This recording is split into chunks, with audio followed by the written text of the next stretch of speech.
Good afternoon. I want to welcome everyone to our October 11, 2022 City of Little Rock Board of Directors agenda meeting.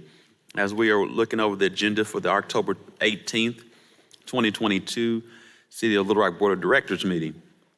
At the request of Director Adcock, we will put on separate items 10, 12, 14, and 15.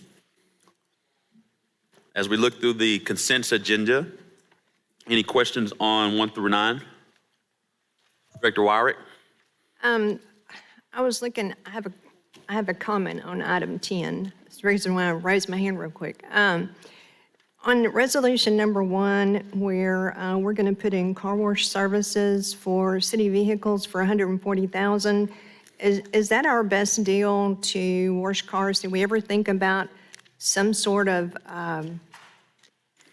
nonprofit, like we've got somebody that's doing our drainage ditches and mowing, someone to do that might be a benefit to the city, but also less than $140,000? Kind of like Bridge to Work. You know, we've got Bridge to Work that we have a contract with that's cleaning out right of way. Is there some way that we could utilize some of our labor in the city to do something like that?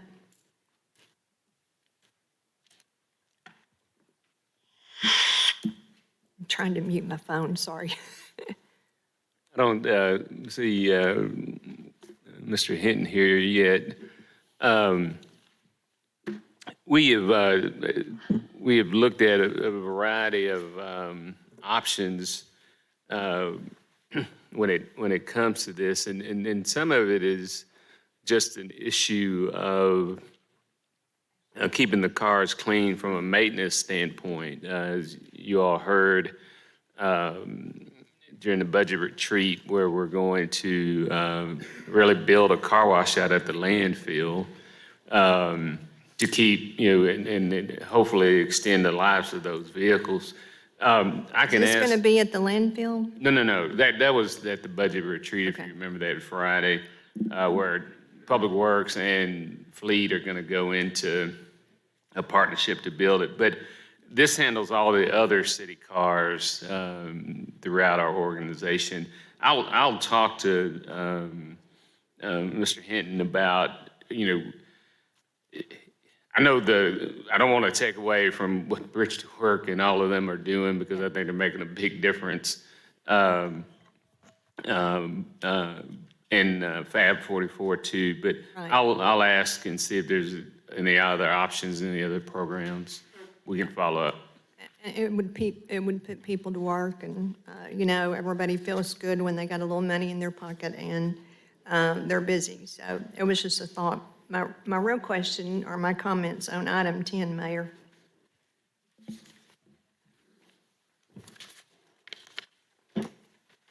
Yes, ma'am.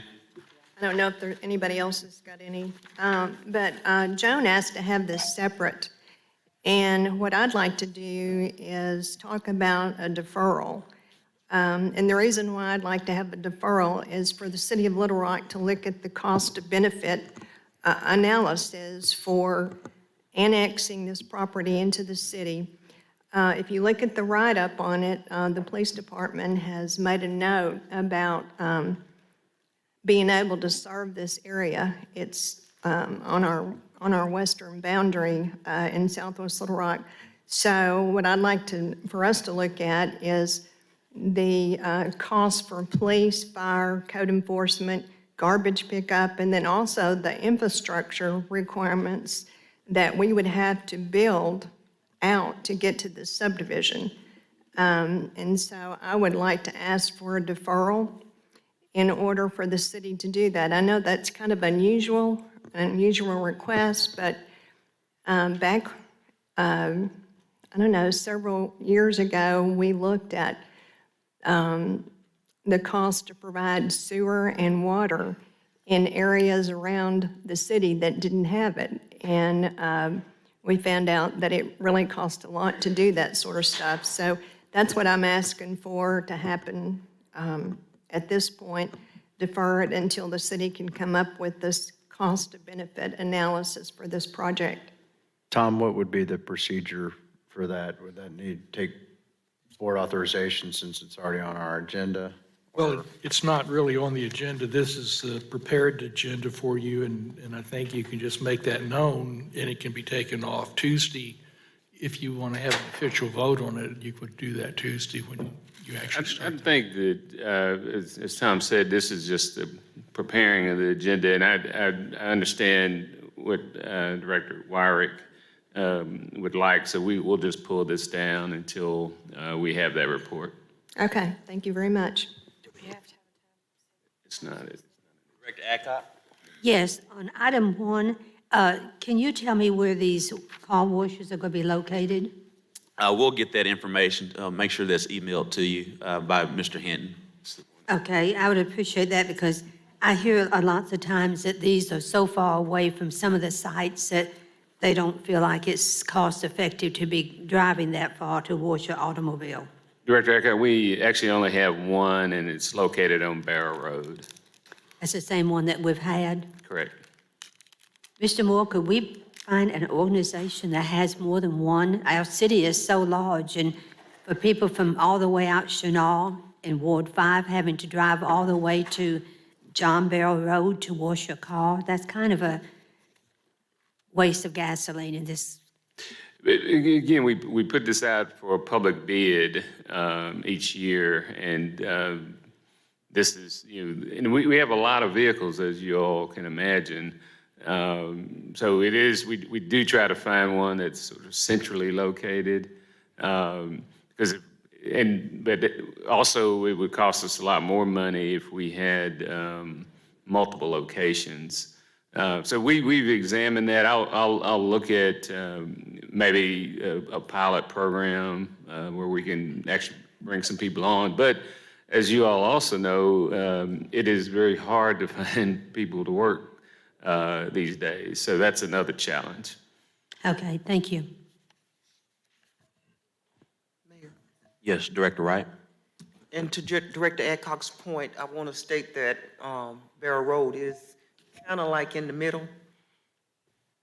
It's not that far from Chenal, and it's not that far from the rest of the city. We're kind of like in the center, that's why it's West Central. So that might be the best we can do. Just thought I'd clarify. Vice Mayor Hines? Along that same, on number 1, Bruce, could you give me how many cars they did last year for, how many cars and vehicles were done last year under the contract? Because, even when I do simple math at $20 a car, that's 7,000 washes. So you divide that by 365 days a year, that's quite a few washes every day. So I don't know what the rate is, if they're going mobile or we have to take them, but I'd like a little more detail on this.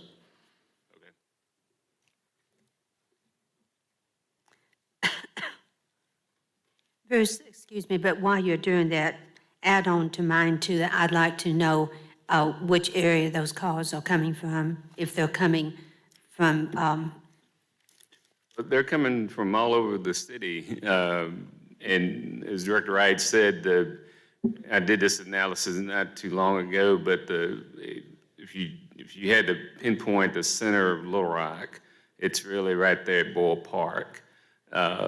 So it is sort of strategically located in the center. But to answer your question, they come from all of, our entire organization. do they have to sign in where they come from? No, ma'am. What do you take from them? How do you know it's not on a car that is a undercover car that is not, does not have LR on the side? How do you know where the car is coming from if they do not turn in any information? I don't use it, but I'll let Ms. Langley talk about how it works. I've not washed my personal car. I've washed a city car, let's say that. Each car has a sticker on it, and it when it pulls up to the thing, I don't know the word, the reader reads that sticker and it lets it know that that's a city car, lets it know that that's an account that they have with us, and then it turns it to green when you drive in. Okay, thank you. Director Miller? Thank you, Mayor. Earlier, I heard that Director Adcock had some items that she wanted to hear separate. I didn't write them all down. I didn't circle them. Could you repeat that for me? 10, well, actually now 10 is being pulled off, so 12, 14, and 15. So strike number 10, it won't be read to the board next week, and we will be holding items 12, 14, and 15 separate. Okay, let me ask, does 13 go along with 12? Seems like that's a companion ordinance. Yes, So if that's going to be pulled, do we need to pull that one too? not pull it, just keep it separate. Okay, We'll hold 13 separate as well. Thank you for that clarification, Director Miller. okay, thank you. All right, any, And let me ask on Resolution 8, that can be pulled for a separate presentation? Has someone asked me about that, exactly what that's going to be? sure, we can have a presentation right now with Leland. Director Miller, you may not recall, it may have happened right before you got on the board. The city board and I allocated this amount to Interstate Park as a part of targeted community development through a short-term note, also alongside the Canis Park. And so it's now gone through the bidding process. And so this happened, I believe, Director Couch, fall of 21? I'm just catching up, Vice Mayor, Mayor, City Board members, but I know you're asking about Interstate Park. Can you Was the speak up a question- little bit? Yes, sir. So if you can start over with the question, I didn't hear it walking in. We're a little behind on the feedback there. Just, Here we are. if you'll give an update, speak on the item, please. So number 8 is Interstate Park. So Interstate Park has a main roadway through the park from one end to the other.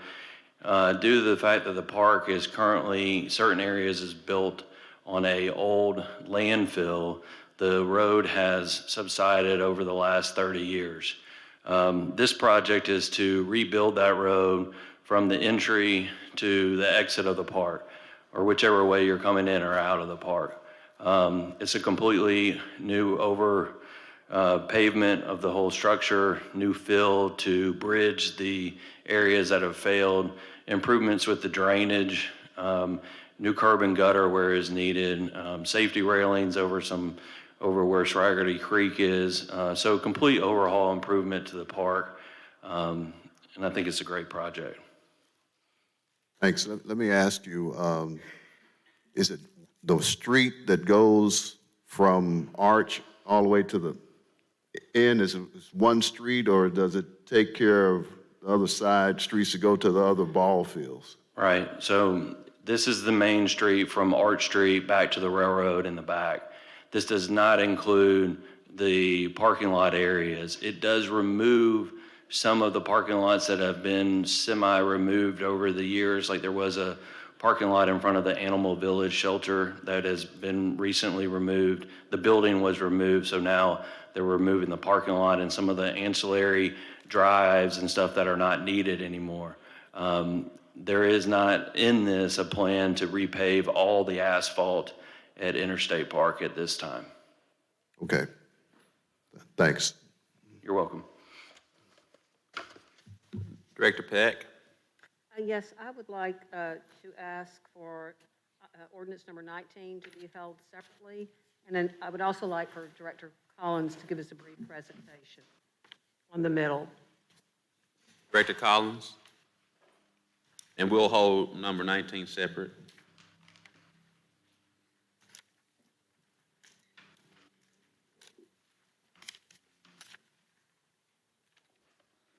Jamie, I know we've talked, but if you could give us just a brief presentation. I will say that the Pleasant Valley Neighborhood Association met last night and had some concerns about traffic. And when you shared the write-up with me at that point in time, there had not been a traffic study, but I understand you received one just about 24 hours ago. So could you give us a brief presentation on the middle? Yes, ma'am. If we could bring up the zoning map for it, I'll kind of give everybody that may be watching online an idea of where it is located at. The property that we're talking about is located at the southeast corner where Rodney Parham hits the interchange with Cantrell, where all the improvements are being done right now for the highway department. And we also have improvements that is being done. We have done improvements on Rodney Parham from the intersection south, and we are also doing those improvements to continue Rodney Parham out all the way down to where it ties into where Green Mountain goes on south and goes on back to the east. What this existing property is, if you it's currently zoned office, O2, and you see some office development that's there. This property is set vacant for years and undeveloped. So what this proposal is, the proposal is to come in and just due to the acreage and the size and location, we met with the developer. We felt like the mixed uses that they're looking to put in would fall in line with a planned development. And dominant, it was a planned commercial. There's several lots. If we could pull up some of the site sketches. Maybe sketch 1, if they were online, I believe. Maybe refresh it. There you go. See about the site sketch 1.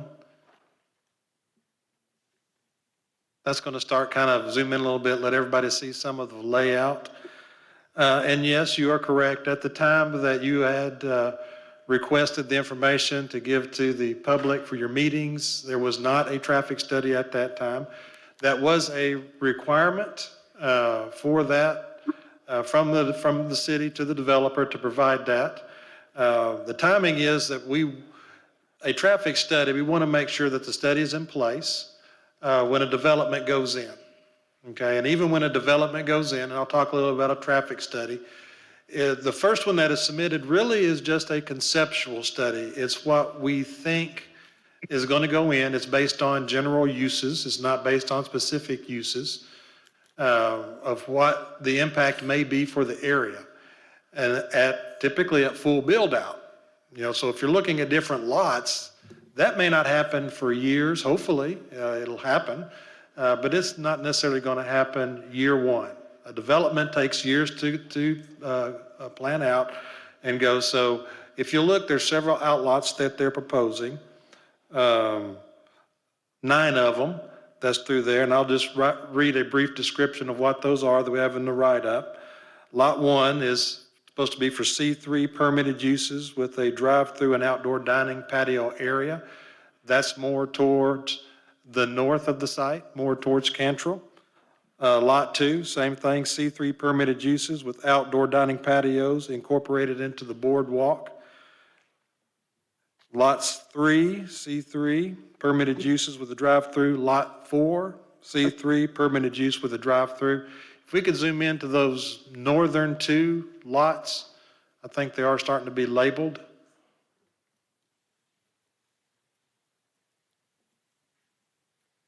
So those are the 2 primary sites with the drive-throughs. Okay, so if you kind of scroll south to the other development that's talking about a boardwalk area, that's that middle section. That's that boardwalk area.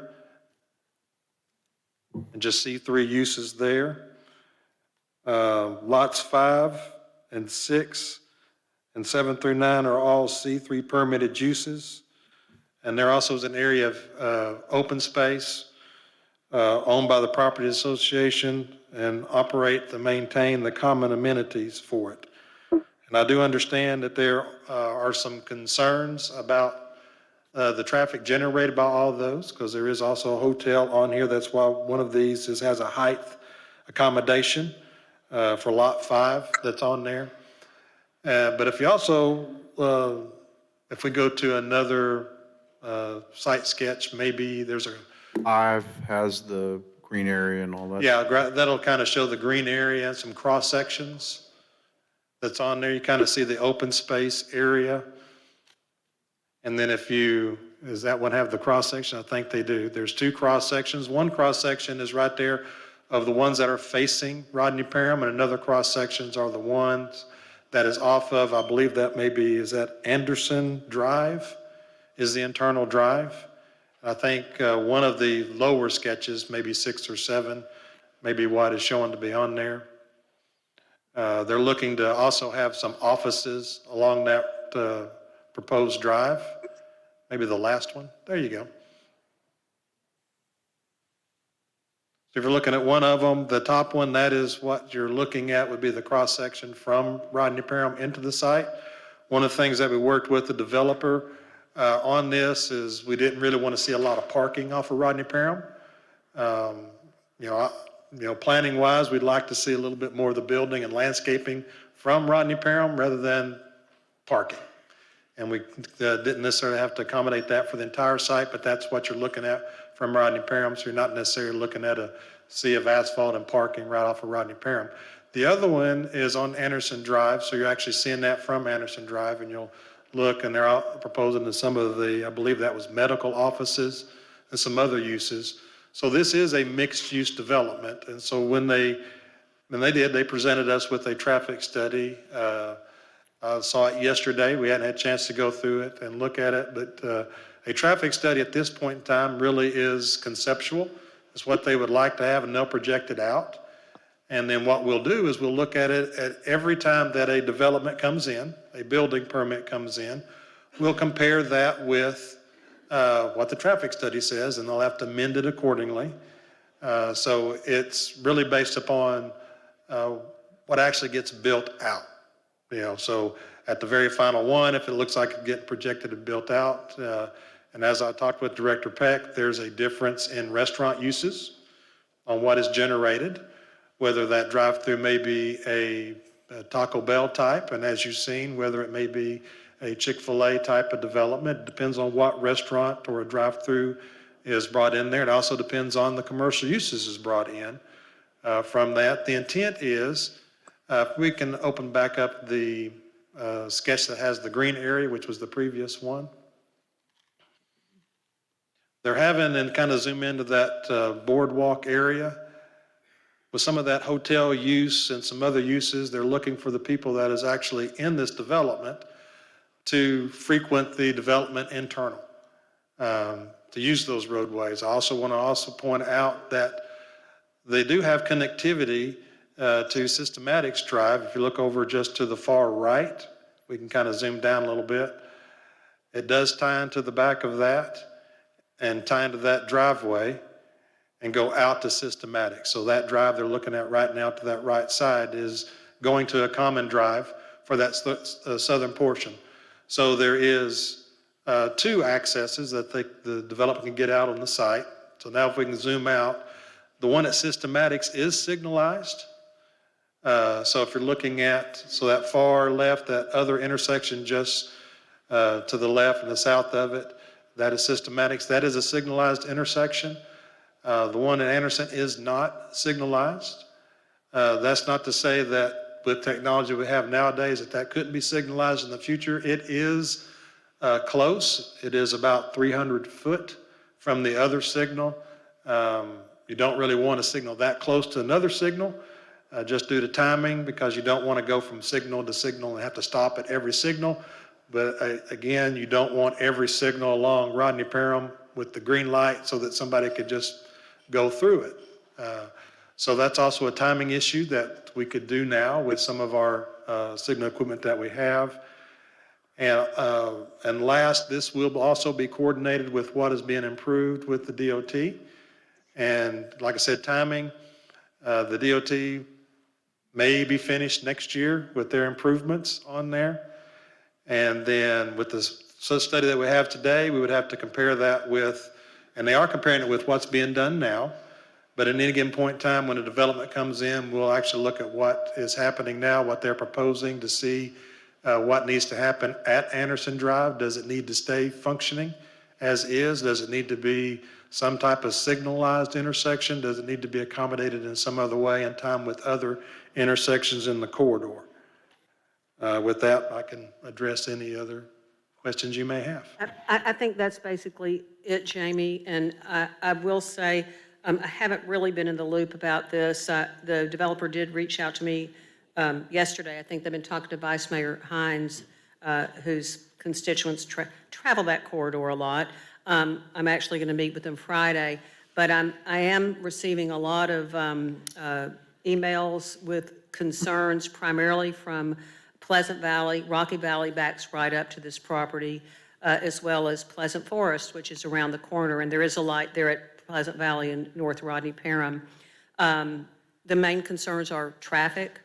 The RDOT project's going to be great for moving cars through the busiest corridor in the whole state. The Pleasant Valley residents, many were resistant to the bike lanes. We're going to finally have them. Their concern is if we have these drive-through restaurants, multiple, maybe 4 or 5, that are on the perimeter, how are the cyclists going to safely cross Cantrell, get to River Mountain, access those bike trails, pedestrians and other things? The other concerns I've heard are there are 2 schools very nearby. There's the Christ the King, as well as the Montessori school there. The traffic's already pretty crazy. It's kind of a cool development somewhere at this great infill project. I don't know if I can embrace that kind of intense use right at that node that is already so congested, and especially being at the gateway to River Mountain. So I know some people will be present to speak about this next week. I wanted you to mainly talk about traffic. And I have one final question. I know you say you got a traffic study yesterday, but I'm not a traffic engineer. I don't know how one could even speculate because of the simple fact that the RDOT project is not complete, and neither is North Rodney Parham. Is it just, how do you even project and come up with numbers when those 2 major projects haven't been completed? Well, for most individuals, traffic is relative. It's based upon what you drive. Some people in Little Rock would say that Little Rock has a traffic issue for the entire city. But when you look at other cities like Atlanta, Dallas, they have traffic issues too. So it's really relative. And a traffic study is really trying to take down some engineering basics and put it down to level of service. So even when the DOT, Department of Transportation, did their analysis on Highway 10, they did those types of studies, level of service studies of what it was now or is now, and then what would be if they improved the intersection. And that's what makes their decisions on what type of intersection that they do. So any study that we would do, that's what I'm talking about, we tie to their study. We look at what they're proposing to be put in, and that would be part of the proposal of a build-out 10 or 20 years out. And so it would incorporate what the DOT anticipates as far as traffic at that intersection, and what this development would, one, generate on its own, what would be a catchment, and that's a lot of what we're talking about. When a development goes in, you're not necessarily pulling somebody from across the city over to that development. You may, it depends on what that development is. Somebody may want to go to a Trader Joe's that's on the opposite side of the city because there's not another one in the central region. But somebody driving down the roadway, Highway 10, that's wanting to go to a fast food restaurant chain or a restaurant chain with the drive-through or another commercial business, they may be going there, they know where the location is, but it may be a catchment. It may be the traffic that is going to generate anyway through that roadway on Highway 10, but they may just be turning off to pick up either breakfast or a lunch or a dinner, but that traffic is already on the roadway. So they'll have that in the study, what they believe is a catchment and what they believe is a self-generated on there. And so so a study was produced for the DOT, and that's what that coordination is, that they should be doing, and I believe it's in there, of what the intersection is and what we would also submit to the DOT when we review it for the plan. So it is a coordination between not only us, the city, in terms of our departments, but also with the state when anything is submitted in. Okay, thanks, that's helpful. And I guess I'm finished, but I will say that there will be some people here to speak, and I'm looking forward to meeting with the developer Friday to get a little more information, but there's going to be some serious pushback from Pleasant Valley and Pleasant Forest. Yeah, and I will have staff go through it and provide a summary and send it to the board what we have. Like I said, I haven't forwarded it yet because we haven't reviewed it and went through it in detail, but we can do that by Friday. Okay. Thank you, Jamie. Thank you, Director Pegg. Vice Mayor Hines. Jamie, so I know staff supported this, and, to me, it looks like a good piece of infill development with restaurant, kind of mixed use with medical office building. What was staff's reasoning for supporting this application? Well, we did feel this as being infill. Like I said, it was a vacant tracts of land for years. And then if you're looking at development or impact as a whole, even on a traffic deal, this traffic generator, you have to look at it also as a larger portion of what is coming through the Highway 10 corridor. So what is that impact at that intersection comparatively with the intersection traffic alone? And what would be that level of service before and after the development? And then is it supportive of the neighborhoods? As you saw it on the site plan that was submitted in, it's not proposing these drive-through restaurants close to the residential. They are closer to the corridor. And it is a minor arterial, Rodney Parham, and a major arterial, Cantrell intersection. So you're looking for developments that would, go with that type of an intersection. So we put the more intense developer, we talked with them previously, they put the more intense development closer to the intersection and away from the residential, and it kind of, stacks out that as they get closer to the residential, you get more of the office use, not necessarily the commercial uses. So we supported that. We are aware of traffic concerns in the area. That's why there was a requirement at the time that it went to the Planning Commission that a traffic study be produced and submitted to staff for review and approval prior to the development starting. We needed to see what that impact was, which may or may not change some of that layout on the intersection, as I said, on Anderson Drive. Okay, thank you. Director Wright. Mayor, mine is on something else. Director Webb, is yours on this as well? No, sir. All right. Director Wyrick. Thank you, Mayor. Jamie, last time I went through Rodney Parham to Cantrell Road, it was a right turn only. Is that going to remain a right turn only at that location? I'll have to look at the plans that was approved, that the DOT is doing. I don't know off the top of my head. If Mr. Honeywell is in the building this afternoon, he may know. Yeah. I looked at the intersection. Well, I knew not to do that anymore because I'm usually going west, so I haven't been through there. I didn't know if it was just a short-term situation while they were working on the road, or if it was permanently a right turn only. If it is permanently, if you want to go left out of there, you're going to go back through the subdivisions and go around to find a location to get to Cantrell Road, right? Are you talking about at Anderson Drive? Now I'm talking about at Rodney Parham and Cantrell. As a right turn as you're going north on Rodney Parham and a right turn only on Cantrell on the far right lane? Right turn only on Cantrell. Well, if somebody, after you get past the Anderson Drive, if you're in that lane, you're not really supposed to cross over that solid white line. And with traffic, you may be, if that is a right turn, I'm going to have to go get the plans, and we can get the plans for that and send it, then you would be stuck in that lane. And to get on to Rodney Parham, and that would be the next exit on 430 to get off and back in. But I don't know how far that would extend down, and that's where I'd have to get the plans. Okay.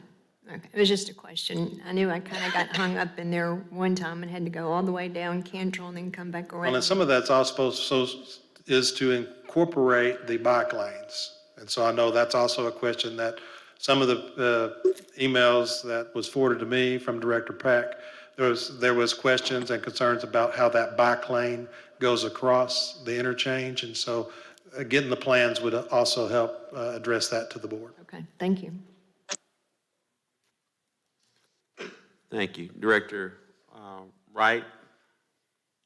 With the agenda? Are we, no, we're not. I want to make sure. Where's that? I think that's all through 19. Any questions on 20 through 22? Director Webb? Mine's on number 22. Okay. If I could get a Jamie or Director Collins, a presentation on 22. Yes, ma'am. Item 22 is the short-term ordinance proposal, short-term rental ordinance proposal that has went to the Planning Commission. It has been several years now, it seems, in development for that. We had several Planning Commission meetings to hear from the public. We also went out after the first of the year and had two meetings out in the public to kind of get comments from it. And we've heard from both sides, just in general. I don't know if there's really any numbers that is 100% for or 100% against. There's been both sides of for implementation of short-term rentals guidelines because they want to have it regulated around their neighborhood. And also we've got the other side where they're like, why are you regulating them now? You know, kind of thing. And so in general, I can say that, we understand both sides of it. We do believe that the short-terms rentals need to be regulated. We have them now in the city as a whole, but they are considered a commercial business by the state. They are regulated as transient or rental housing like a hotel and motel is. They are taxed for that.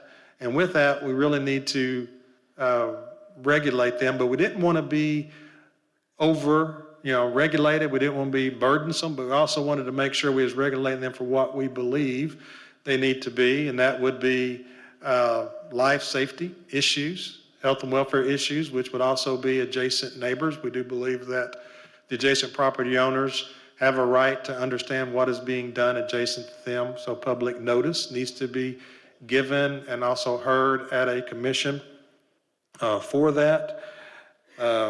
So one, for us, what is a short-term rental? It's anything rented less than 30 days.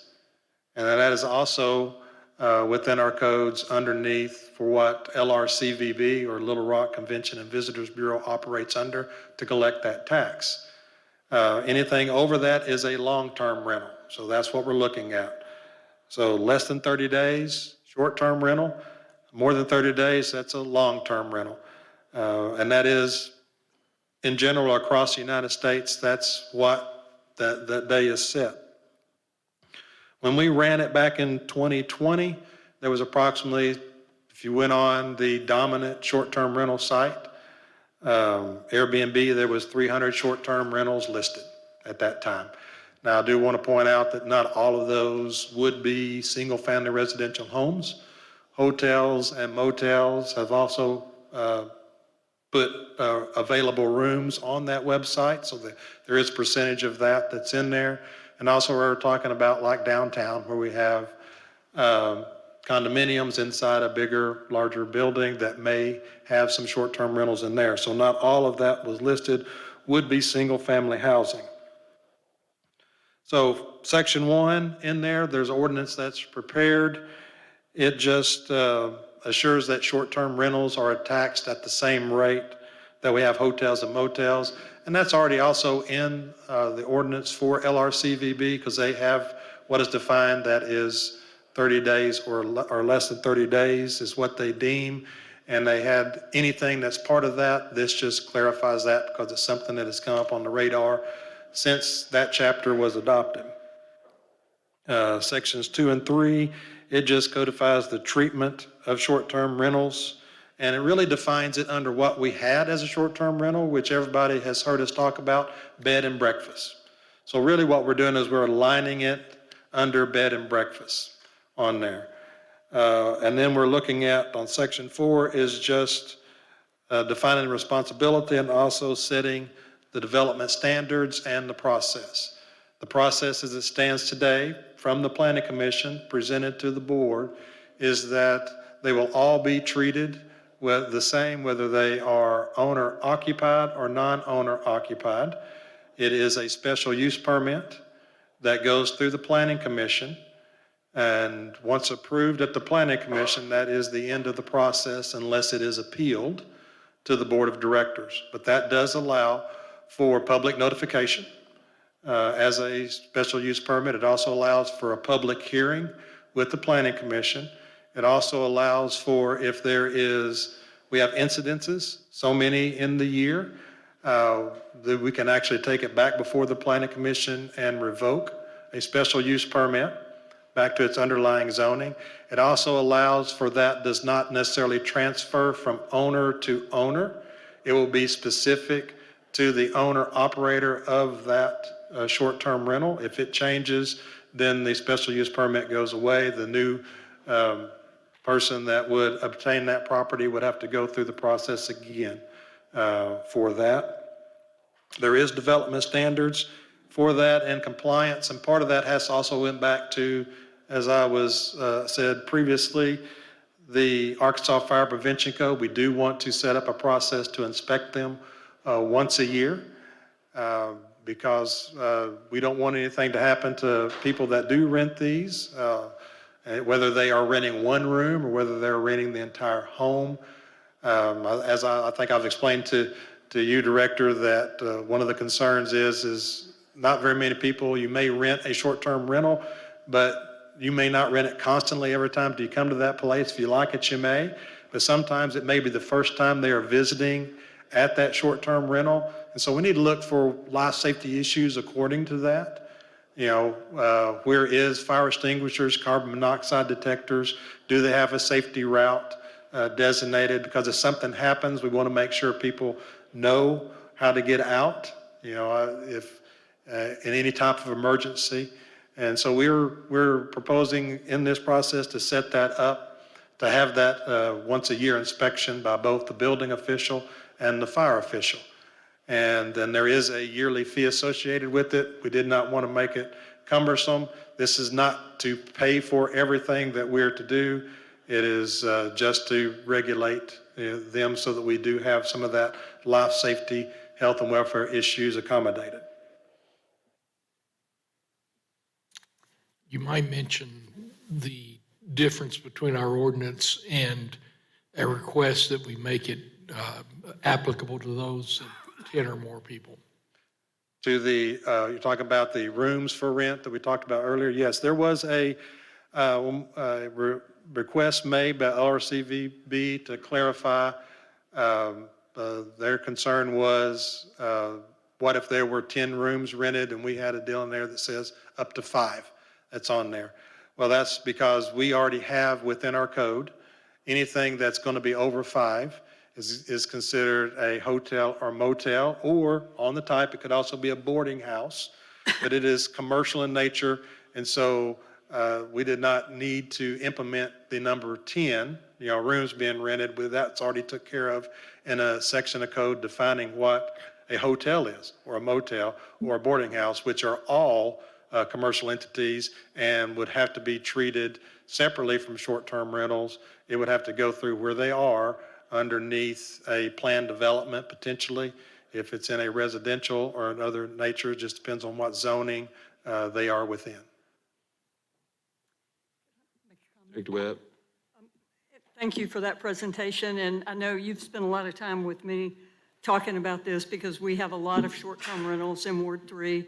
As you know, I have neighborhood associations that are all over the place, and I encouraged them to watch this today so they could hear any changes that have been made and they could send me their feedback between now and next Tuesday. I'm sure we'll have a good crowd here from Ward 3 next week, but to some of the newer colleagues on the board, and Jamie, you and I have talked about this, in 2019, I went to the National League of Cities Conference in San Antonio, and one workshop I went to, I thought it would be kind of an easy workshop to go to. I was going to some that had really heavy topics, and so I went to one on short-term rentals.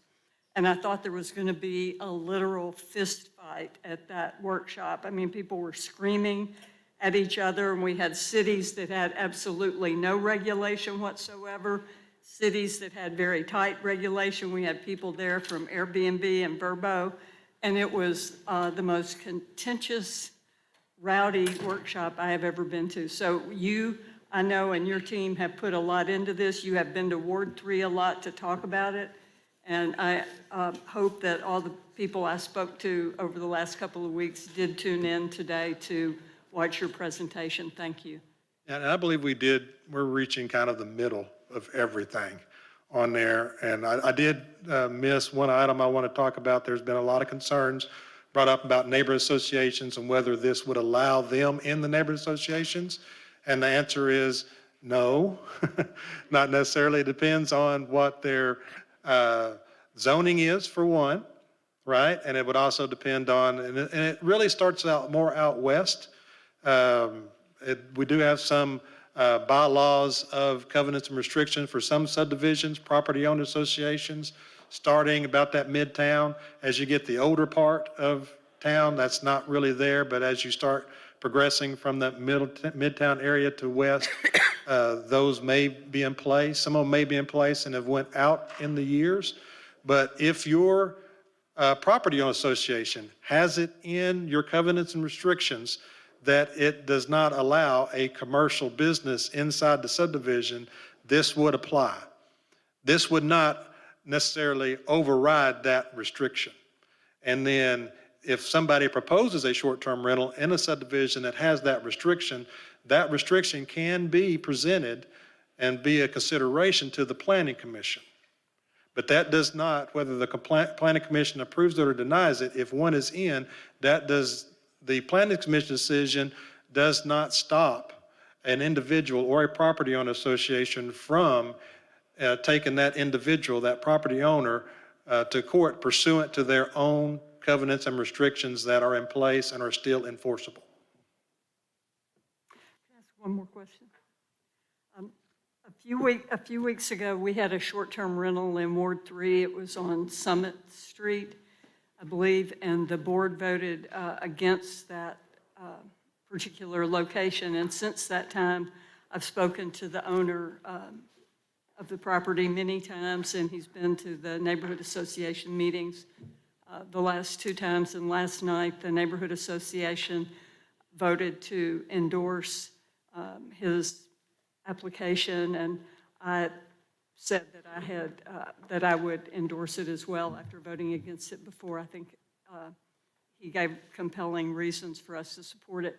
If this passes, I think you and I discussed this, but would that particular property be covered under this ordinance? Yes, it would, because the original that come through, we take it through as a planned development. Because currently that's what we have that would allow it to, in the process that we're handling short-term rentals. If they make an application that would change that, which it'd be a special use permit. It's a different application to come back through, then it would be heard if the board approves it underneath that special use permit process.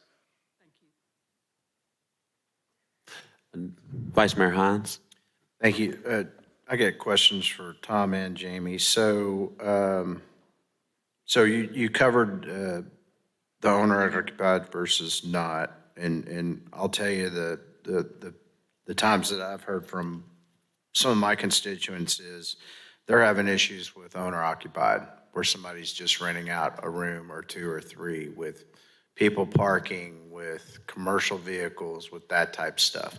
Do we have anything in here as far as parking regulation of that part of it? Because, you know, when I've traveled and rented VRBO, we normally, when you rent it, whether it's a condo or a house, says, hey, we've got room for X number of cars, 1, 2, or multiple, usually it's only one or two.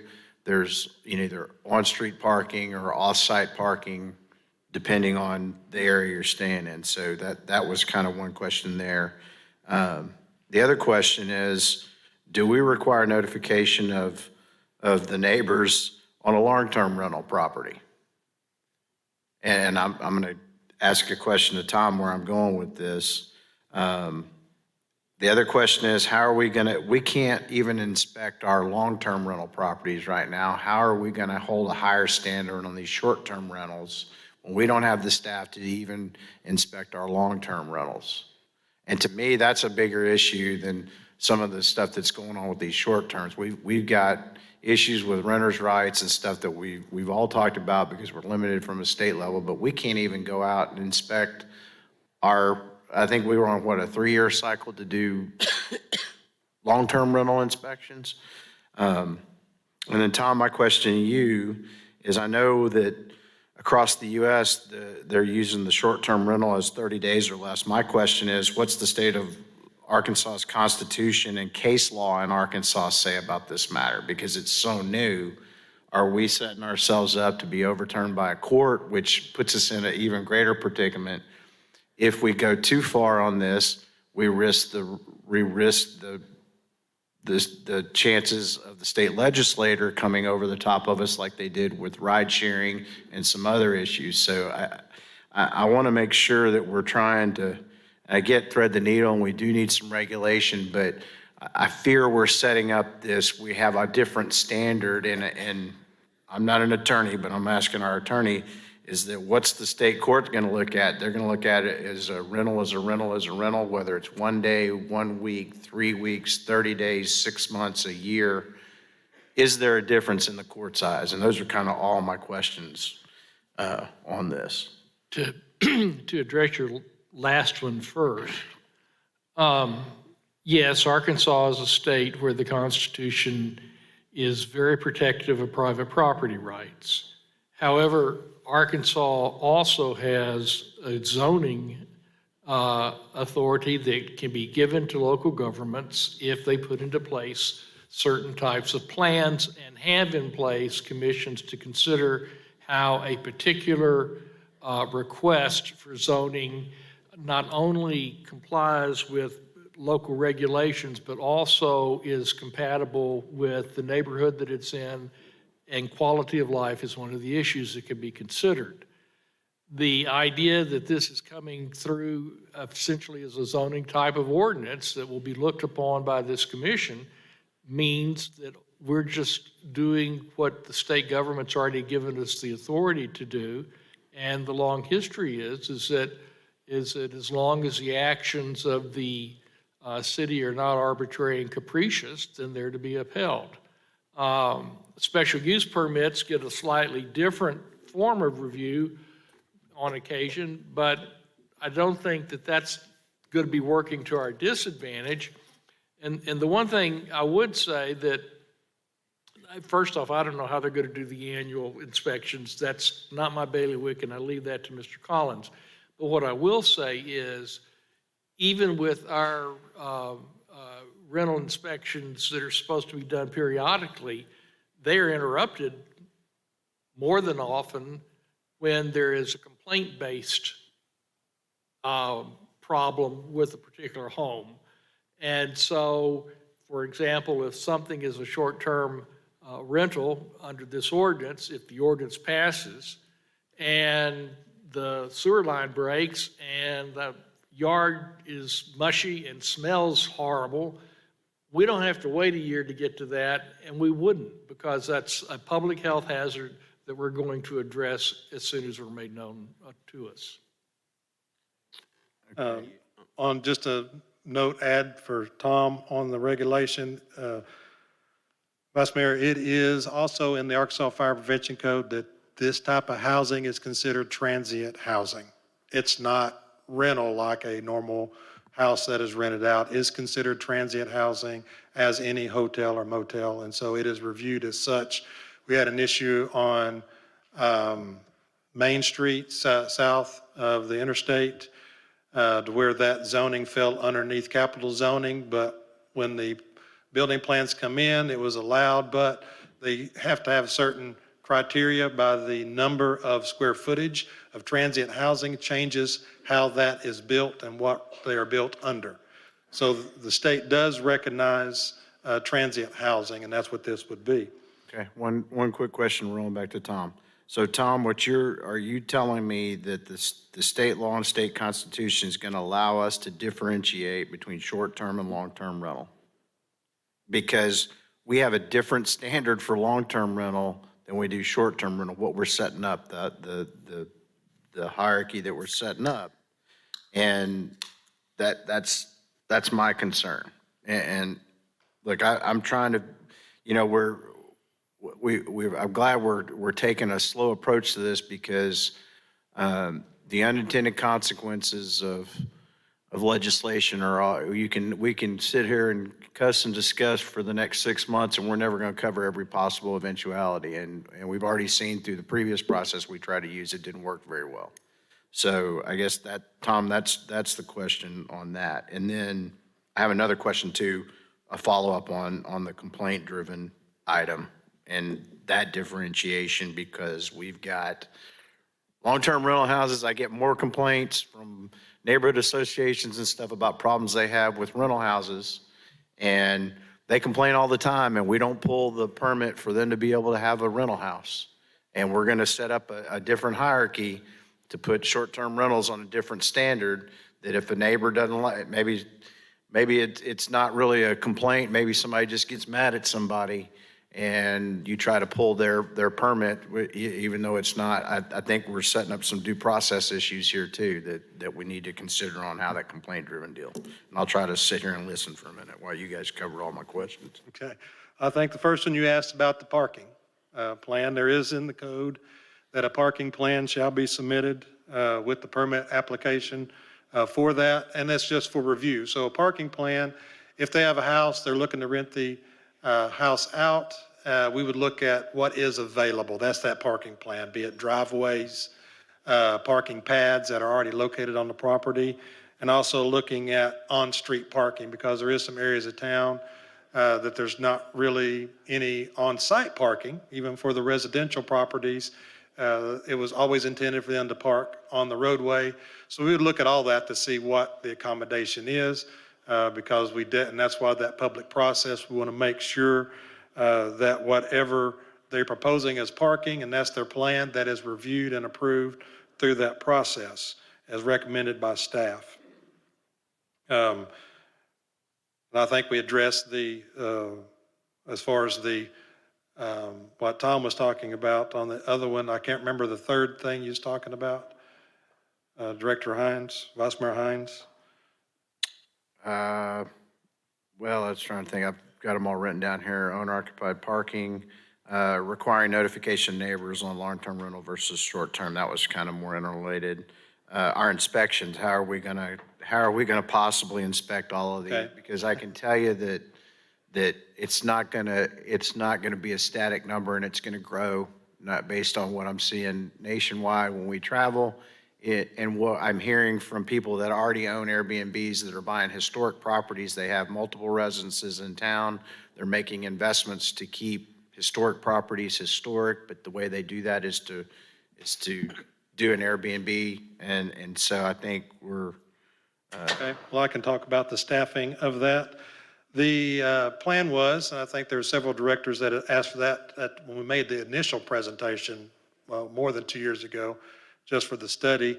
We anticipate that one, we wouldn't be able to do everything on our own. One, we would have to hire a third-party consultant that would scrub the internet and try to find all the properties that believed to be operating as short-term rental, and then give us that list that we can go enforce if they're not in the system, probably on a quarterly basis. Complaints, I'm also looking to add in a toll-free number through those same companies, that if they receive complaints, that there's somebody that could call 24/7 that would take that down and send that to us so that we can go out and look at it. I believe initially it would be at least one additional staff that we have that's dedicated to building and property maintenance for planning and development to do that. Because if you look at even 300 to 500, that, a year to do the inspection, you're not going to do all of them within a month. You're going to span those out, and they're going to have other stuff to do. And I understand what you're talking about, if it grows, then we'd have to look at staff to accommodate that.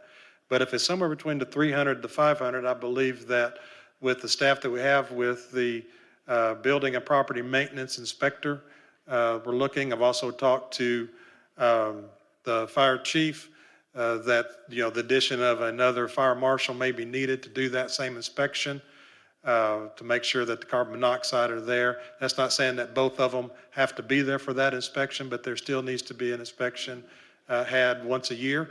We do that for other commercial properties. The fire marshal's office does inspections throughout the year for all our commercial properties, for the hotels and motels. And we also do inspections with building on I wouldn't necessarily say a yearly basis for every commercial building. We do that whenever we see complaints filed, or if the fire marshal's office come in, because they got to go look at the fire sprinkler systems and accommodations. And I can't speak for how many they do a year. I can get you that information, what that process is, but I believe that there needs to be a person that's what they're dedicated to do for building and property maintenance through that process, and I'll also take it through the zoning process for every application. I do not believe once this initial goes through, after about a year or two, that we'll be taking hundreds a year through the planning commission. I think there will be a peak. I'll put in the proposal that there was a grace period to try to get some of those in the process. And then once that's in, we can work through that number. I believe after about a couple years of this, we may have already processed the majority of them through that process and would be on that inspection leg of it. So that is in the budget to do so right now for that one building and property maintenance inspector. For that, I've also put in the budget for a vehicle for them to do that next year. What has not come before you yet, but will come before you, part of that funding for the third-party consultant and also the phone 24/7 to call for complaints is going to be part of our data processing fee, or that we're going to bring for the board an increase to cover the cost. So we'd have to pay that consultant to do that data-driven stuff to us, and also take the complaints down and give them to us to go and enforce. So we have thought about that process and what we believe we may need for that first year, if not into the second year, and then we'd have to just evaluate that after that second, somewhere into that second year, if there may be need for additional. But the plan is to hold to that yearly inspection for us, because that is under our tenure to do so, and that's what we're looking to do.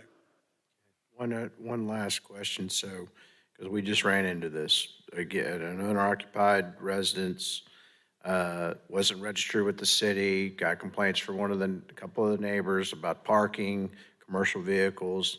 When we reached out and made contact to him, we told him what the standard was, and even though he had it posted on VRBO, it was nightly rental, he told our inspector that it was, he was renting them for over 30 days. So how do we enforce this deal if we go and look at somebody? The only thing I heard was the guy went onto his VRBO and changed it to 30-day rental or longer, but you can put whatever you want on the internet, so how do we enforce this and if somebody says, well, I'm only doing long-term 30 days or longer, how do we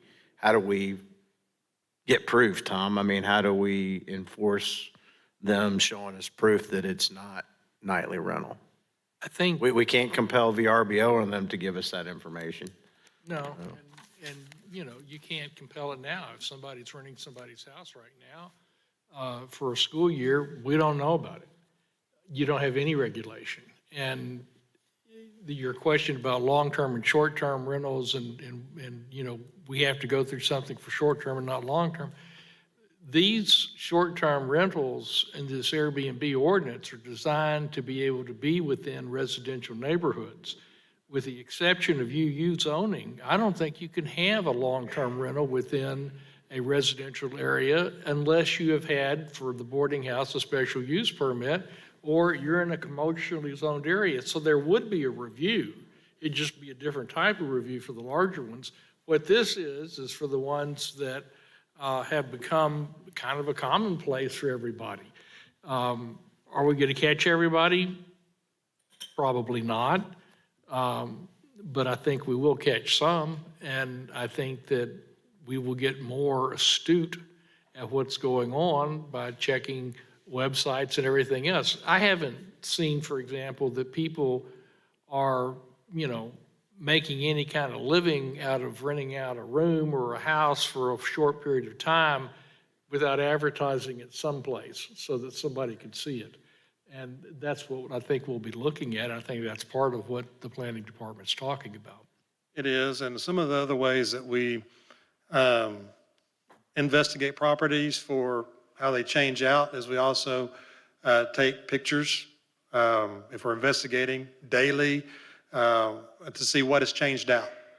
Like if there's somebody that's working on vehicles in the yard, we'll take pictures and show a sequence of what is coming in and out of that yard to present to the court.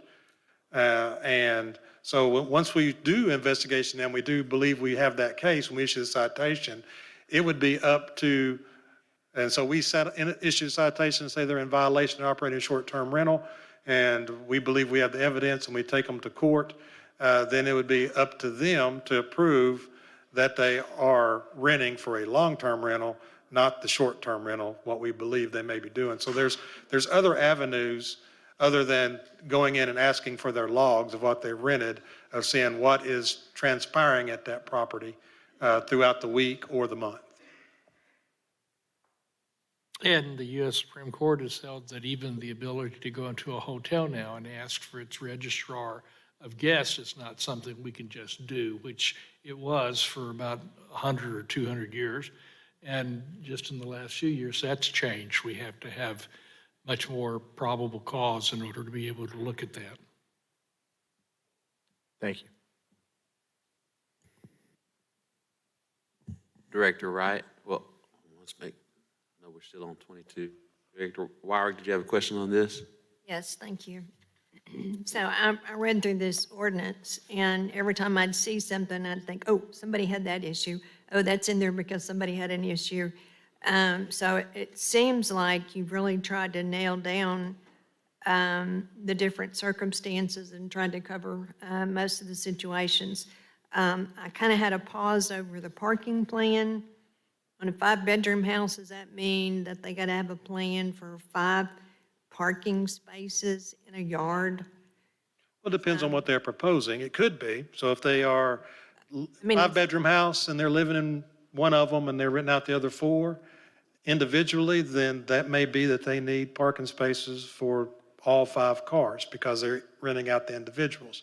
Whereas if somebody has a 5-bedroom home and they're renting it out and they're renting out the house as a whole, and that's what they're proposing every time, you may not need to accommodate 5 because a family may be renting it to where it may be 1 family, maybe 2 families that are renting it. So it's what they're proposing. That's that parking plan. So instead of going just off of what a bedroom is, we're wanting to see what they're proposing for that bedroom and coming in so that we can see what they can accommodate on site, what is off site. And so they'll be approved or denied based upon that parking plan that they present to us, the operation. Well, I would think that the neighborhood would be very unhappy if they started putting in 4 and 5 concrete parking pads in people's front yards for 5-bedroom homes and that kind of thing. So I hope there's some oversight on that and some reasonability for the other people in the neighborhood.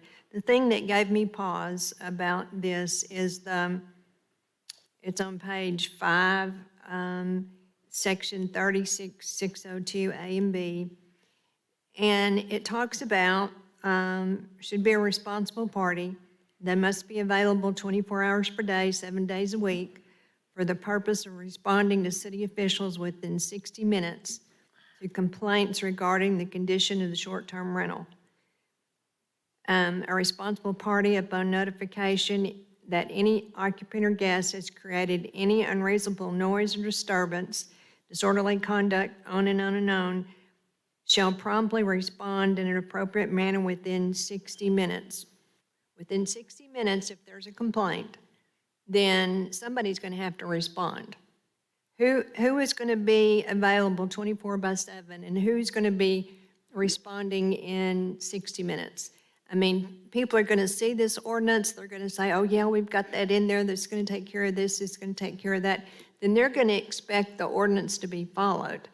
And that's part of following the ordinance. So who's available 24/7 to take these calls? Who's going to be handling the complaints within 60 minutes? And what are the penalties? I mean, I don't know what happens in this, but it's a whole lot of meat that's supposed to happen when they don't meet the other 8 pages of requirements. Well, the number would be that number I was talking about that we're trying to get it, if this gets approved, set up, that would be that third party that would receive that call 24/7 for any complaint.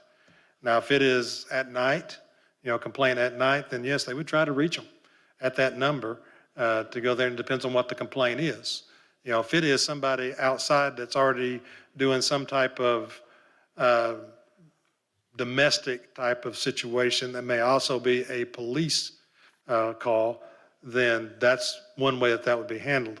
If it is having a noise complaint, there's just too many there, they're throwing, worst case scenario, a huge party, again, that is a complaint at that time that would typically be handled by police, and for them to take care of it. But the number that they would call initially. We're short-staffed in the police department, I'm sorry. Yes. We're short-staffed in the police department, and they're going to prioritize their calls. They are going to prioritize it, but And I would say that noise would be at the bottom of their priority in responding to calls. So we put in here, 60 minutes, somebody's going to take care of your noise.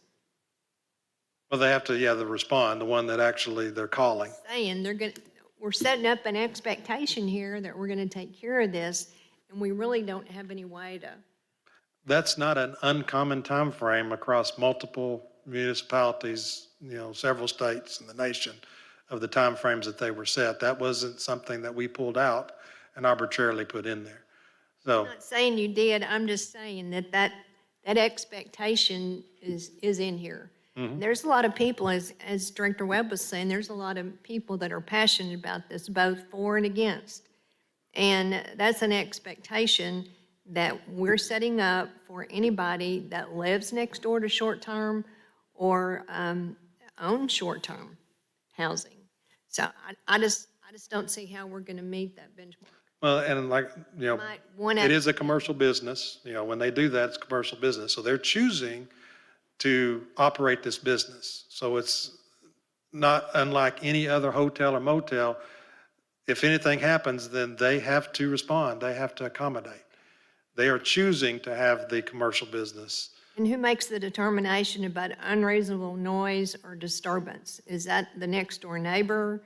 There could be, as Vice Mayor Hines was talking about, it could be a disgruntled neighbor next door that's going to fuss Could be. every time they turn the radio up, or, I'm just saying that this part right here gives me pause. I'm all about trying to make a difference where these are, trying to shore them up where everybody that lives around them can have a quality of life. But I just think that expectation that we have there is really strong. And then it goes on, failure to respond to calls or complaints. So, I mean, this is a pretty strong citation right here, that 24/7, 60 minutes, you got to handle whatever the situation is. I understand what you're getting at. That's tough. I'm not sure I could take care of my own business in 60 minutes in some cases, but it says it right here. We got to do it. One issue that might give the board some, Do what? it said one thing that might give the board some comfort, and I'm not speaking for or against the ordinance, is that there is still an administrative methodology to revoke the permit so the person can use the home for a short-term rental. And the failure to respond to the types of situations you're talking to, no, we're not going to get them quiet that night necessarily. But if they lose the ability to use their home for that type of a rental, then that should keep them quiet. And so that's where the responsibility of the property owner comes in. Well, I know what we're trying to get to, but, you know, it doesn't say, well, how many of these calls do they get? You know, before somebody deems it's necessary to pull the permits, those kinds of things. I mean, it's really strong language, but it appears to me that it's kind of open-ended. You know, you got 24/7, you got 60 minutes, we'll take your permit away. You know, I just see that as a benchmark that our citizens are going to hold us to, but I don't believe we can make that. Director Wright? Yeah, Mayor, I was looking at page 7 and number 8, where it says proof of homeowner's fire hazard and liability insurance. Liability coverage shall have limits of not less than $1 million per occurrence.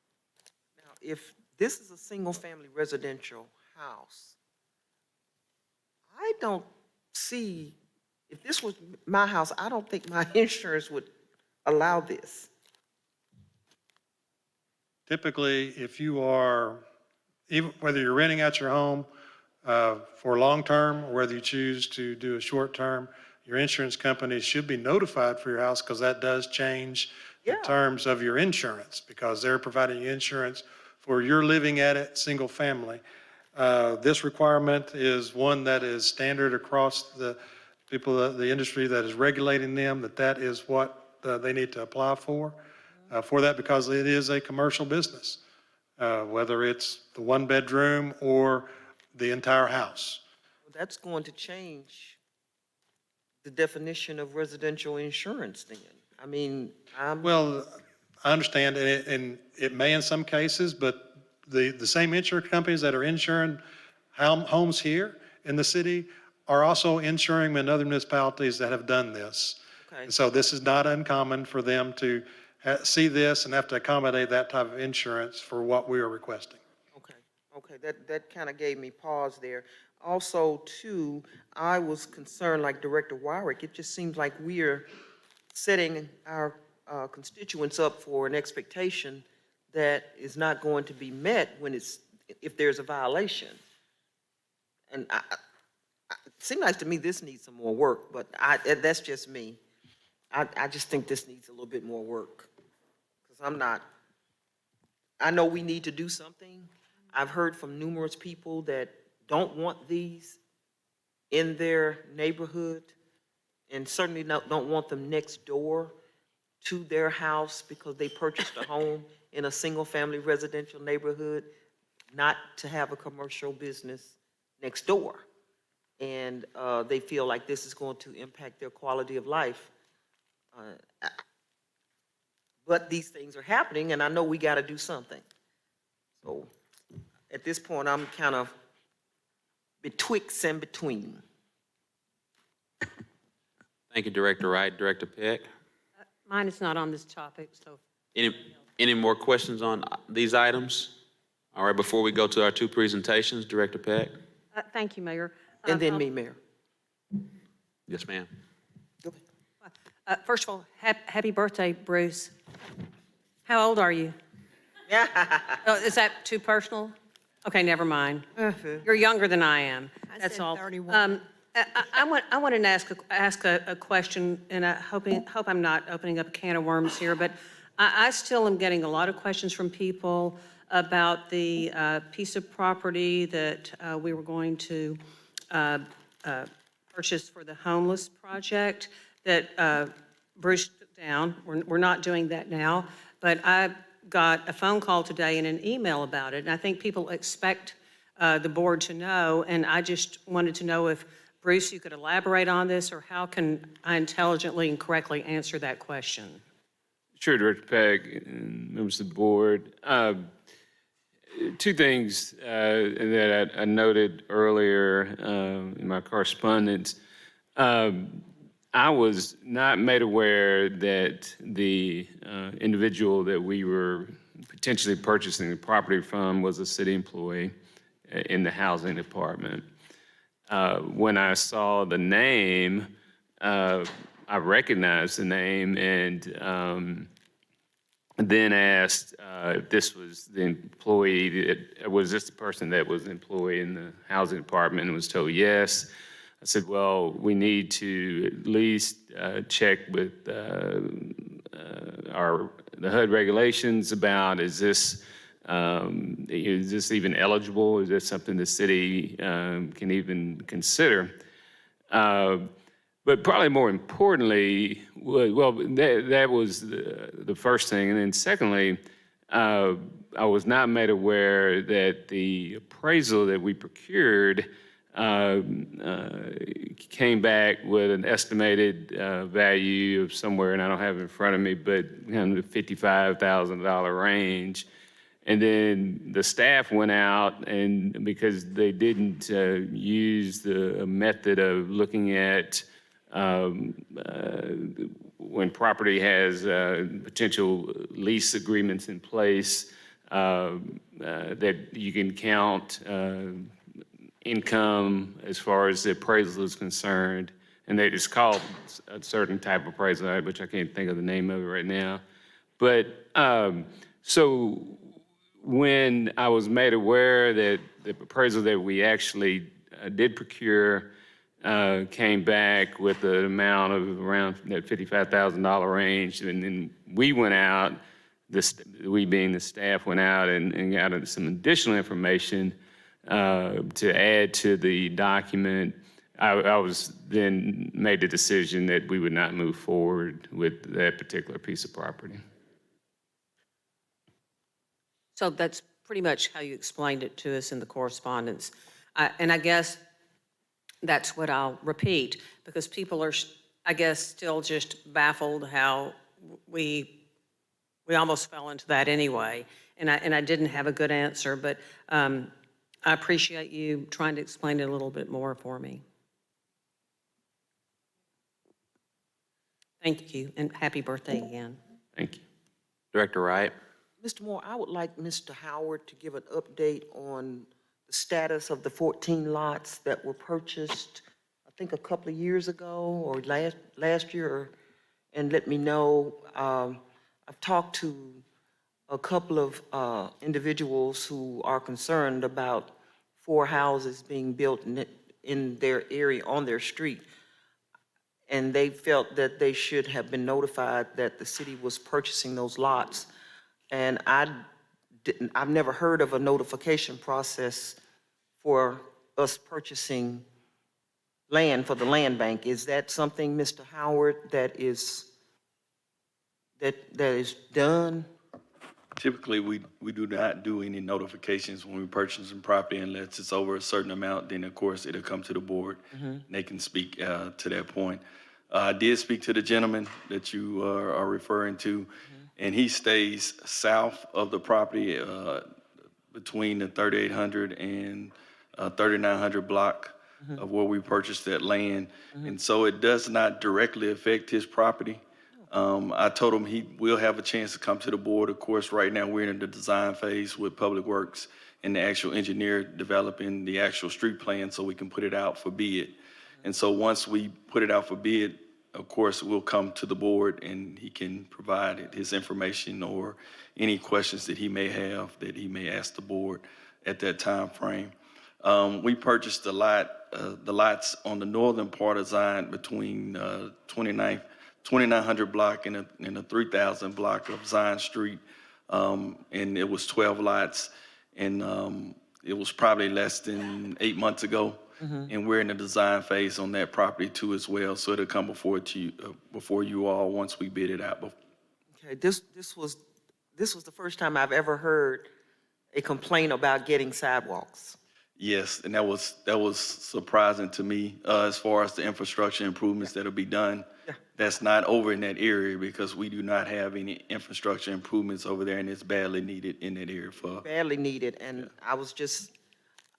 I've never heard, I mean, I've heard complaints for years that people want sidewalks, and we don't have the money to put them in, and I was just shocked that, but I'm glad you spoke to the gentleman and that he'll know he'll have a chance. He says he has a petition, he doesn't want the houses, and I did my best to explain that single-family residential is the zoning. that's And correct. that's what needs to be built, rather than somebody getting it and putting in duplexes or some other type of rental, and that this would be for sale. So we need affordable housing, and we need it in a bad way. But he didn't seem to care. So I wanted him to hear from you, and you have spoken with him. Yes, ma'am. I spoke to him today, and that street is city, it was abandoned city street, but it's a city street that goes through that property, and it's just the way that area was designed as Yeah. far as the plot plan. I And have a lot of streets like that it's a city street, it just never got designed. Correct. And put through.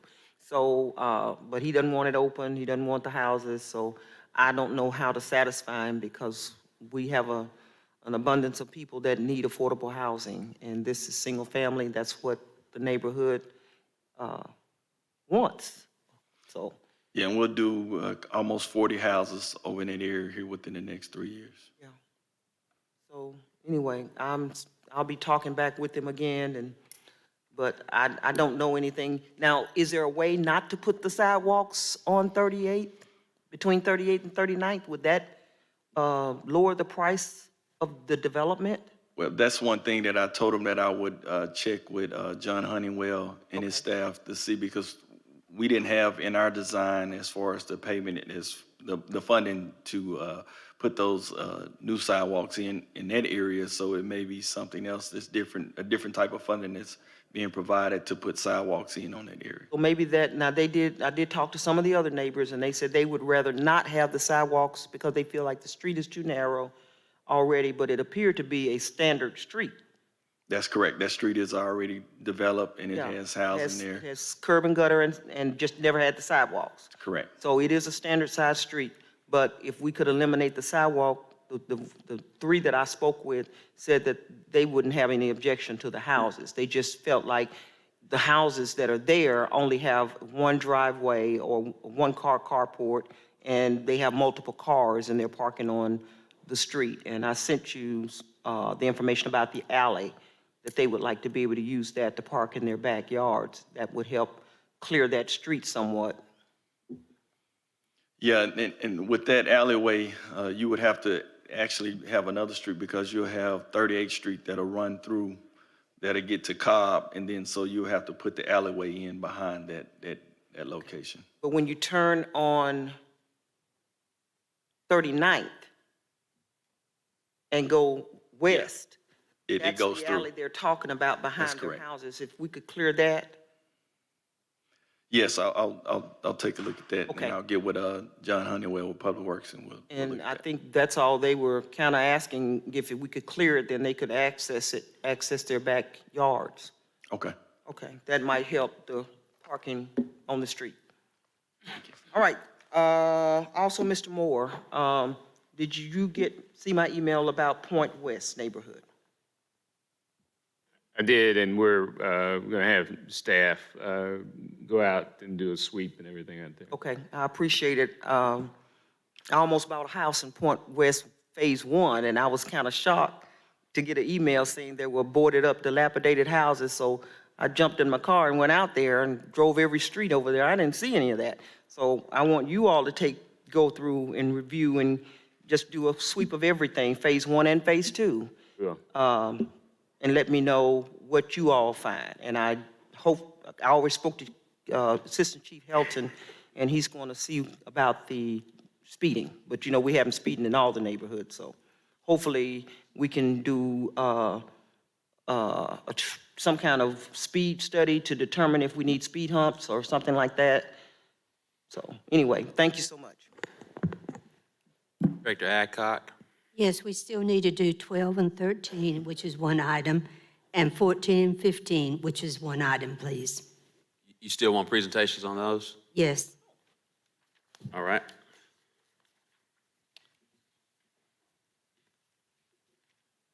Unless Mr. Collins has left.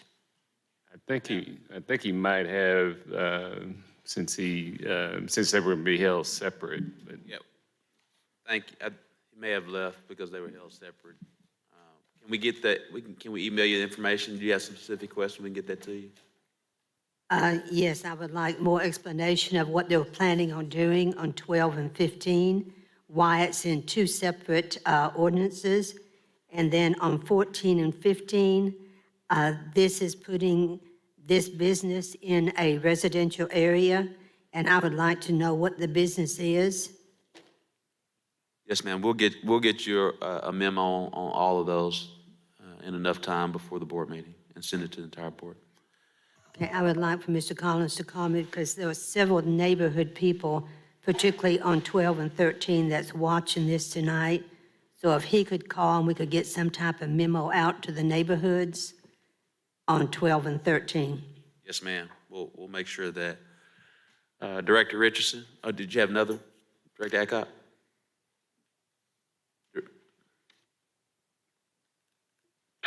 Thank you, Mayor. First, I'd like to echo Director Peck's birthday greetings to Bruce. Bruce, happy birthday, and I hope you have a great day and a greater year. And we're fortunate to have you and your leadership as long as we've had you there, and keep up the great work. But also, I want to dovetail her questions about that property with respect to the homeless village. Now, was it the HUD regulation that kicked in that made us cause pause to move forward? Because the city has, and please correct me if I'm wrong, the city has bought property from city employees before in the past. Have we not?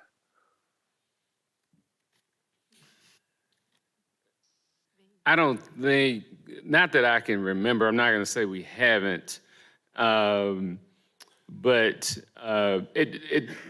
it was really twofold, Director Richardson. It was that, but also the fact that the appraisal that we paid for came in a lot at a lot lower price than we initially were offering. Well, I thought that part, but when you made reference to HUD, I didn't know if that was a trigger for us to kind of back away, because I believe the city has. I haven't been on the board as long as some of my other colleagues, but I believe in the past, being involved with the city and working with the city's game programs, and after-school programs, and out-of-school programs, I do believe in the past the city has bought property from city employees before. And I want to echo Director Peck's birthday greetings. I hope you have a happy birthday, and please keep up the good work. That's all I have, man. Thank you. Thank you so much. We'll now transition. I don't see any more questions. We'll now transition to our financial report from our Chief Financial Officer, Director Linehan. Mayor, Yes, Mr. Attorney. there is an ordinance that has been drafted. I'm putting a couple of final touches on it. Sarah did yeoman's work on it, and I'm going to have a draft out this week that deals with our financial reporting requirements. Director Miller is going to get a copy of this, and I will send it to anybody on the board that wishes to have a copy. I know that Bruce and Sarah and the mayor, of course, will get copies of it. But I wanted to bring that point up. Thank you, Mr. Attorney. And Mr. Mayor, before we proceed, I need to recognize Vice Mayor Hines. and Oh, okay. I'll come right to you. Go ahead, Mayor. Go ahead. no, I just wanted to bring up the Dover Drive resolution to discuss that street. It was supposed to be on the agenda for discussion. Are we waiting on something or a reason we didn't add that to the agenda? Not, Mr. Attorney? No, I think it's supposed to be on the agenda today to be put on. We'll figure that out and get it rectified and put out a Okay, note. because I wanted us to discuss that. I know that those residents are interested in finding out from Mr. Moore. I'm sure it was probably an undue oversight. We'll make sure it gets corrected. Okay, thank you. Did you want to make any quick comments just for the board's awareness? No, I just wanted the board to know that the residents on Dover Drive are interested in having the alternative entrance. And I had reached out to the owners of the adjacent multifamily development involved communities, and they had expressed an interest in having that discussion with our city manager and his staff to determine how that could work and how it could benefit both developments to have that become a city street, because they are doing a renovation project on the entire complex that they own, and now would be an ideal time. And I just wanted to let the residents know that I have not forgotten them, that this is something that's going to impact their quality of life on Dover Drive, and it's very much of interest to me to see what else we can do to alleviate their issue.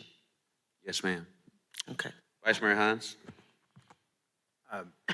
And Tom, in the new resolution, I know we discussed it, but y'all are talking, and I know Sarah, we've had a difference of opinion about when the revenue's accrued and when we actually receive it, and us having to hold our books open. And are y'all talking with the auditors and trying to get some resolution as to trying to clean that up so we don't have to keep our books open for 2 months? I have spoken with the auditors about that, and the draft that's going to be sent out will note that issue so that everybody can address it. Okay, thank you. Thank you. Director Linehan?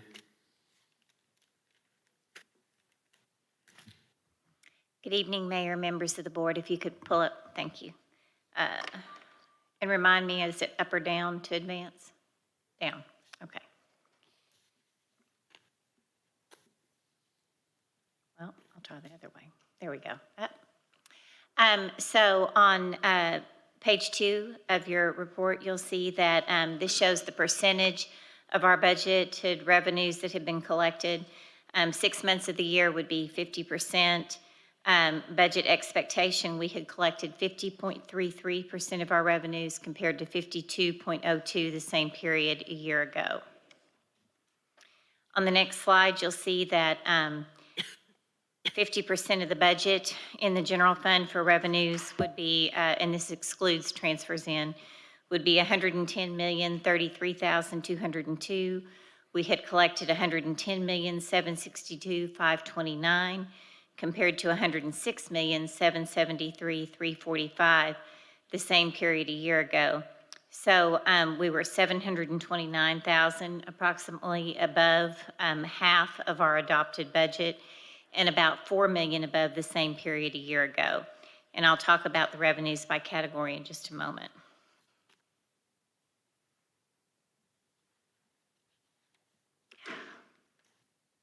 I'm having trouble getting it to advance. There we go. Okay, so here you see our revenues by category. The general property tax revenues we've talked about several times. When you compare that to the budget, we receive approximately 40% of our property tax revenues in the first half of the year, with the remaining 60% typically in the fourth quarter. There's a little bit in between. When you compare it to the same period a year ago, so the variance to budget is primarily just due to timing. When you look at the comparison to prior year, you'll recall that our 2021 revenues included the 2020 excess charge that we receive, excess commissions, and they were received too late for revenue recognition under the modified accrual method in 2020 and were included in our 2021 revenues. And that was about $1.13 million that it increased our 2021 revenues last year. Our sales tax, I'll go into great detail in just a moment. On licenses and permits, the variance there, about $7.2 million of the annual license and permits budget is associated with city business licenses, and those are due January 1st each year. Collection of 22 revenue is really focused, it's collected both in December 2021 and then the first few months of the year. Anything collected in advance is deferred for recognition in the year that it's attributed to. So through June, the city had collected 90.3% of that annual business license budget compared to 94.8% the same period a year ago. That difference, the decline, is primarily attributed to the lower inventory levels that reduced assessments for businesses in 2022. And an example would be car dealerships. We did include a reduction to that in the recently adopted amendment. And I will remind you, these are all in comparison to the original adopted budget. The amendment was just adopted last week, and so that'll be showing up in our next monthly financial report. But mixed drink supplemental payments are also a portion of this. Through June, approximately 64.3% of the budget for mixed drink supplemental payments had been collected, and the revenues exceed the same period a year ago by 31.4% in that category. And that's due primarily to the reopening of the restaurants and bars over this past year. When you look at the planning permits, that's the remainder of the business license budget. And that has at about 50.5% of the annual budget, so they're just slightly above where we would expect them to be.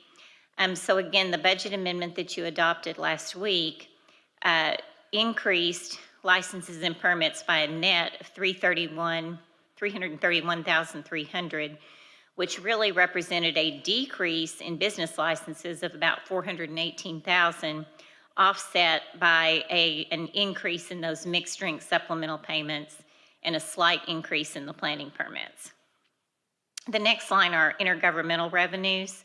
Those are received 100% in July each year from the state, and they're associated with pension turnback funds. And then our fines and fees, they are a trailing budget through June by 227,000. Oh, looks like I advanced accidentally, I'm sorry. I don't know how to make it go back. Can you back me up a slide? Thank you. So their trailing budget, 227,000, with the majority of the variance attributed to fines.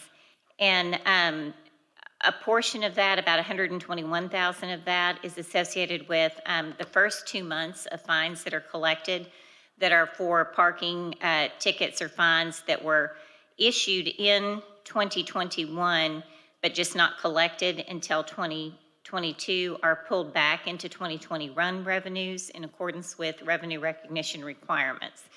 The comparable adjustment the same period a year ago was not made until a little bit later. The anticipated, we did in our proposed budget amendment include a reduction in these fines of about 339,000, and that was due to the slow resumption of court cases since COVID and a fewer number of tickets that had been issued.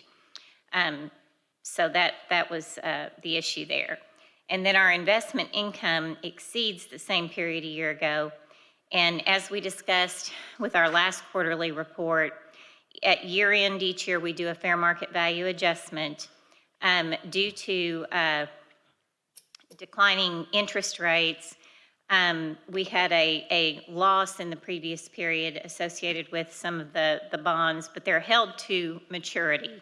So at the point that we don't ever have these unrealized gains or losses, we have only realized gains or losses. Our realized investment income is actually exceeding budget, 142,790 year to date, and it's over the same period a year ago by 132,800. About 405,000 of this variance is just the reversal of the prior period loss, which happens at the first of the year, and then it's trued up at the end of the year based on the market valuation at that point in time.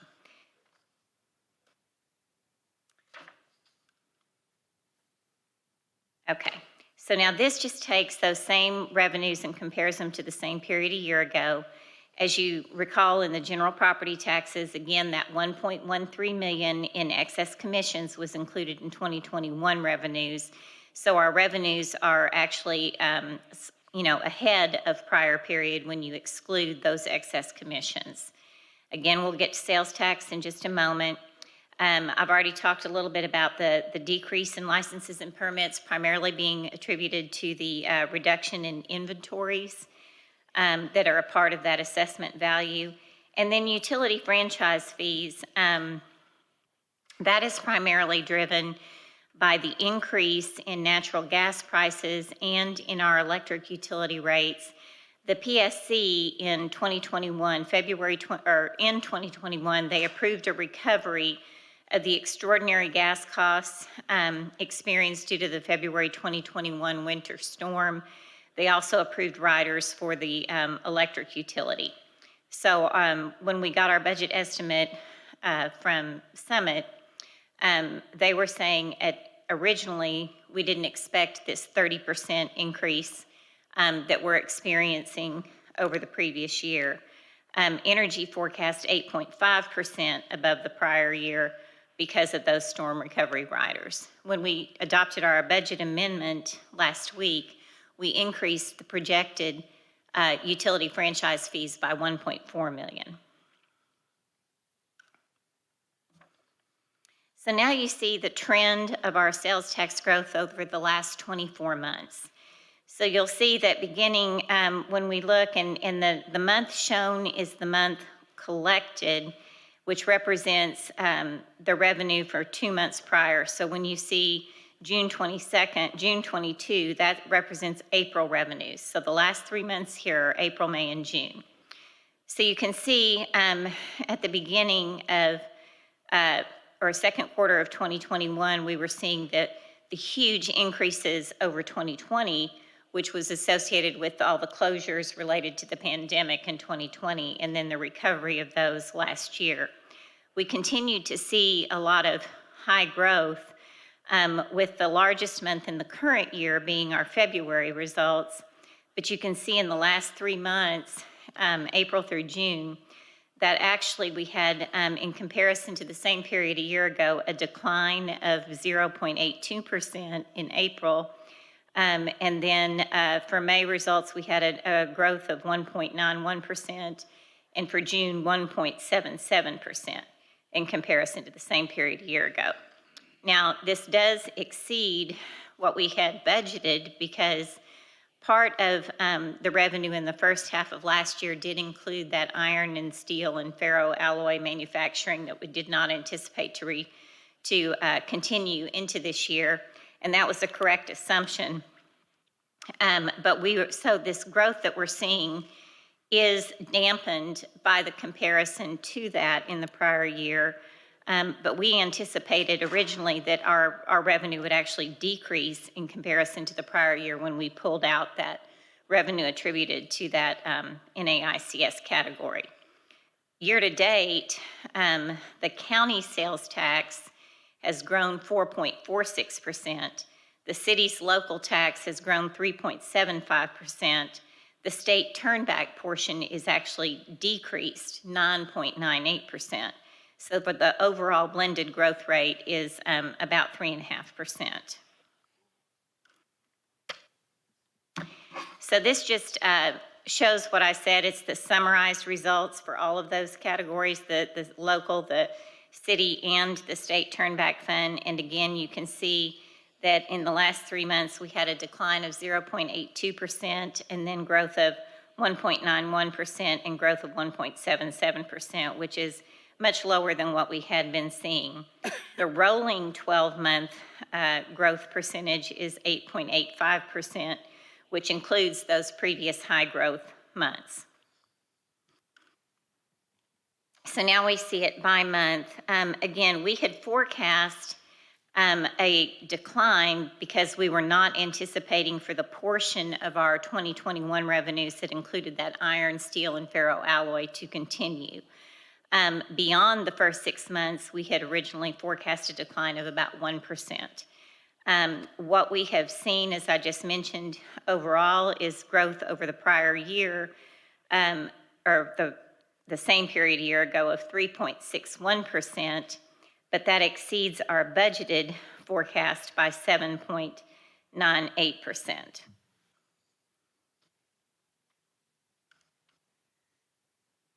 So now we're going to look at it by NAICS category. So this first slide is the top 10 codes or business types that generate the majority of our sales tax revenue. These are the largest revenue producers, and this is just the local tax, the city's 1.125%. This does not include the county's 1% or the state turnback. So you can see that, well, these categories, the largest income producers have grown 5.8% in the first 6 months of the year over the same period a year ago.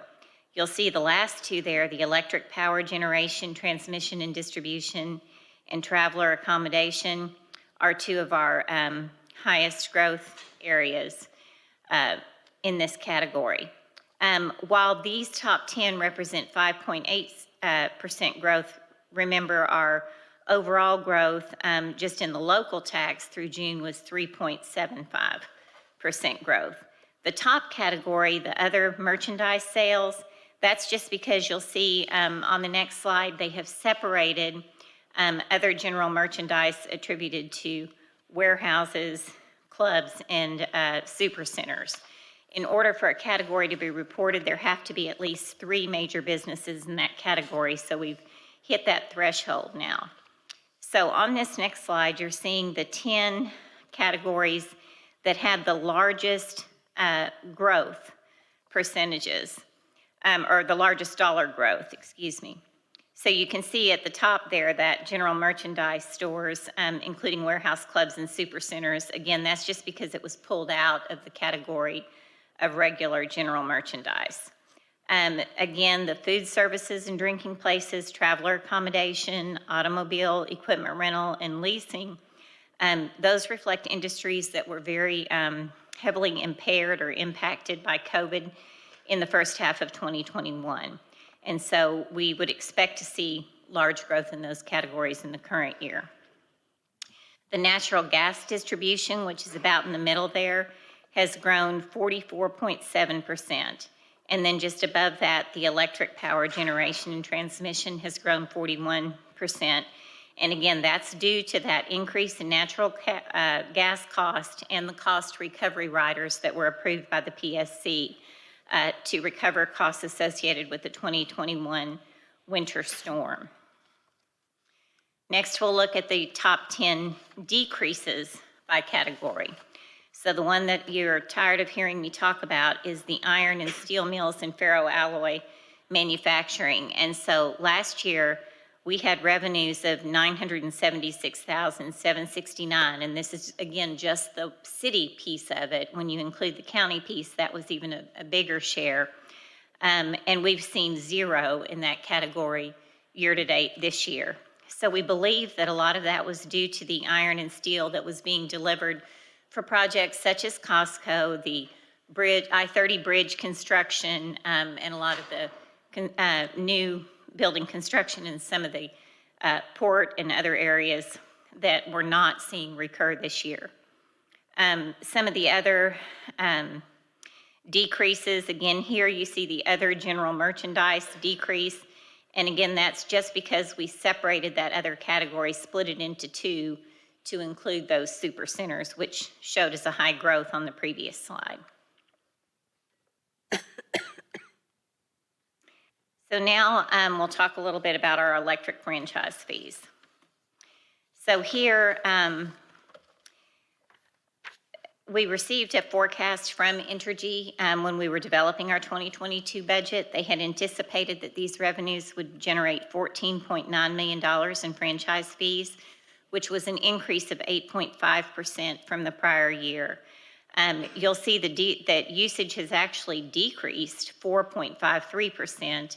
Our revenues are up 7.65%, but that is slightly below the forecast that they had given us.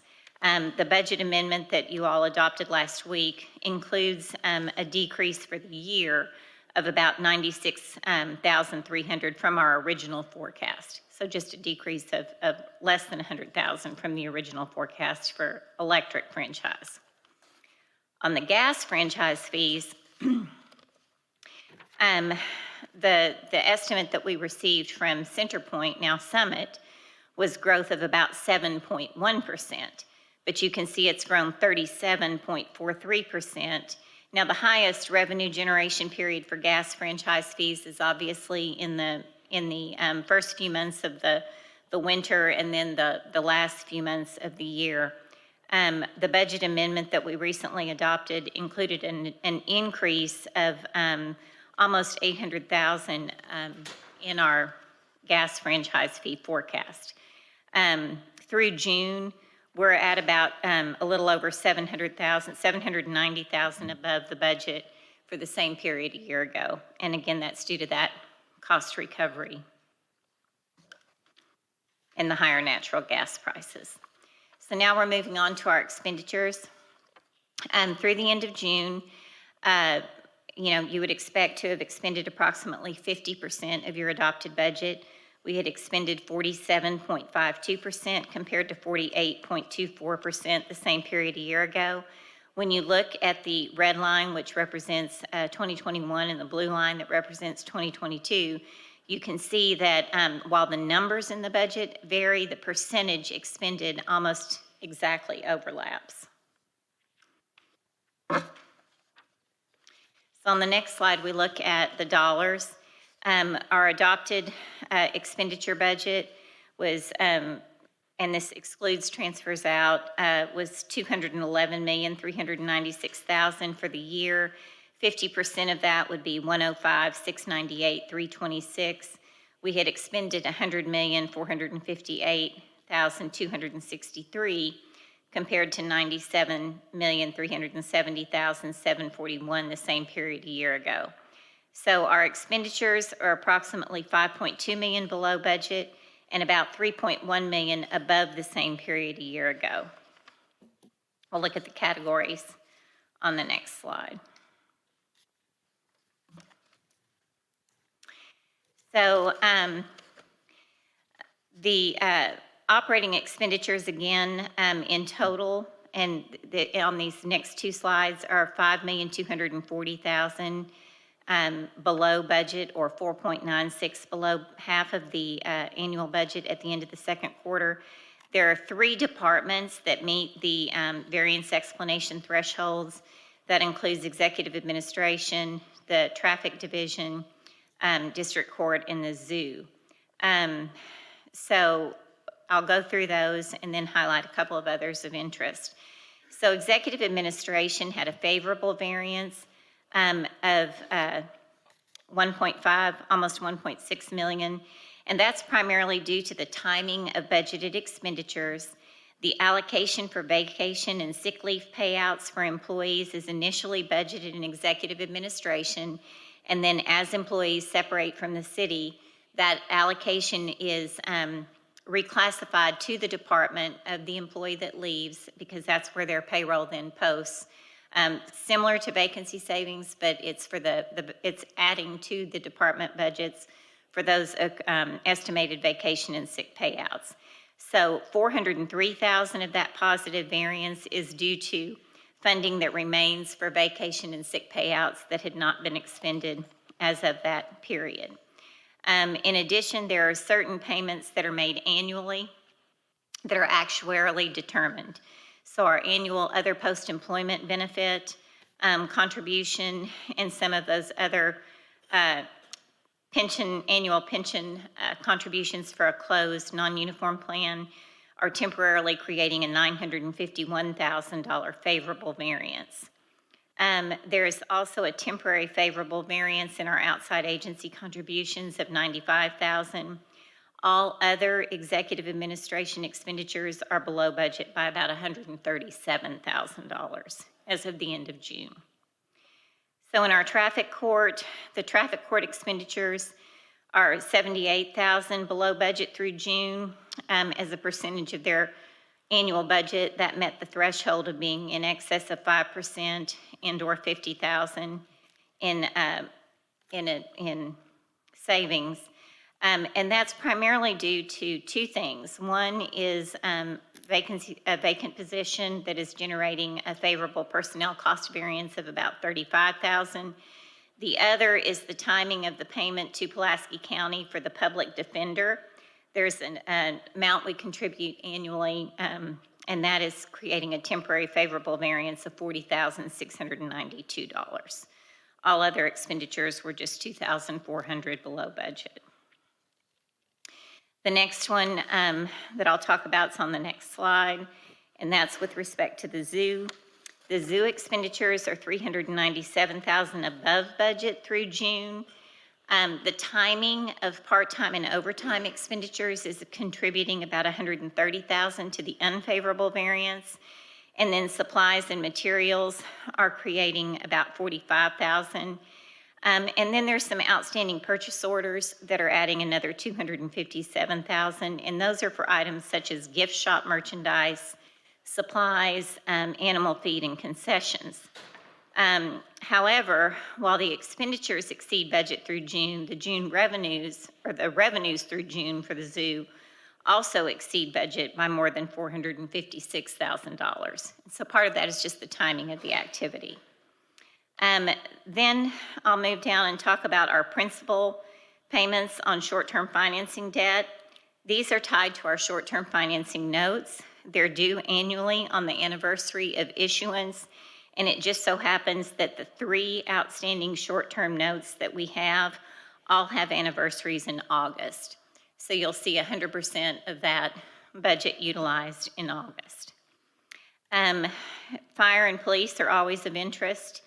Our fire is currently 1.16% above budget through June. Overtime and outstanding purchase orders are driving that variance, partially offset by a favorable variance in the timing of the closed pension plan contributions. Again, outstanding purchase orders that are encumbered are about $539,000 for uniforms, small equipment, and building maintenance, which would be expended ratably throughout the year. But when the funds are encumbered on the PO, the full amount of the expense is recognized at that time. On police, expenditures there are 3.45% below budget through June, which is about $800,000 of the favorable variance is due to the timing of contributions to the closed pension plan. And then the remaining of that variance is primarily driven by vacant positions. So speaking of vacant positions, we had a target of $6,691,700 that offset our 100% personnel budget for expected turnover and the time it takes to fill those vacant positions. Due to the number of vacancies in the city, we have reached that target through the end of June.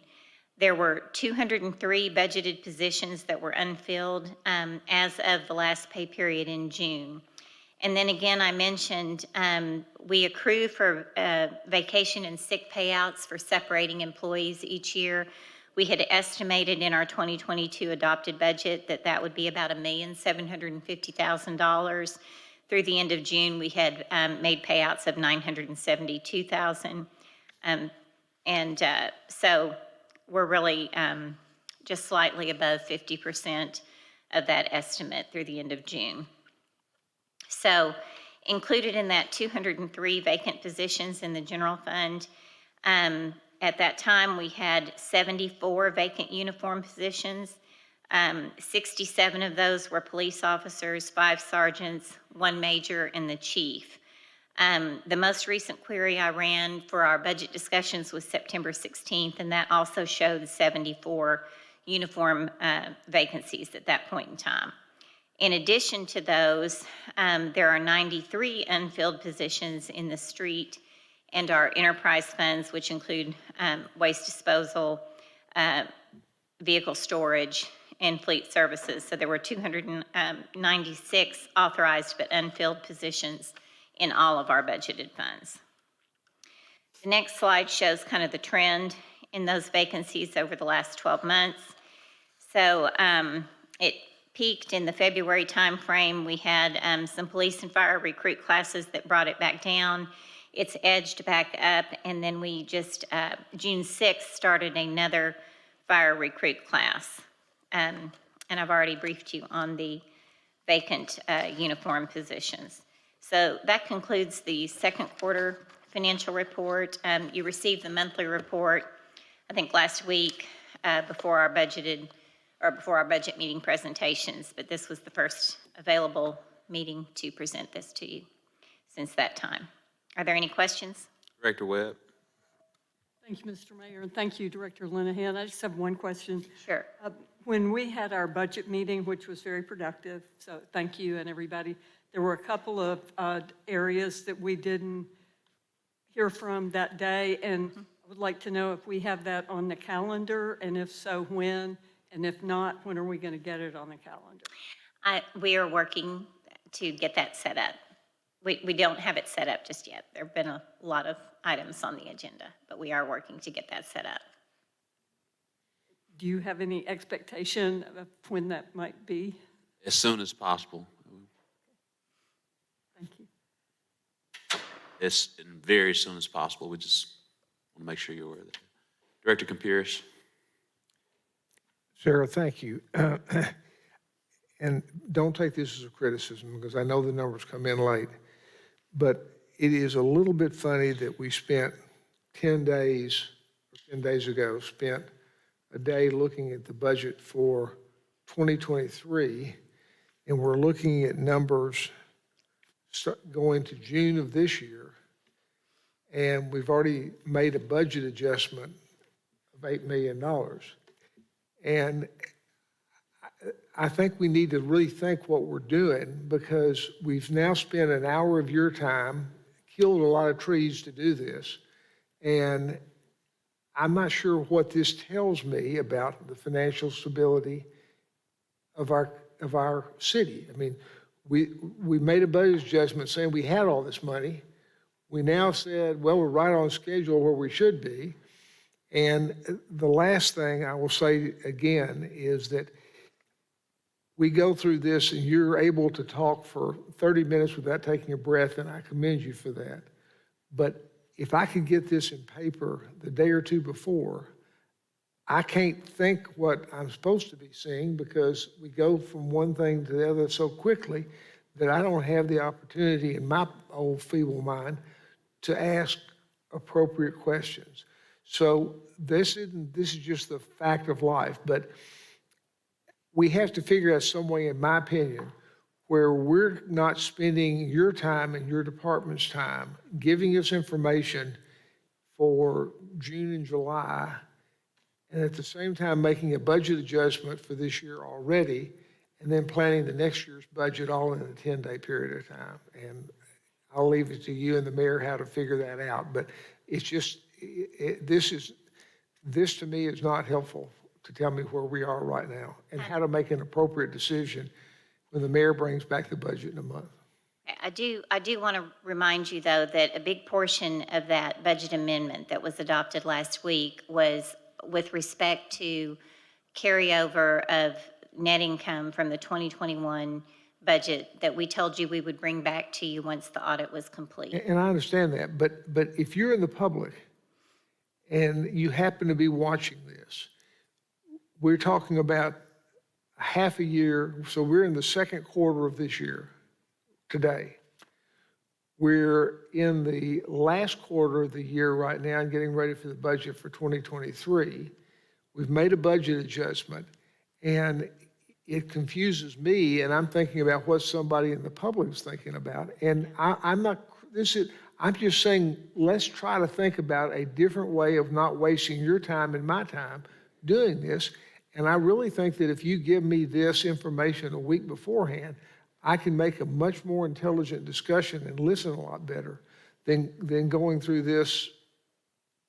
Well, and that's a fair comment. I will tell you, though, that I prepared this Sunday, and so I could have sent it to you yesterday.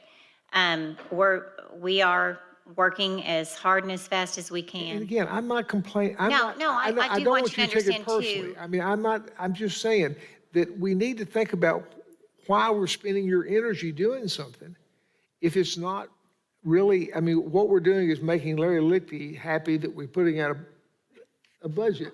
I mean, basically, we passed the thing saying we're going to do it, and we're following the law, but I'm not sure it helps me make decisions for the city. And again. No, and I don't take it understand. I do want to make sure you understand too, though, when we are projecting for the budget and for a budget amendment, we're projecting through the end of the year based on information we're hearing from multiple sources and what we've experienced year to date. So that adjustment was not just actuals through a certain period of time, it's also a projection. What this represents is what actually happened. Now, we can give you information earlier, but it will be a forecast because we will not have that actual information yet. And again, please don't take it personally, because I'm afraid I'm offending you again. You're not.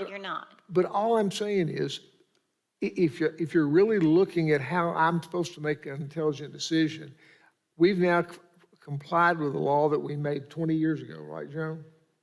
BJ? Long time ago. And I'm not sure that we don't need to rethink this, and that's all I'm asking you to do. Thank you, Director Campiris. We'll now transition to our staffing study. We'll ask that Assistant Chief of Police Heath Helton, who's been leading this alongside, to kind of kick us started. We do have Interim Chief of Police Wayne Bewley, who's here, but Chief Helton's been leading this staffing study, and we'd like for him to kick us off. Yeah, good evening, Mr. Mayor. Vice Mayor And one Haynes. sec, I'm sorry, 1 second. Chief. Actually, it was more so for Director Miller's information. Members of the board, if you will remember, well over a year or so ago, we embarked on this study to truly show where we should be as a city as it relates to our staffing levels within the Little Rock Police Department. I think one of the things that we've always shared over the last year or so is that right now the national average is somewhere around 1.6 per 1,000. We as a city have 2.6 per 1,000, so we're ahead of the curve as it relates to that. However, there are many different dynamics. As you know, a police department has more than just patrol. We have a number of different units and divisions that help our city fight crime, prevent crime, and ultimately make our city safer each and every day. And so this is all encapsulated by independent team who took a look at our city's staffing levels to share their knowledge based on industry knowledge, also taking time to visit with our team, and they have these set of recommendations. And then, Mr. Director Miller, this is something that kind of started well before you came onto the board. This is now a culmination of that in this presentation. Chief Helton. All right, thank you, Mr. Mayor, Vice Mayor Hines, members of the board. As the mayor said, kind of briefly said, you know, we began this process in probably late 2020 when we kind of threw the open bid process out there, gathered up a variety of different programs that submitted bid applications to do the staffing study. It was later chosen through our committee, CPSM, which is the Center for Public Safety Management, was chosen to do the study. That started in early 2021 when we were funneling information to them, working with them to gather up the data that they needed to complete their process. Late April, early all the way up to June, we corresponded with them, and then Mr. Craig Juniger, who I'm going to introduce here shortly, brought his team into the city of Little Rock, where they sat down for 2 days with members of the department, analyzing, doing interviews and things of that, and I know he'll go into detail about that report. So we're very happy to finally wrap this project up, have him present that product there on basically overview of our police operations and this data analysis through their report. It was a very comprehensive report, very lengthy, a lot of information to soak in, but he's been able to condense it down and kind of hopefully take the meat of it out and for you all to get a piece of it and ask questions. So at this time, I'll turn it over to Mr. Jeniger to talk about his team and how they did the report. Thank you, Assistant Chief Helton. I appreciate that. Mayor, Vice Chair, Board of Directors, thank you for having me here today to present our findings on a lot of hard work that went into this project. As Chief Helton said, my name's Craig Jeniger. I'm a senior member of CPSM, Center for Public Safety Management. We have done over 400 of these studies since the inception of the company. I've been with them 9 years. I joined them while I was still a police chief, and I've done probably over 40 or 50 of these studies. So I'm not sure which one now goes forward. Forward? Okay. So what I want to show here is the project staff. There were 5 of us, the consultants, that came here to Little Rock. You can see by the list that it's a very distinguished group of people. Between those 5 people, there's over 160 years of police experience. Now, granted, I don't look like I could have had that many, but I had 41 years in law enforcement, 3 different places as a police chief. So among us, we have a lot of experience, and we know a lot about the industry. So the team was a well put together team, which as the team lead, I get to select them, and I pick the best of the best that the company has to offer. So the way that we do our projects are standardized pretty much for any department, whether it's a very large department that we've done like Houston, Texas, to a very small department of 8 officers in Forest Lakes, Minnesota.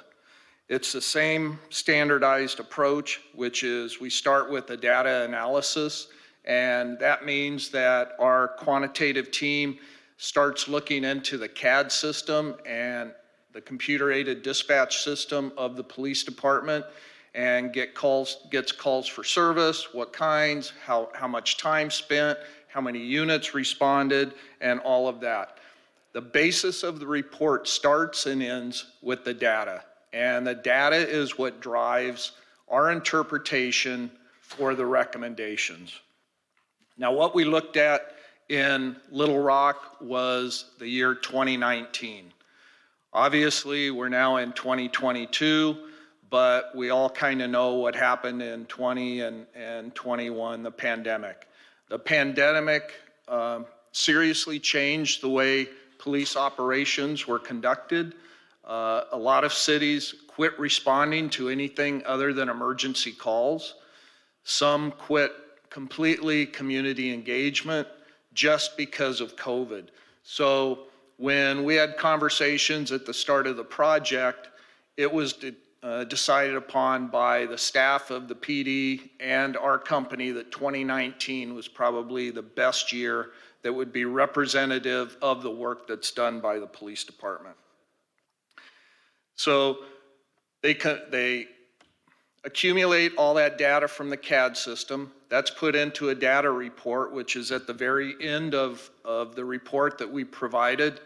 And quite frankly, if you don't know law enforcement, it's a bunch of numbers that you're probably not going to make a lot of sense out of, because it really gets down into the weeds. And that's the data that we, as the consultants or the subject matter experts, use to interpret when we start looking at the police department. So we get the data report completed, and then the next phase is we come out here for a site visit. So we came out here for 2 days, and I have to say your police department was very gracious in entertaining us and providing us everything that we needed. While we were here, we do what's called focus groups, and we do focus groups with both sworn and civilian members of the department, both supervisors and line level. And we do that for the reason of we're provided data, we're provided policies, we're provided procedures, but until we sit down and talk to the people that are actually the boots on the ground, the people that are doing the work and records and communications, sometimes we don't know exactly how processes are being completed or handled, or if they're actually in accordance with your policy. So a lot of times when we have these focus groups, we're getting tidbits of information that causes us to look elsewhere in the department to try to find out what is the root cause for maybe police reports not getting approved in a timely manner. Well, there's a backlog of them in a certain area. So we try to work through that stuff. As I said, the document review is an essential part of the whole project, and we were provided hundreds, if not thousands, of documents by the PD on policies, procedures, staffing, a bunch of numbers with everything. And then it's the operational administrative operation or observations, which is us sitting down with the members of the police department that are in charge of certain areas. And that's where we get our one-on-one time with them, and we really find out the nuts and bolts of their particular operation within the department. So after we completed the project and our site visit, we had some general observations about your police department. The first one is the department's employees are dedicated, committed, and professional.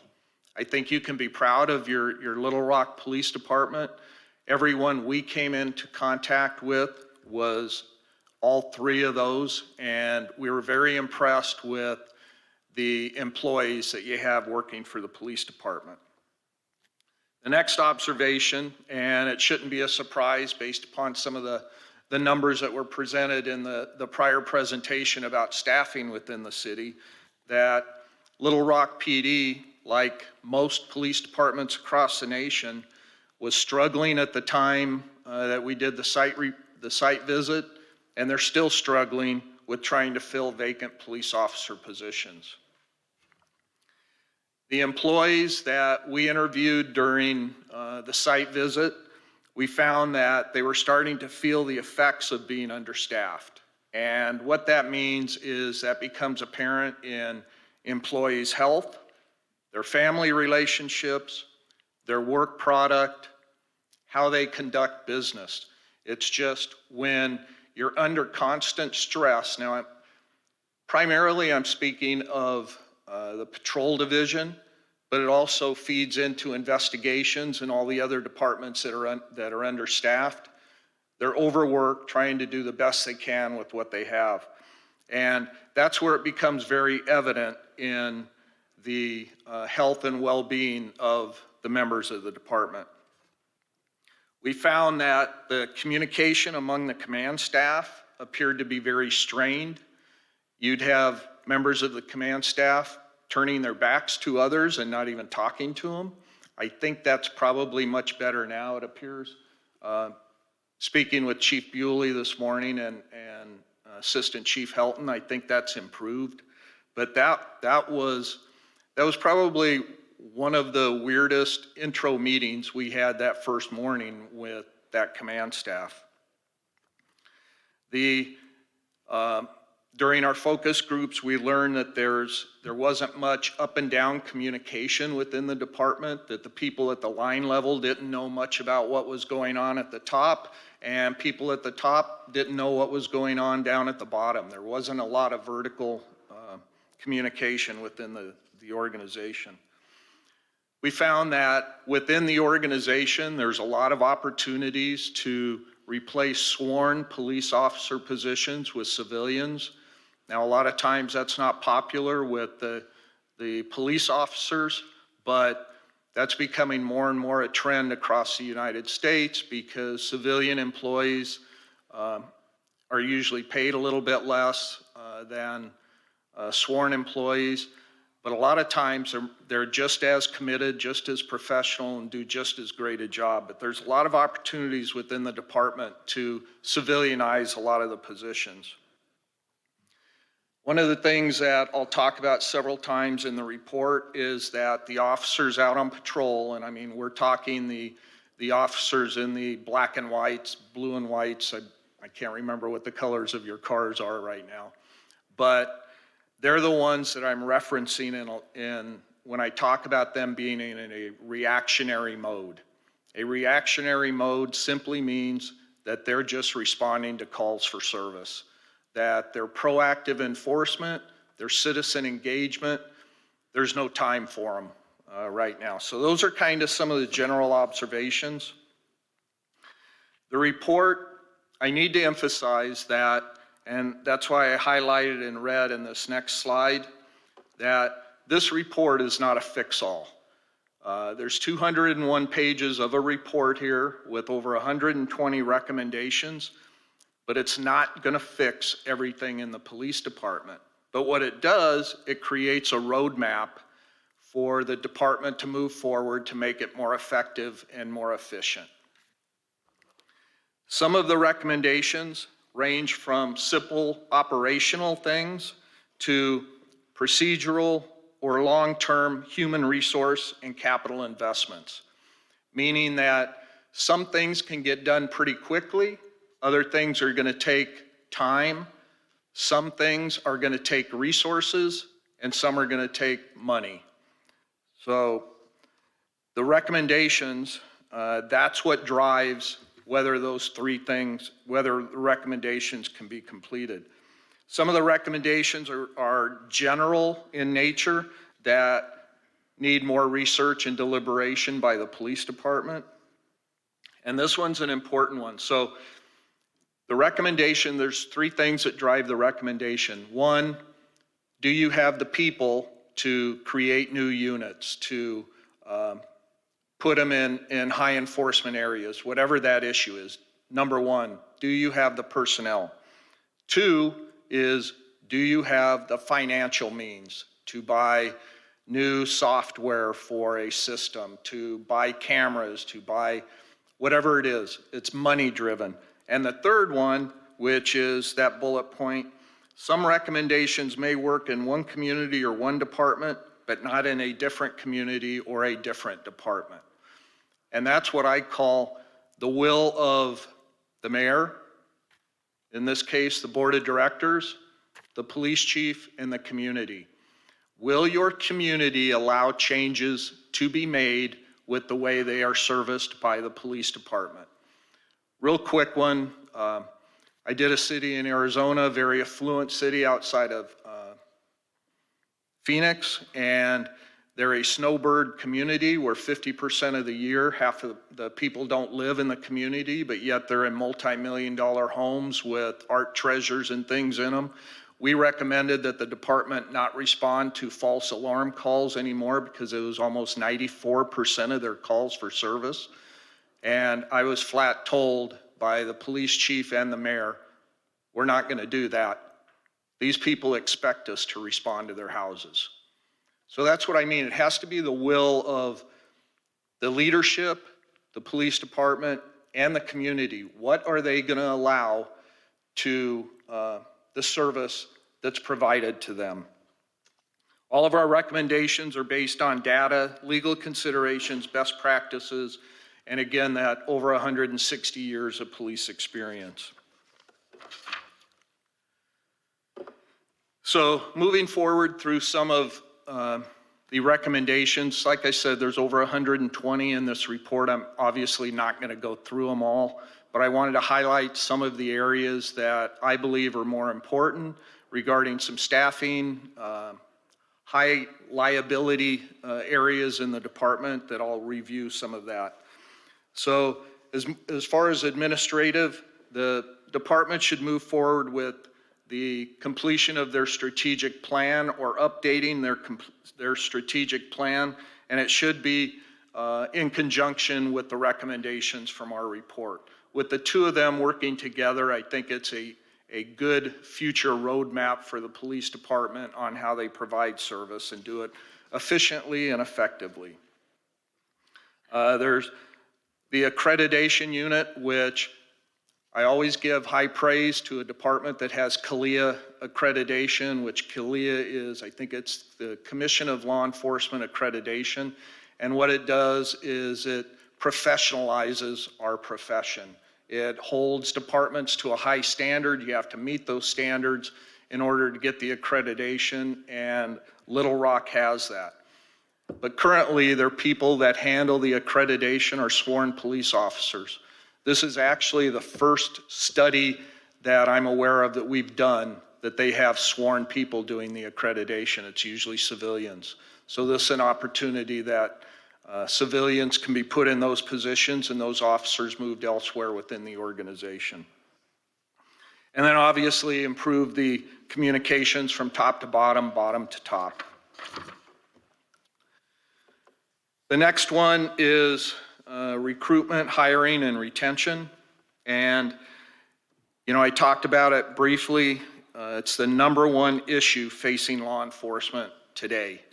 And that's no matter where you're at. I did a study in South Carolina that they're 1/3 of their police department down. They're allotted 300 officers, they're down 100 police officers. I don't know how you recover from that. It's the most critical issue aside from obviously life safety in law enforcement. So when currently, your police department's authorized 594 police officer positions. They currently have 517. That means there's 77 vacancies. That's 13% of your police department is vacant. And that's as of the 8th, 3 days ago or 4 days ago when Assistant Chief Helton sent me that information. Normally, when we do these studies, police departments run from 1% to 3% vacancies. However, now we're starting to see 13, 20% vacancies in police departments. So one of the recommendations is the department and the city need to develop a clear and effective strategy for recruitment and retention. Now, this is one of those things that was unknown to me when I started in law enforcement almost 4 decades ago, was bonuses that you're giving to police officers. Man, at the time I was just happy to get hired anywhere that would take me. Well, now we've opened up free agency in law enforcement, and I was telling the chief that there's a city in California that's offering $100,000 if you come to work for them. So that's what you're competing against to get the top quality individuals around the nation. And you're short-sighted if you're just recruiting from Arkansas. You need to be recruiting from all over the nation. But there's bonuses, longevity pay, take-home car programs, higher pay, more time off.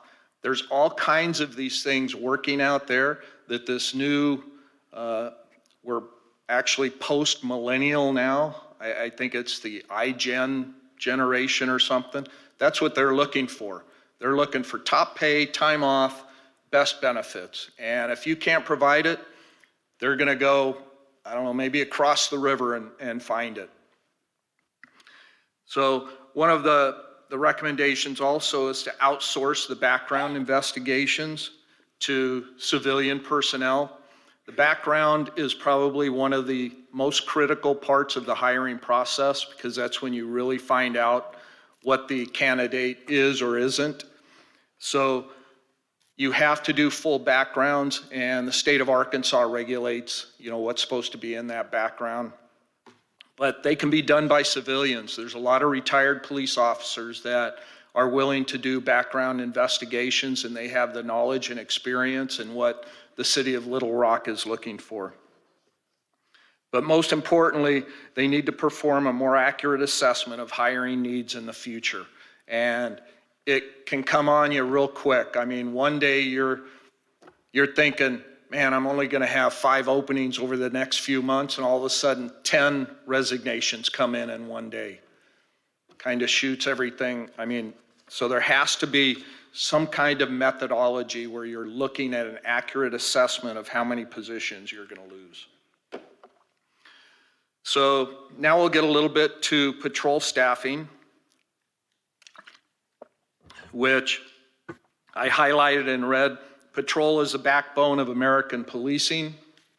I think that was termed by Sir Edward Peel.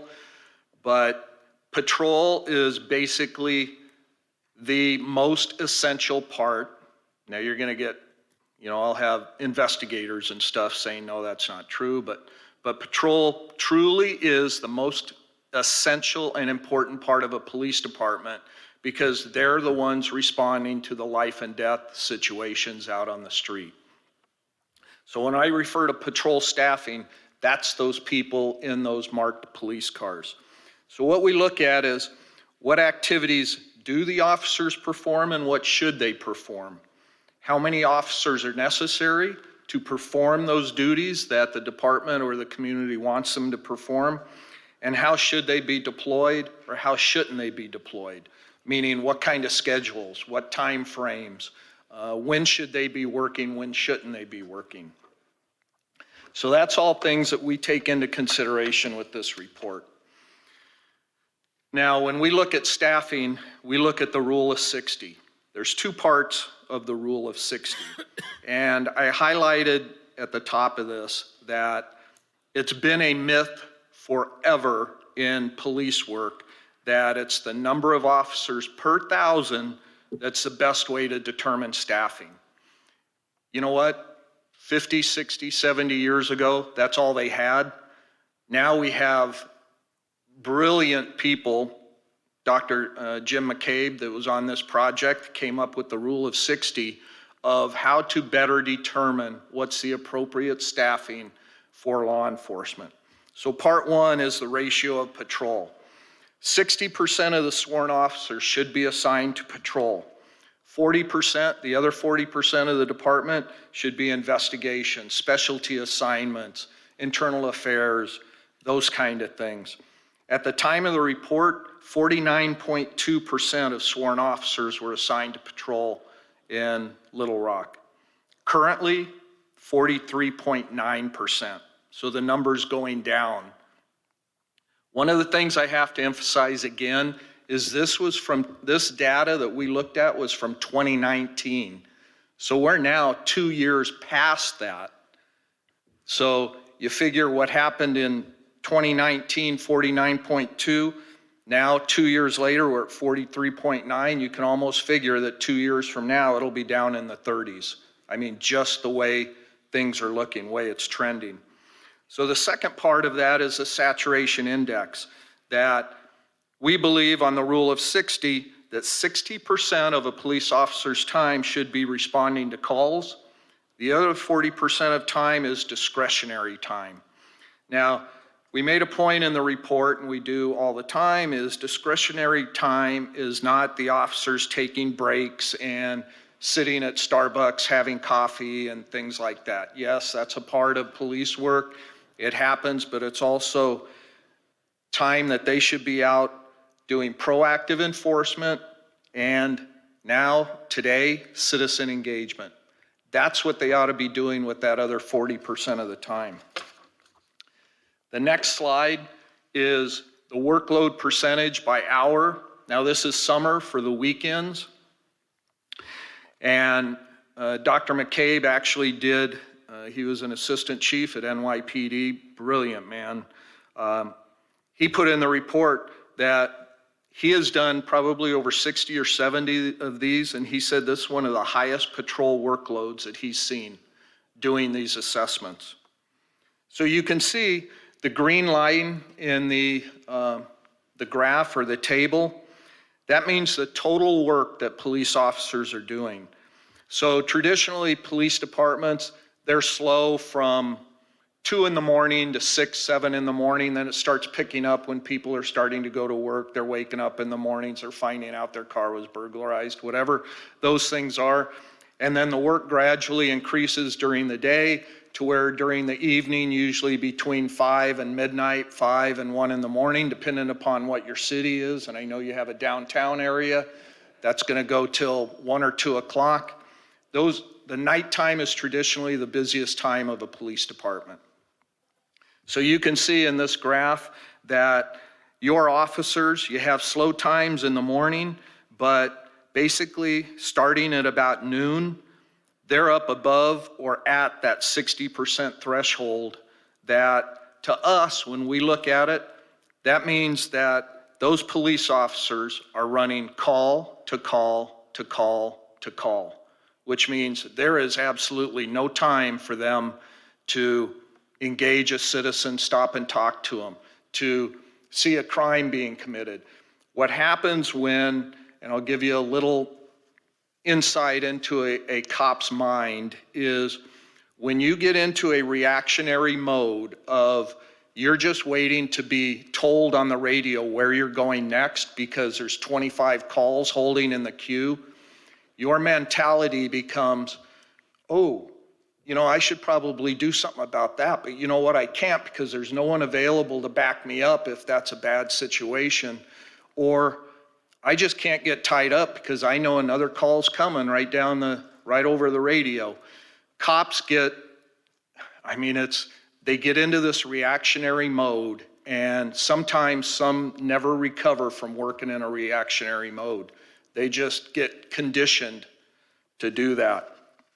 So this is a really important slide because it shows where that total work line is, and when that work line's anywhere above 50%, patrol officers are starting to feel stressed out in patrol with the number of calls that are occurring.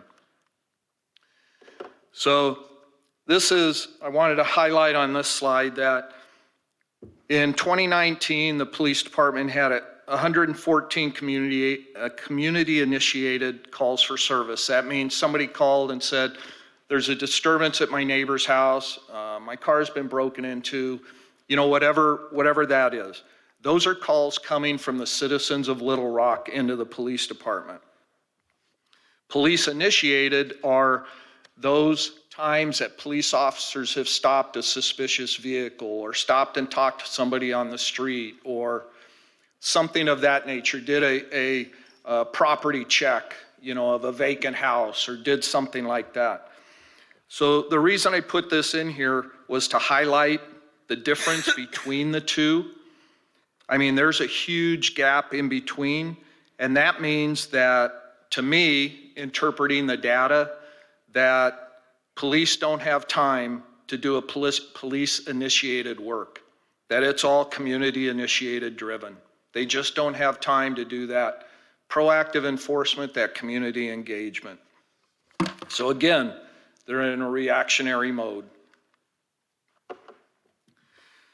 So one of the things that we do in these reports is we look at what we believe is the appropriate scheduling of shifts and what's the appropriate staffing. So patrol, and I'm kind of focusing on that because that at Little Rock is the biggest component of this police department.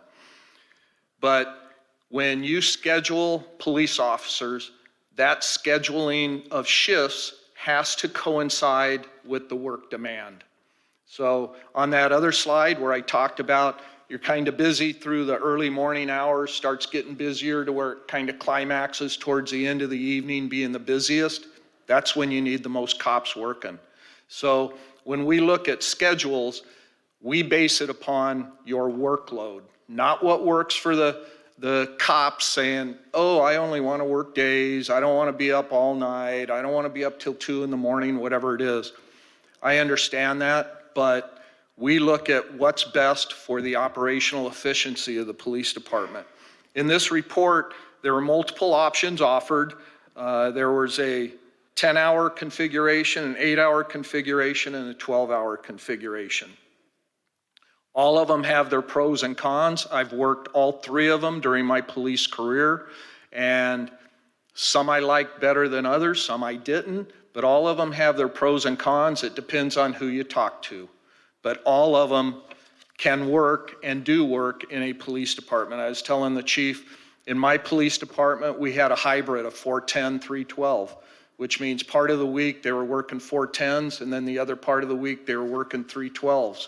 And it just worked out to meet our operational demands, and that's what the employees wanted.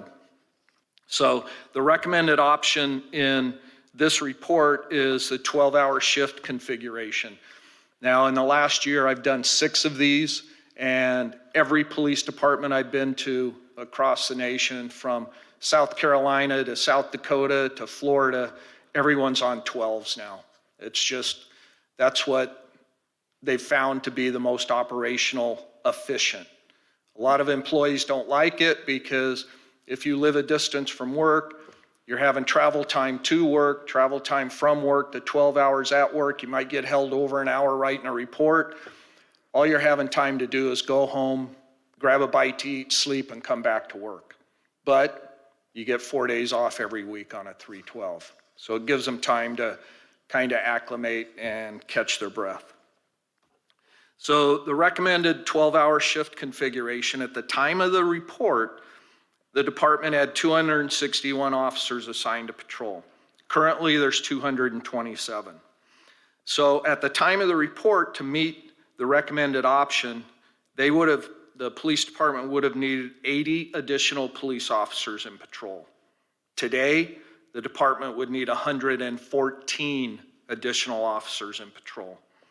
So that's why I can't stress enough that as it stands today, the patrol function is under considerable stress, which can lead to negative outcomes. Health and welfare of the officers, their family, their work product, all of those things that are included in the stressors of a police officer.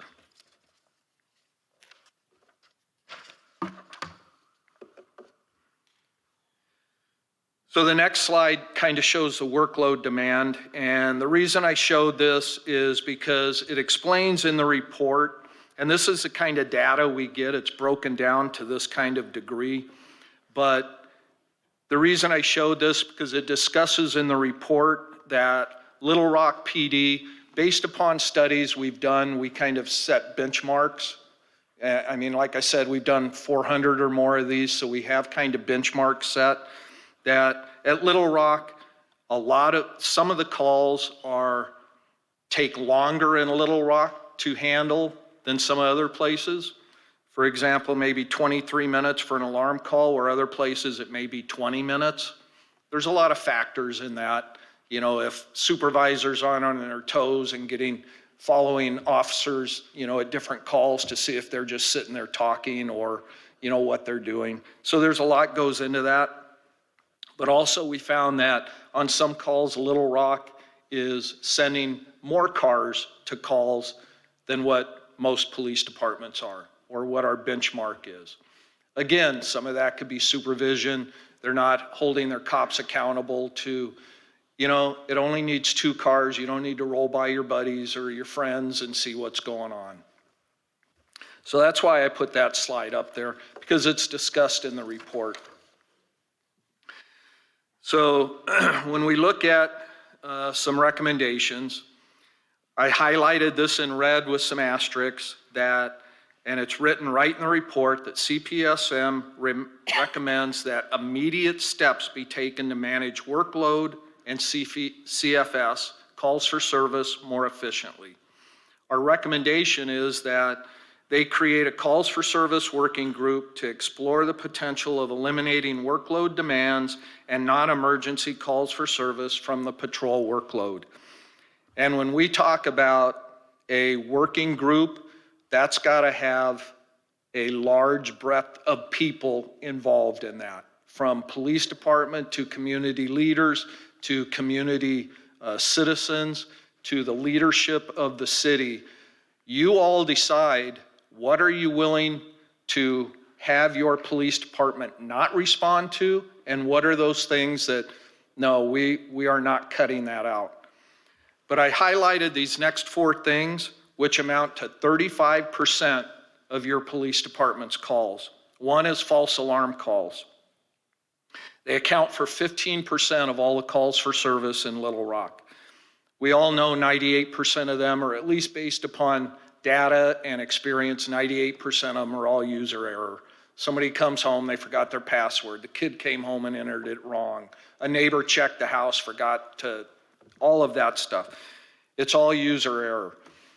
The city needs to, they've done a really good job in enacting fines and levies against, false alarm calls. But based upon the call load that the city is experiencing right now, they have to be more stringent, I guess, on what they do. So that's raising alarm fees, and that's an emergency, and a second part of that can be an emergency verification call, that before you respond, you're actually trying to call the house and see if somebody is in there or call the owner and say, are you at home?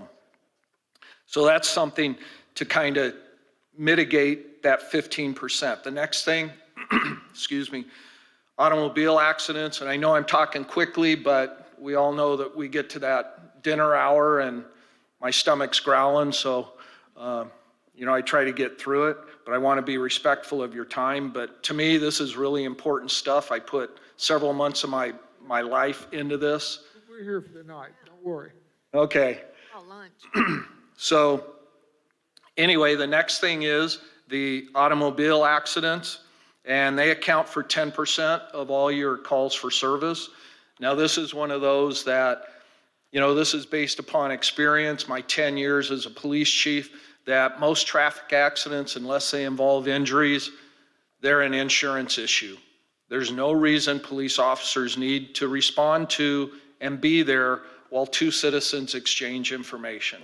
Now, obviously, if there's an issue, one won't present a driver's license, whatever it is, an officer probably needs to be there. But for the most part, traffic accidents that are non-injury, we recommend not responding to them. Now, again, are you willing to, do that in the city of Little Rock? But that's 10% of your calls for service. Assist other agencies accounts for 5%. Those are routine medical calls. Very seldom does the cop get to a location and do any kind of medical aid. I mean, it just doesn't happen. So, let the people that get paid to do that, the firefighters, the paramedics, let them get to those calls and do it. You don't need a police officer rolling with them. So that's 5% of the calls. And then miscellaneous calls for service is 5%, which is information reports. Just simple little reports that can be taken by somebody at the police department when somebody calls in. You don't need police officers responding out to those. So these are just 4, but I think there's 4 or 5 others in the report, but these are the highlighted ones because it's 35% of your calls for service. So if you looked at even reducing how you do business, you can ease some of that load that patrol is feeling right now.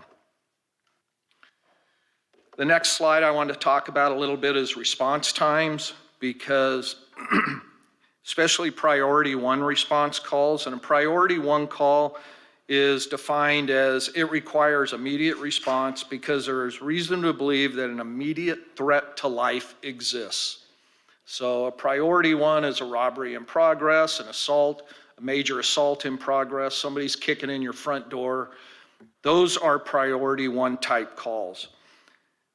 Across the nation, the benchmark is 5 to 7 minutes that an officer should be at your door when you call. Little Rock on a priority 1 is 8.3 minutes. That's still pretty good compared to some cities I've been to where they're at 15, 20 minutes for a response, but still there's room for improvement. The response time is broken up in 2 ways. The dispatch is from the time the call comes into the dispatcher, from the time they hit that first key click on the board, till the time that they get on the radio and they say, Unit 12 Adam, please respond to whatever it is. So dispatch time is an area that sometimes can be improved and can be worked on. I'll explain that in a minute. Travel time, sometimes you just can't regulate that because sometimes officers are clear across town and it's going to take them 10 minutes to get over there. Another indicator of understaffing that beats or geographic areas within divisions are not being covered because they don't have the personnel to do it. So where you might have 10 officers that need to cover 10 area beats, you may only have 7 out there. So now those 7 are rolling into the other 3 areas, which is causing a longer response to their immediate beat area. The dispatch time, I believe, and this again is based upon my experience in the profession, is that the dispatchers, when a priority 1 call comes in, they're triaging it because at the same time, they have 4 or 5 priority 1 calls coming in at the same time. And they're having to spend that extra 30 seconds of going, which one's probably the most serious here, because I don't have enough cops to send all of them. So there, I believe, and that's anecdotal, but based upon my knowledge and experience, I believe they're starting to triage calls, which ones they believe now are the most serious. So anyway, that was a little bit that I wanted to talk about response times, because I thought that was important. The next part is a special assignment section, which are detectives that are assigned to handle property crimes. And this is stated in the report. According to the benchmarks, it would appear that LRPD does not have adequate resources to manage property crime investigations when considering total caseload and staffing. That basically, in a nutshell, says there's not enough detectives on the Little Rock Police Department to adequately investigate when your house gets broken into. So some of the recommendations that are made: rigorously apply solvability factors to reported crimes prior to being assigned, more accurately track cases for follow-up, implement more supervisory case review to see which ones are the ones that have workable information. Right now, they're just assigning cases, but let's make sure that you're assigning the right cases, the priority cases that have workable information that cops can do something with. Add one civilian position to each detective unit for investigative support, and then deploy a community resource unit to each division. There's supposed to be one sergeant, 3 officers, and a civilian CSO. Right now, they're operating with 1 officer. Community resource unit is those that go out and engage the community in different ways. So our recommendation is you got to fully staff that unit back again in each division. Investigative Services Division, which again is part of detectives. There's opportunities in there to replace sworn officers with civilian employees where appropriate. Sometimes, for example, check investigations, fraud, things like that. Sometimes you don't need a police officer to investigate that. That there's a lot of civilians that have been in the banking industry or whatever that knows a lot more about fraud than a cop does, that can come in and work within the department to sufficiently handle those things. And then you hand it off to a sworn detective to take it and file the case and explain to the district attorney or the whoever does the filing. So using the industry benchmarks to determine the number of criminal investigators needed. Usually the benchmarks that we're talking about is based upon our 400 and some studies that most detectives can handle 12 to 18 cases per month, 120 to 180 over a year span. So using those benchmarks, you look at your priority 1, your priority 2 calls for service, and you look at, okay, what's our adequate staffing based upon those benchmarks? And then one of the things that is recommended is having your investigators alternate between day and night shifts to better work their caseload. That's not a popular decision, but sometimes when you're the leader of an organization, when you look at what's the most effective and efficient way to police a community, sometimes it comes with unpopular decisions within the department. Most investigators work 8 to 5. Well, who else works 8 to 5? Most of the citizens in the community, and they try to get a hold of somebody at 7 o'clock at night when they get home, and all they get is a voicemail. Well, then when the detective comes in the next morning, listens to their voicemails and tries to call back, now what do they get? The voicemail of the citizen, because the citizen's at work. So we're recommending that you have detectives working the nighttime hours too that can make contact with the victims. And then one of the things that's important right now across the nation is reassessing to determine if joining certain task forces is still a compelling benefit to the department. Most times you join task forces because there's money involved, especially federal task forces where there's seizure, things like that. But you know what? Nowadays, sometimes the seizures don't even amount to the salary that you're paying for the officers to be in that unit. However, sometimes task forces are politically driven. You know, if it's a child abduction task force or something, that's politically driven, that's important, that needs a cop in it. But, you know, where you're just looking at bringing in money and the money's not being brought in, those bodies can probably be used better in the organization than farmed out working other places. Headquarters division. So, you know, I've talked a lot about the stress that your patrol police officers are under, your investigators are under because their workloads are enormous. Your department has a wellness unit, and I sat for an hour and a half and spent some time with the people in your wellness unit. They are doing remarkable work to keep your cops healthy. And I'm just not talking physically healthy, I'm talking mentally healthy. They were amazing, and they need additional people, and they need a budget in the wellness unit. They need a line item budget that says they get certain things every year and people, because we all know that the most important part of an organization are the people that work in it. And the department, kudos to them, they're making strides to try to keep their employees healthy. The front desk, you don't need sworn officers sitting at the front desk at the police station. Civilians can do the same thing. A cadet can sit there and answer questions. So that's an opportunity to replace sworn officers with civilians. Again, that's not going to be popular because there's probably people that are in the twilighting years of their career that like sitting inside there. But if you change that, they're going back out on the road, and it's not going to be a popular decision. But you know, I teach a leadership course on being a police chief. If you want to be popular, don't become a police chief because it's a bad job sometimes. And the front desk, at least when we were here, that may have changed now, but they were open 24 hours a day. Why? Who's walking in at 2 in the morning? Probably nobody. So have your front desk open from 8 to 5. Close it the rest of the time.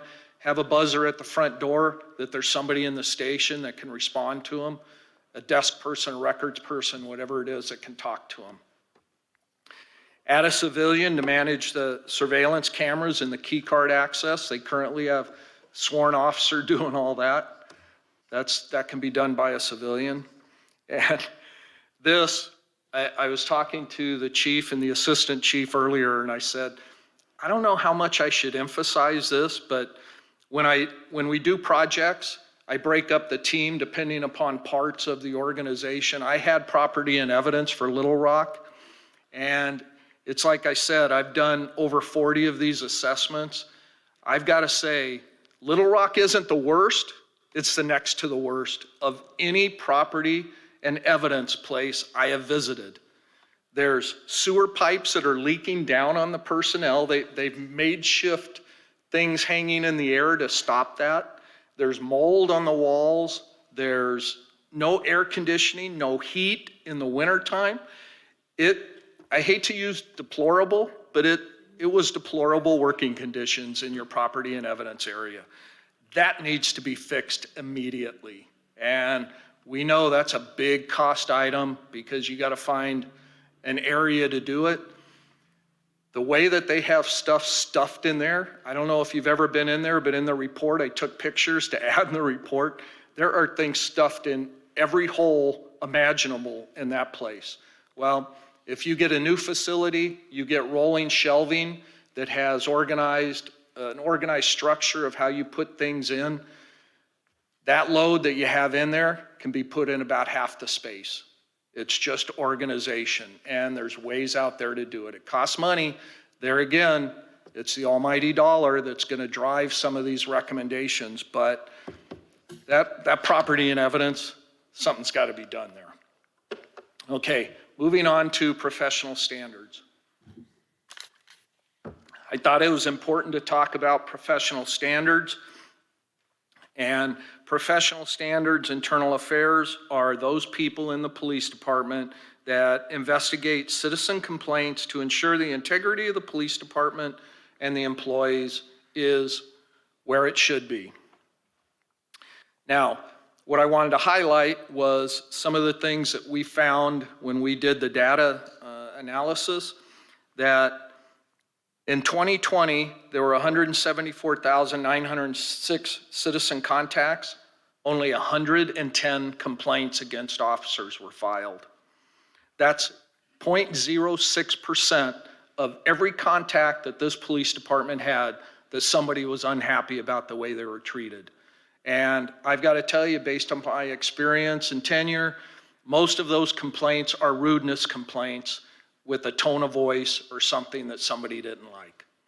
So that's only 110 times out of all of those calls for service. That, to me, says that it's a very highly trained, well-supervised, and the department members are held accountable for their actions. Kudos to the department on their professional standards and the way they handle that. Next part is use of force. Use of force is an ugly thing in law enforcement. It always has been, from the Rodney King beating back in the, 80s, I think is when it was, to current day things that are occurring from George Floyd, on. And it has never been scrutinized like it is in today's society. I wanted to talk about use of force. There's two primary things in use of force policies that are critical, and I mean critical in today's standards. That's de-escalation. That means how do you go into a high input situation and how do you de-escalate that to calm everyone down? And the other one is duty to intercede. Duty to intercede, if you don't know, that's the George Floyd. There were 6 officers standing around and nobody bothered to drag the guy off the guy's neck. That's duty to intercede. Little Rock has both of those policies in their written policy, and they train on those 2 policies. So I wanted to highlight that because those are the 2 most critical things with uses of force that are being scrutinized today. So again, in 2020, out of 174,000 calls, 0.13% of all calls, there was a use of force involved. Now, in 2020, 2.3% of all arrests made by the department, there was a use of force. Now, with an arrest, you're going hands-on. So that obviously that number is going to be higher than the other. But 2.38% is pretty darn good for the number of uses of force within an agency of this size especially. Traffic Services Unit. Our recommendation is to use traffic collision data to deploy the officers to prevent accidents. The misnomer is that motor cops especially are out there to bring revenue into the city. They're just writing tickets because the city makes all kinds of money on it. Truth be told, where I spent the majority of my career, where I currently live in California, if you have a $500 fine, the police department gets about $8 of that. So the rest of it goes to county, state, all the other services. So it's a misnomer if you think cops are out there writing tickets to generate revenue. Their job is to prevent traffic accidents. That's the reason for a traffic bureau. So use the collision data. Where are the intersections? And we talk about it in the report, and we put it in the report. Your highest number of accidents in the city are at 10 different locations. Start putting the officers at those locations during certain times of the day when the accidents are occurring and prevent traffic accidents. So better deployment using the data. Develop benchmarks to measure the effectiveness of how you deploy your traffic people, your strategies. This is an important one. Reorganize and develop a full-time fatal investigation unit. They had 53 call-outs last year. A fatal traffic accident, unlike a fender bender at an officer an hour to write the report, they take days, if not a month, to complete a fatal traffic accident because a lot of times there's crimes involved. And if there's crimes involved, you want to put a good solid case together to convict the person that did a felony DUI or whatever it is. So develop a full-time fatal investigation team so the people in the traffic bureau aren't working on these things part-time while they're also doing other kinds of things. And then provide accident reconstruction to all the accident investigators. Current time, there's only 25% of them that have ever been to an accident investigation school. Well, how do you do a traffic accident investigation if you've never learned or been told how to do it other than the 4 hours that you might have gotten in the academy 10 years ago? So they need to attend that. I want to talk a little bit about SWAT because it's a high liability thing to have in a police organization, because what do they handle? The high liability incidents. So they currently use grant funding to purchase replacement equipment and equipment acquisition. It's not the best practice for the team that goes into probably the most high liability situations there are. There needs to be a line item for replacement equipment, training, and the stuff that they need. Second thing, we recommend that no-knock warrants are not done anymore. No-knock warrants came out of the Breonna Taylor incident, I believe in Tennessee is where that was. That was a no-knock search warrant. Back in the days when I started and worked narcotics, undercover narcotics, every warrant we did was a no-knock warrant.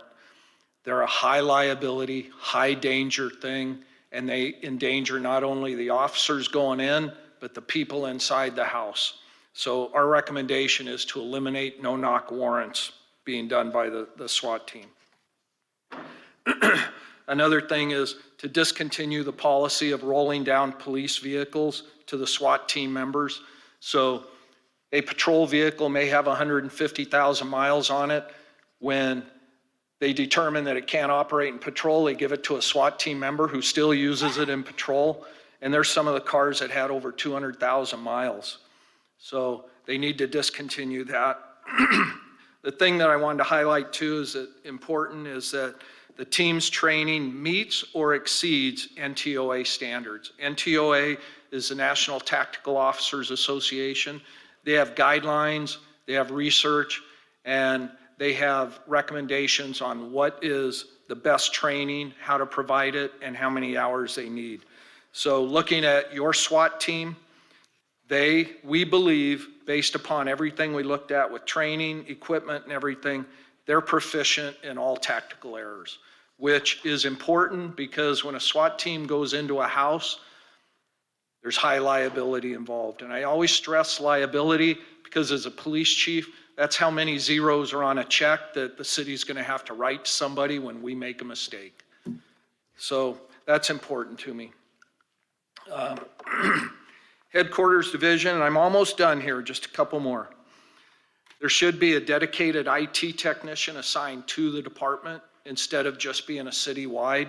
There's so much technology in police departments now with cameras and CAD systems and everything. You have to have a dedicated IT staff within the police department. Create a technology task force to examine future technology needs. If you look at where I started in law enforcement to where we are today, it's like Buzz Lightyears. I mean, it's crazy the technology involved in proactive policing right now. In Little Rock, Assistant Chief Helton showed me their unit that is going to be monitoring the cameras and stuff. I love that sophisticated stuff because it's so good. And they're moving forward with it. But you need to have a task force that looks at what's that technology we're going to buy? Is that what's the best use of technology for our organization? Again, civilianize the technology and equipment officer position. Doesn't need to be a sworn person. In fact, there's probably no slam against that person. I don't know who it was, but there's probably civilian people that are every bit as qualified to handle technology as that cop. In the FOIA unit, the FOIA as we call it, Freedom of Information Act, that's becoming more and more prevalent with body-worn cameras. Every case, you almost have to produce body-worn cameras based upon a Freedom of Information request. Everybody in that unit currently are sworn people. You can replace them with civilians. Doesn't need to be sworn personnel doing that job. And then develop a multi-year technology plan. When I did this, I wasn't aware that the new facility was done, and Chief Helton took me of a tour of it. I love that they incorporated the old with the new and kept some of the brick structure. I love that. But at the current time, that place across the street didn't meet the needs of the police department. So the new facility definitely does. Discontinue, this is important, discontinue investing valuable resources into aging cars with high mileage. There needs to be a city philosophy, and what's usually the benchmark across the nation is 5 years or 100,000 miles on a police car. Because police cars don't get driven like you're in my car driving to the store and back. They are hard miles, and when you start going over 100,000 miles, you're starting to invest a lot of money into that aging fleet. So they really need to look at not doing that anymore. And then conduct a comprehensive review of the fleet to include a cost-benefit analysis of outsourcing maintenance and leasing of vehicles. When I say outsourcing of maintenance, in my time as a police chief, there were businesses within the city that can do an oil change, a tire rotation, and a brake job about 100% cheaper than what the city personnel could do it. It's not popular. It's like I said, being a police chief, you don't make friends. It's unpopular sometimes, but they would come pick up the car, take it, get it worked on, and bring it back. And they'd have it done in 4 hours. The city yard was taking 2 days to do the same job. Anyway, I spent a lot of time talking. We are now at that point where if you have questions, and I've seen a few yawns, so I don't know if there's going to be a lot of questions, but I'm yours. Well, Chief, thank you so much for your presentation. Thank you for traveling here to the city of Little Rock to give this presentation. First and foremost, I want to share with the members of the board, just kind of do a quick recap before we have questions. If you recall, one of the things that we always talked about was a need for 100 officers. And before we made that decision, we wanted to ensure that we truly knew the ins and outs of that decision. And so we decided to have this independent staffing study. And so, as you know, that started in 2020 with the procurement process. The analysis, I believe, began sometime in 2021, and we're here today, looking at the data of 2019 as well. And so one of the key things that I want to share with CPSM, we really appreciate your hard work because what you've done is what we really wanted to know. Was a true comprehensive analysis of our staffing, the good and the areas of opportunity. And so one of the things I also want to share with members of the board, another reason why we wanted to have this presentation and for you all to please take home and continue to do some other analysis. We may even bring Chief Helton and Bewley back for another session on this. And the reason why I say that is because it's going to be vitally important that everyone takes time to read this analysis because three things come to mind. It's going to take some tough decisions. It's going to take some fair implementation of those decisions. And we're going to have to be practical to the execution of those decisions. And the reason why I say that is we got about 520, 517 officers that are here today. And if we take this new phenomenon of the rule of 60, Chief Bewley and I, Chief Helton, we've been talking about this for several months now. That having this rule of 60 would mean shifting, as the chief here today has shared, shifting officers in civilianizing positions. And as the chief has already shared, that's not a convenient decision.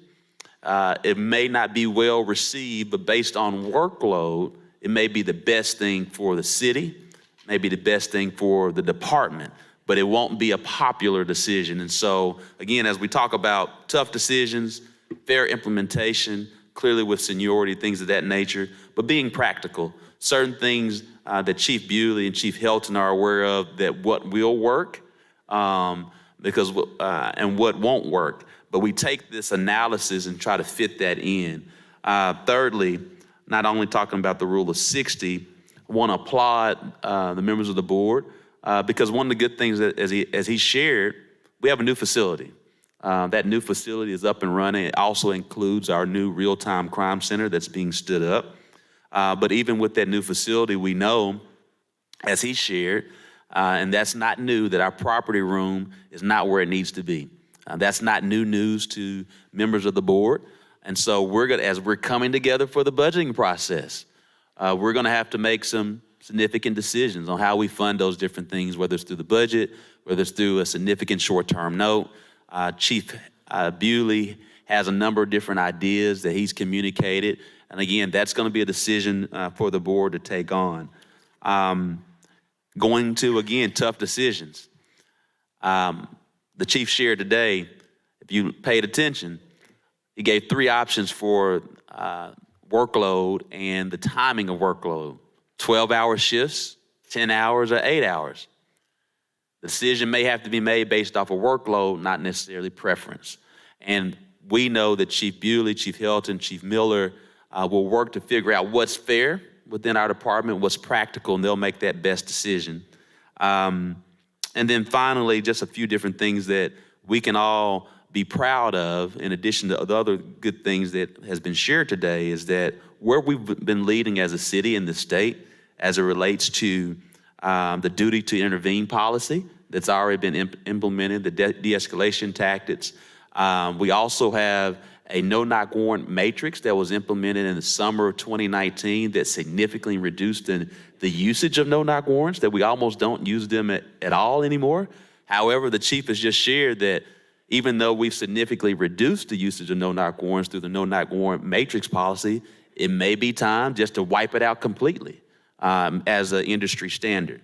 And so those are different things that are going on. I wanted to, again, just share our appreciation to the chief who's here in CPSM and the great work that you all have done. We really do appreciate this deep dive, comprehensive analysis, the good areas of opportunity, highlighting the things that we've done well from an industry standard, also knowing that we're gonna have to be tough, fair, and practical as we move forward as a city on these decisions. And I know Chief Bewley and Chief Helton, they have been going back and forth on how do we implement some of this in the best way possible.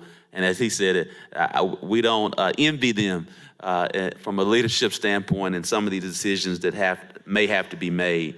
And so just wanted to share that with members of the board, and again, share our appreciation to CPSM. Believe Director Hines, Vice Mayor Hines had his hand up first, and then we'll go to Director Campiris. Thank you. Chief, thanks for coming and presenting to us, and I'm going to try to be succinct in my question. So we did your site visit and everything, we did that in 2021? Yes. Okay, and then when was the report tendered to the city? This year, last year? I believe it was this year. Yeah, I think April or so. Okay, all right. I'm going to try to just run through here everything I made notes on.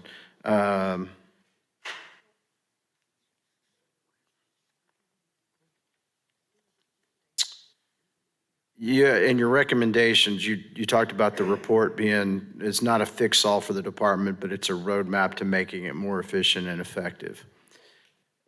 Based on your 60-40 rule, then I'll kind of try to weave these two questions in there, and I get it. If we were fully staffed, and the numbers I got, if we were doing the 60-40 rule and we were fully staffed with our 594 officers, that would put 357 in patrol.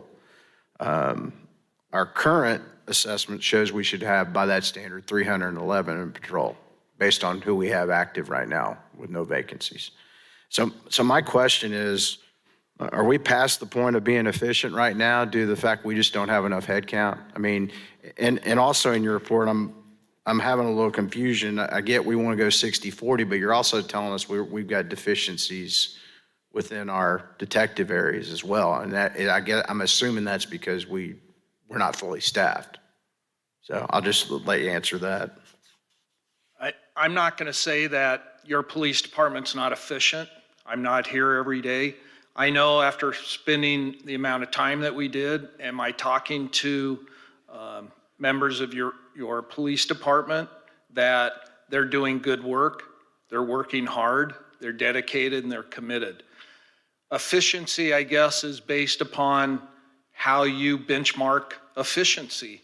Is it that they're getting calls handled in a certain amount of time, or are they getting calls handled thoroughly and completely and making everyone happy? It depends on how you define efficiency.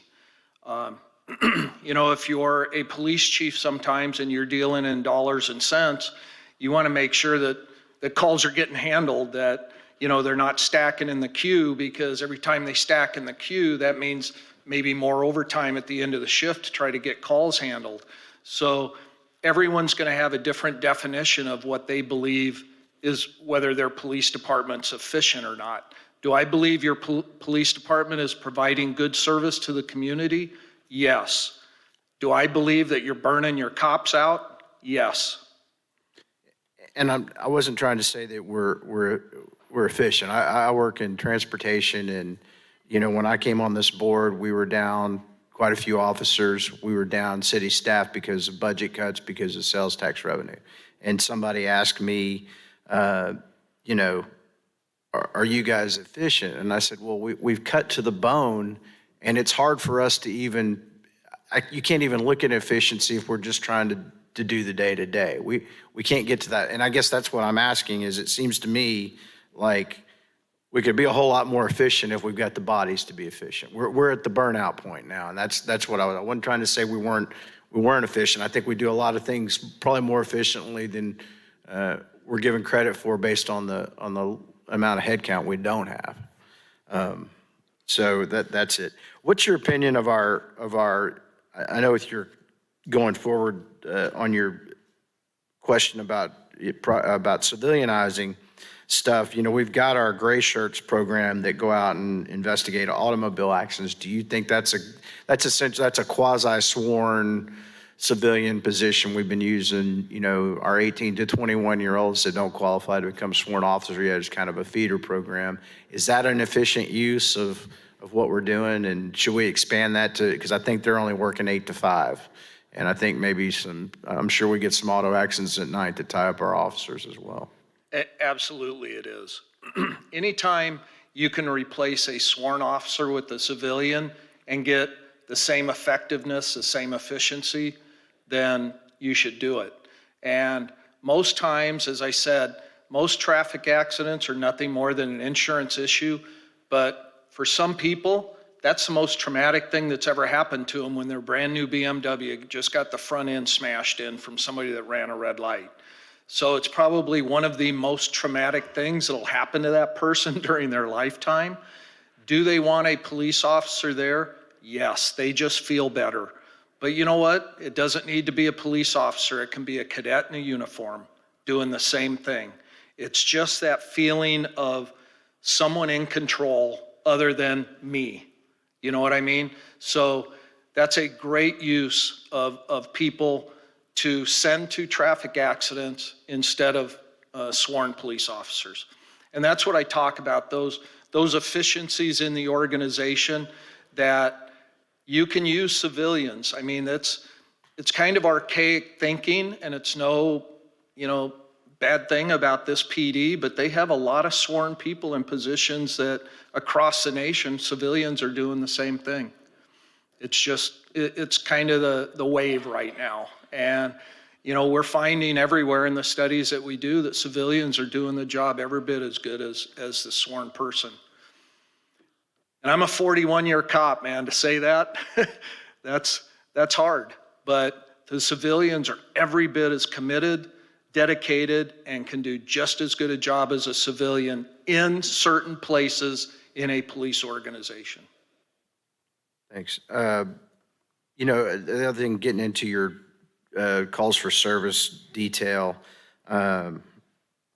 and I know that the assist other agents, and you said a lot of times it was to respond to medical calls. Were you aware that we have an SOP where our 911 call takers are because of some issues that we've had some first responders, namely emergency and medical assistant responders, get killed responding to a medical call? And I would think if we dug into those numbers, most times or not, if it's our 911 call takers that have triaged it and determined, hey, we need the police to go in and clear this because we've got somebody either medically is not behaving well and we don't want to put our front line. So you're not saying just take that totally away, but maybe reevaluate our triage on the 911 side? Reevaluate it. And, you know, when we come and do projects in cities, a lot of times we're not aware of the backstory behind how something got implemented or why they do it.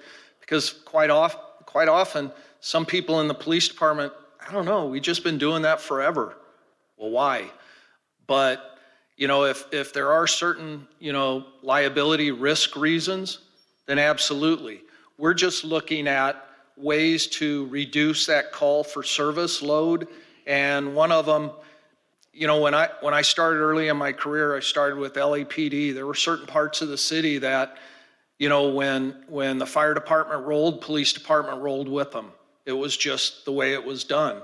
There's still some parts of LA that's occurring, but it's kind of minimizing over the years that, you know, it's not happening. I mean, crime is not what it was back in the 90s. Now, if you're a victim of a crime, you may believe it was, but look at the trends. They're starting to tick up now, but the trends over the last 10 or 15 years, crime's been down. I mean, we've been enjoying a lot of successes with crime being down. So, you know, the thing is, and Mayor, I appreciate your comments because we put a lot of hard work. We take pride in these. It's our giving back to the profession. But a lot of times these projects open police departments' eyes to the changing landscape of law enforcement and where it's going in the future. And, you know, I use this analogy that sometimes if you're born and raised in an organization, you can't see the forest from the trees because all you've been looking at is those same trees. And sometimes it takes an outside set of eyes to come in and go, you know, if you did this, it might be better than the way you're operating. And that's kind of the trend across the nation. And that's the advantage of us doing as many of these jobs as we do, is that there's some really cool stuff being done in law enforcement nowadays. And we're seeing it all on these jobs from that we're doing. And that's all that we incorporate into our reports, best practices that's going on across the nation. But as I said, we don't know a lot of the backstory sometimes on how processes got to where they were or why responses were as they are. Super. One last question. So going back to your rule of 60 and your statement that the myth of the standard of number of officers per thousand population is not the best way to determine staffing. Based on what you've seen, is our level of staffing, if we were fully forced at 594 using 60/40, is that adequate? Or, I mean, that's kind of what we brought you here today to say, are we adequate at 594? I know it's hard when we're not fully staffed, but what's your professional opinion on what level of staffing for our city based on our needs, our square miles we cover, the call load? Is it a fully staffed department at 594 doing the 60/40 rule, or is it some other number? The 60/40 rule, as it was applied to patrol by Dr. McCabe when he did the patrol part of the report, was that he recommended that 12-hour shift, and his recommendation was at the time that you needed 80 additional police officers. Now, I didn't get into it and look at the math and see, you know, if those 80 police officers would have brought it down. The thing that we don't know is we never really make recommendations on, well, you need 20 more police officers, because we don't know sometimes how 10 officers as opposed to 20 is going to affect that 60/40 total work line. Sometimes it's a guesstimate. Sometimes it's, well, you know, hire 10 and have us come out and do a real quick data review and see where that 60/40 line is now. Maybe you need another 10, another 20. Do I believe 594 is adequate for your city? I don't know enough about your city because you have a downtown area. Maybe you want to more heavily staff the bars and all of that stuff. Or you have a growing community out in the western part of Little Rock that is now creating issues with growth. How many more do you need? I wish I could, Vice Mayor, tell you that 594 is adequate, but I don't think it is. I think the number needs to be higher, but there are opportunities to take that 594 and reduce some of the positions within the police department and replace them with civilians. So, you know, it's like I talked about the FOIA unit, the Freedom of Information Act unit. Those sworn people can now be reassigned to other parts of patrol. So that's only 2 if you need 80 or 90 more. Well, I mean, you told us we were down, we were. Yeah, 114. 114. So that, and I guess Okay, that's so now why- you need 112. I mean, it's like chipping away at, you know, that big rock. And I guess I'm trying Sometimes you to- just got to start. to look at it, because you guys looked at a static in time, and I don't know how many officers we were down when you did the data study last year, but, so that was 80 in patrol on top of what we had at the time, right? That's kind of what Yes. they're saying. Okay. Because when I look at my numbers, if we were fully staffed, we're running 200 and I think we're running 227 in patrol right now, or it may be down from that. But if we were to go to 60% of 594, that's 357 officers in patrol. That seems to be way more than the number you guys were talking about. So, thank you. Thank you so much, Vice Mayor Hines. And again, Chief, we do appreciate sharing this wide view and independent view as we work to make some of these decisions. I will now go to Director Campiris. Chief Younger, I want to tell you, in my extended period of time on this board, this is the best report, the most informative, and telling me what we need to do that I've ever heard. So I want to compliment y'all. Thank you. Let me start out, and this is an assumption, and I think, let me see if you did this in 2021, and you took the data from 2019, correct? Yes. That, at least in my opinion, things are worse. If you did the study in 2021 and you had data from 2021, this would be the hole would be deeper. The old adage, a fissure in a hole, quit digging. Well, we've kept digging. I was going to go back on that PowerPoint to the slide that shows the total work, that green line that goes above the 60%. I can almost bet that if we did 2021 numbers, now if 2021 was a normal year, like 2019, you know, if it wasn't pandemic issues and those kind of things, I'm guessing that green line would be above 60% every hour of the day. Well, that was my next point. In my real profession, when I deal with stress and stress-related situations a lot, and what you said to me is what I see during the pandemic with physicians. The constant stress of what's going on has kept people from being able to perform and have kept them from coming back well. So I'm glad you said that our wellness center is doing well. But, and I think the mayor said that he's going to have Keith and Wayne come back with some suggestions on what to do. Is that correct? Yes, sir. Thank you. Could you tell us just in broad terms, if you were here and we didn't let you go back to California and we said, That would be a fight. you don't know how big I'm we kidding. I found Little Rock to be very nice. I actually like it. I walked along the Riverwalk this morning. It was beautiful. are.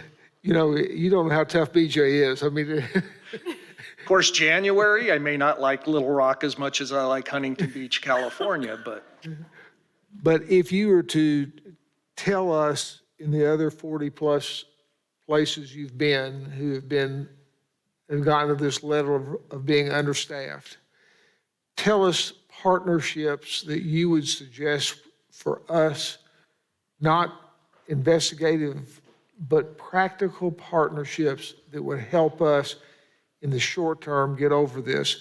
What have you learned in different places? Because that's not, it may be in the 161 pages, but I want to know concrete things that I can tell these two men who used to have a lot of hair when I first knew them. Unfortunately, that's what a police chief's job does. What can we say to them? Who should they be going to talk to help all of us in this community? So the county, the city, the state, help, what partnerships should we suggest that they go look into to help? I think one of the starts, and I was talking to Assistant Chief Helton earlier, and he said he's leaving Monday or this weekend for the International Chiefs Conference. That's a start, because there's things talked about at the Chiefs conferences that are going on all across the nation.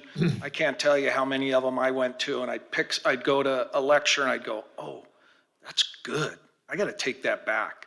So things like that. But it's so important, that community engagement right now, to try to prevent crime. And the more you're in a community, the safer they're going to feel and the more they're going to support you. So I don't know if I can sit here and say, well, they need to do this and that. Spending some time with both of them, especially Chief Helton, I've spent more time with him. He's a smart guy. He knows what needs to be done. It's just, as I've said over and over again, being a police chief is not popular, and you guys are at the point, I don't mean that derogatorily, guys, but you all are at that point that some serious decisions need to be made on cuts as far as how you provide service to the community in order to reduce that calls for service in order to keep employees. So I'm sorry, I don't think I can answer that question by what program should they do. I mean, there's a lot of youth gang stuff that's being done. There's a lot of that stuff that can help reduce crime in a community. You know, I appreciate what we all want to have is more policemen in the community, knowing the people in the community.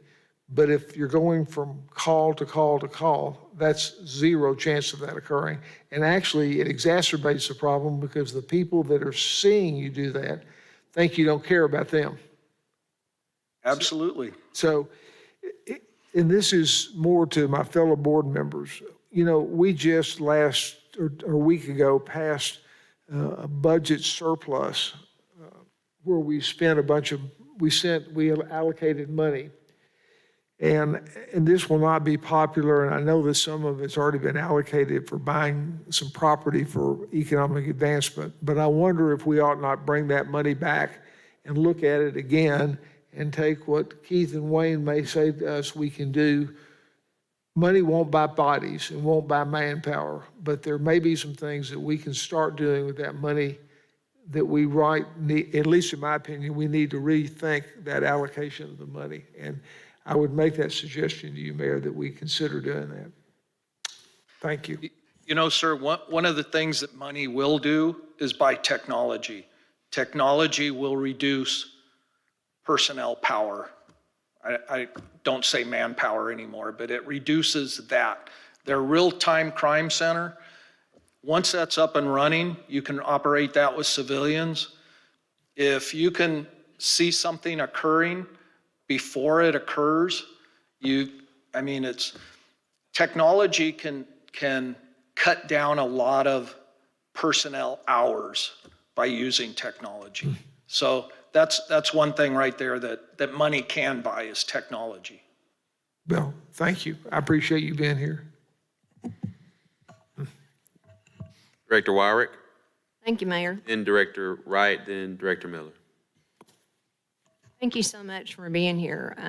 You've disseminated information to us that we've not had in the past, and you took 201 pages and put it into this succinct report that's one that we can all understand, and you demonstrated it in a way that it really makes sense. So I do appreciate that. Thank you. I'm so glad that you said this myth, number of officers per 1,000 population, is incorrect. Because I've heard that in the last 2 or 3 weeks, that in Little Rock we have more police officers, based on our population than other people have. So I'm glad you stated that it's a myth, and then you broke out the 60-40, which is what we think we ought to be looking at. So I do appreciate that. I think actually, and the two chiefs could say for sure, but I think we went to 12-hour shifts, and that didn't work. And then I think we went to 10-hour shifts, and that didn't work. And I think we're down to 8-hour shifts now. Is that right? And part of it was because we didn't have the equipment that we needed and, or the people. So I think we're down to 8-hour shifts now because of those two things, people and equipment. On one of your slides on response time, I want to understand this a little bit better. Under priority 1, you said dispatch was 2.1, travel was 6.2, for an overall response time of 8.3. Okay, when you're saying dispatch, is that the 911 dispatch? Or is that someone else that's in the middle from 311 to the police department? It depends on how your communication center's set up. Okay, and I don't know the answer to that. Usually communication centers are set up that they have 911 operators, Right. and then they have general information operators. So if somebody dials 911, usually the response is, do you need police, fire, emergency, whatever they say. If they go no, hang on, and they'll transfer them to one of the general communication operators.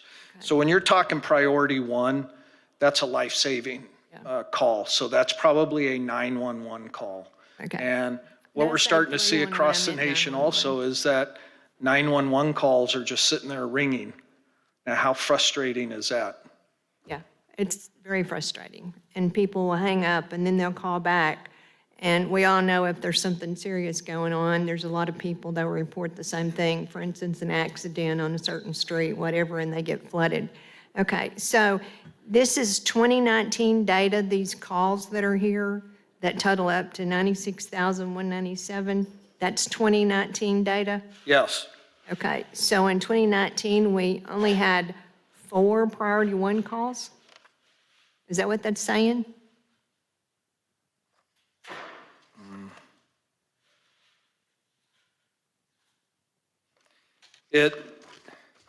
I didn't look at that data, I just cut and pasted that from it, because obviously 201 pages when I'm trying to put a presentation together. Yeah, I can't answer that. okay. I don't have an answer for that one.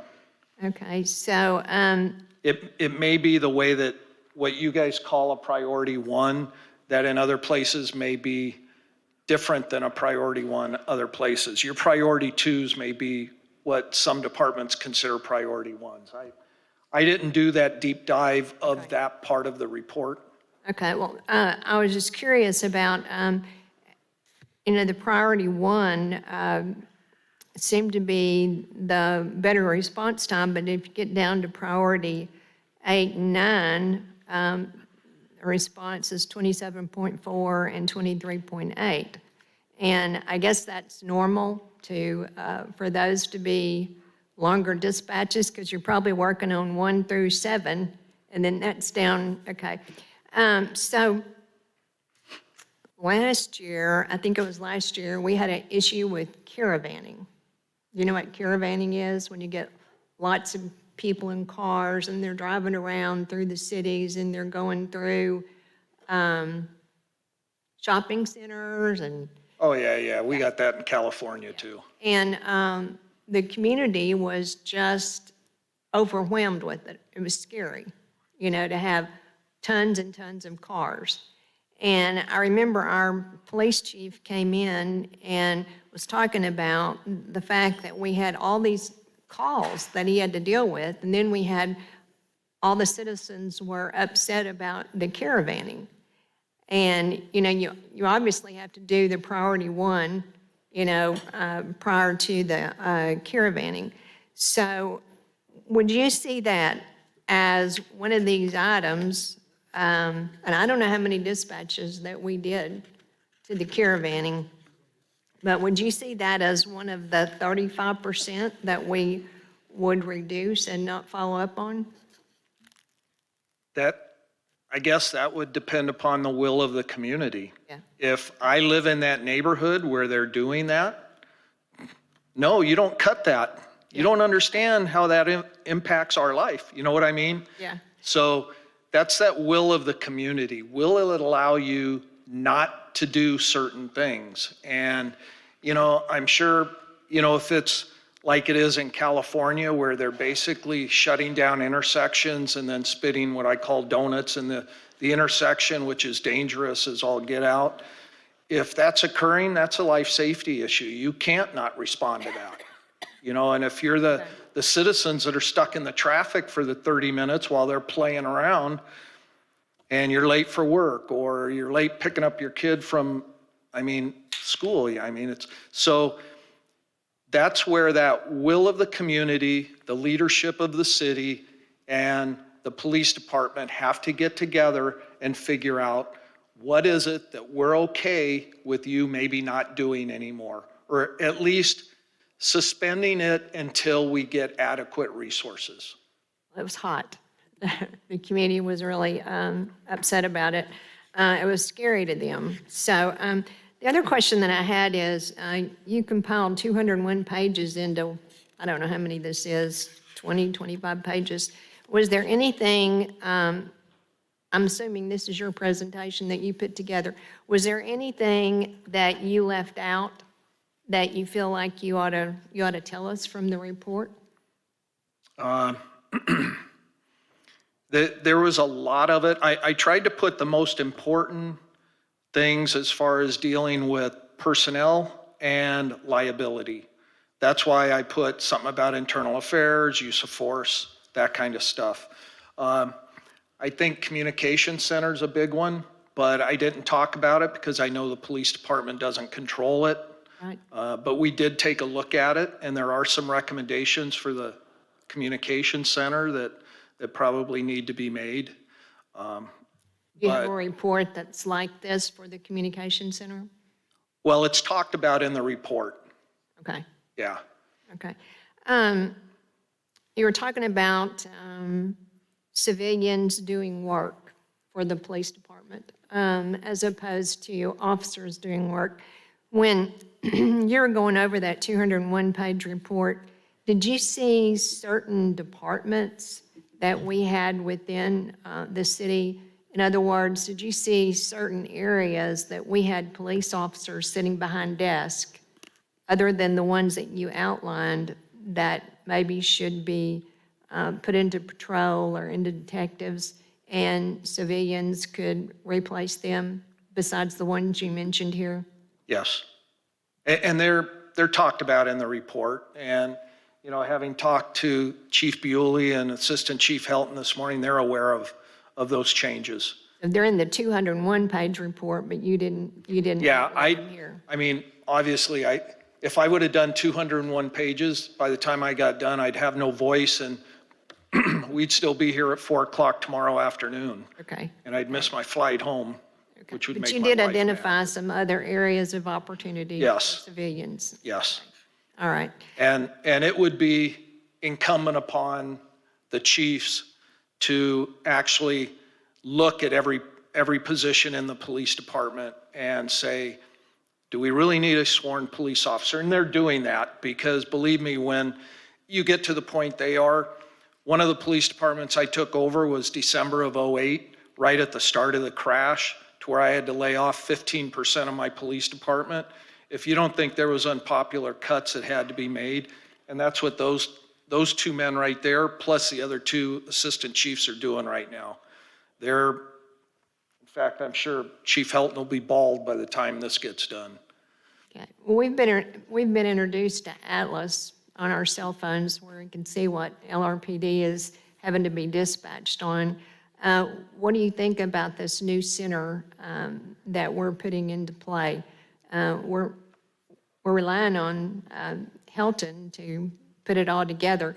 Have you seen that in other cities, and how helpful has that been? I think it is. But What are you have talking seen about, from the it? app? No, I'm talking about the crime information. Oh, the real crime, I did a job in South Carolina, I won't say the city, well, yeah, I will, Myrtle Beach. They had an amazing real-time control center, and it was staffed by retired police officers. that can look at certain areas and just pick something up. You know how that hair on the back of your neck kind of stands up after? Okay. Well, if you've been a police officer long enough, you see something and it just doesn't look right, that hair stands up on the back of your neck. And we call it kind of the gunfighter skills that, but those are the ones monitoring the cameras all over the city. And they're finding stuff proactively before stuff happens. And that's what your real-time crime center will be able to do too. It's amazing what technology is able to do in law enforcement right now, from license plate readers to real-time crime unit. I mean, it's amazing. So this is my last question. Community-oriented policing. We have been talking about putting a group of COP officers together for a number of years. And it's like every time we get a group together, then we have a shortage, or we have an event that has to be taken care of, or we, whatever. Are other cities really implementing a number of COP officers, and they're keeping them? They're keeping them in play, even in these shortages that other cities are seeing? Some of the projects that we've done within the last couple of years, especially post George Floyd and some of that stuff, is departments are creating community engagement units. And that's everything from a citizen police academy to youth groups to, coffee with the cop, donuts with the kids. I mean, there's so many neat programs that are across the nation that departments are coming up with. I'm still kind of old school that I think the beat cop ought to be getting out of the police car and walking around and talking to the people in the neighborhood and stopping and shooting hoops with the kids on the street or in the park, whatever it is. But, it's kind of, that policing's gone by the wayside. It takes too many numbers and everything is in cars, back and forth to calls. They don't have the time, but there's a lot of good community engagement work being done right now across the nation. And there's no time that it's more important than it is right now.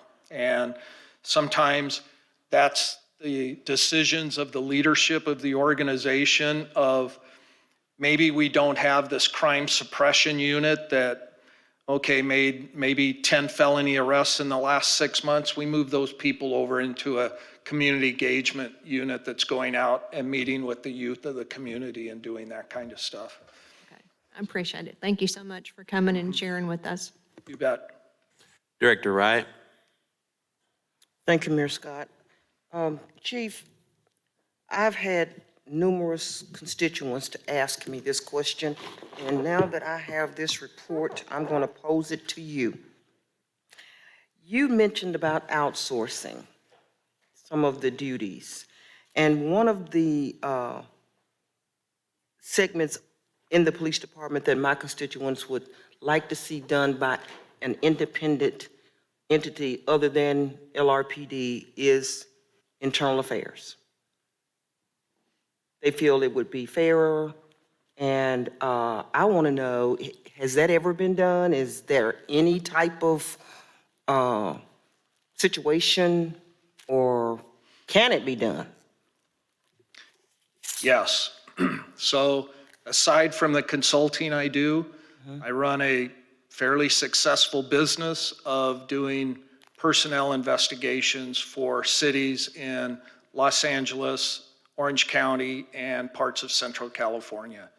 So I have investigators, they're all retired police officers, usually management level, executive level, lieutenants and above, that work for me that do personnel investigations. So yes, it can be outsourced. Okay. Sometimes that's not popular, but when you look at the community and transparency, they're going, okay, do the cops that you work with should be investigating the other cop that you work with? Exactly. So it's being done, at least in California, a lot. And it's because of that whole transparency issue. Let's bring in an unbiased person that knows nobody in the department that can do that objective investigation. Okay, that leads me to my second level of that question. With you all being former police officers, would your tendency to be, give the officer the benefit of the doubt, or just to look at the situation? Well, so you have different ways. I'm just thinking the way people think, the public. Yes. Would, of course, spending 40 years in the law enforcement profession, it's put my kids through college, law school, it's given me a nice house at the beach, I drive a nice car, I have a lot of things it's given me. Is there a tendency to give the shadow of a doubt to the cop as opposed to the citizen? Absolutely. I mean, that's human nature, isn't it? That you're going to give the benefit of the doubt to your kid as opposed to a neighbor's kid. I mean, it's just but most times the facts are the facts. And especially now with body-worn cameras, there's not too much that, Big Brother doesn't know what's going on. And so, more and more of the investigations that we're doing personnel-wise, especially with police departments and some fire departments that have instituted body-worn cameras, all the evidence is right there on the body-worn camera. There's no way to flavor it either direction. It is what it is. Okay, well, thank you for being honest. That's something that I would like to see outsourced. I don't care how unpopular it is. I think it would make people feel a whole lot better. Even with our Citizens Review Board, I've still heard people are not satisfied. And that leads me to my next question, and it may be for the city attorney or it may be for you, Mayor Scott. It was my understanding that when your administration, this board, established the Citizens Review Board, that we eliminated the use of no-knock warrants. Mr. Carpenter, is that the case? Because I know people were thinking that we had. I thought we did. What happened is when Chief Humphrey was brought on, and I think at the encouragement of the mayor and perhaps others, the concept of using no-knock warrants was called into question, and the issue was when should it happen, when should it not. The board will remember that we're still involved in a case that has been filed as a class action on no-knock warrants involving 50-something plaintiffs. The issue is that, well, the legal issue is that you do a no-knock warrant only when you've got evidence to believe that there is a grave danger to the officers or there is a grave danger to the loss of evidence. And I think the nature of the lawsuit that's been filed is not every drug case is that. You mentioned the one in Kentucky. I mean, they had the no-knock warrant, but in fact they knocked. So it doesn't really matter that you've got a no-knock warrant. They went ahead and knocked in that situation and announced. But the purpose of the no-knock warrant is supposed to be limited to those situations where the officer's safety or some other person's safety is really at risk. And you're supposed to have a judge decide that. But I think that the department's got a good balance, and that is we do not favor them, and we don't automatically ask for them, and we certainly don't use boilerplate language to get them. Director Wright, just to answer a bit. I was going to summarize them. I've been dealing with Mr. Carpenter for a number of years, and I know that legalese. Let me give you a direct answer. Because if you'll check any of my language since that period in time, you'll recall Chief Bewley was there at that time as well. It was very contentious, and we settled on, I believe even former Major Temple developed the matrix. And so essentially, the compromise at that point in time was there was a need, there was a lawsuit. We clearly said there was too much usage of it, and that we would implement this no-knock matrix policy. And if you'll check anything I've ever said publicly about it, the policy has significantly reduced the usage. It's almost hasn't been used in a long time.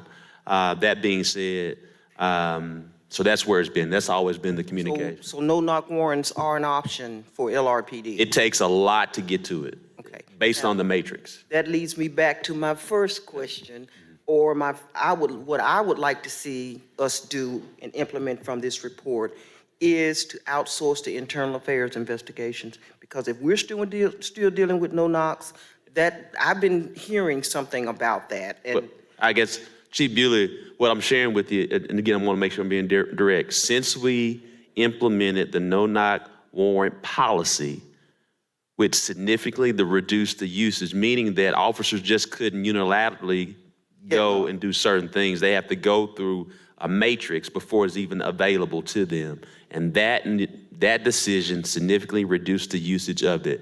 That very seldom are they even used right now. As a result, I'm glad that you said it. As a result, this now gives us the opportunity To eliminate them. to eliminate it. But during the period of time in 2019, we implemented this policy, and that's why I've often shared publicly, Little Rock, prior to George Floyd, we led the way because there are many policies that people were discussing in that sphere that we had already implemented, whether it's de-escalation, duty to intervene, banning chokeholds, and also the no-knock warrant matrix policy. Chief Bewley, I think I may have covered it. that's covering it. I mean, we don't need to go through all that. I just would like to see us do the internal affairs. We'll talk with Chief Bewley. Outsourcing. We'll talk with Chief Bewley. I think that would make our citizens feel a lot more confident that their complaint is getting a clear review that is not biased. And not to belabor the point, but a lot of departments are using a matrix of when they outsource investigations, because there may be a simple act of an officer going out and not taking a report when he should have, which is a violation of policy.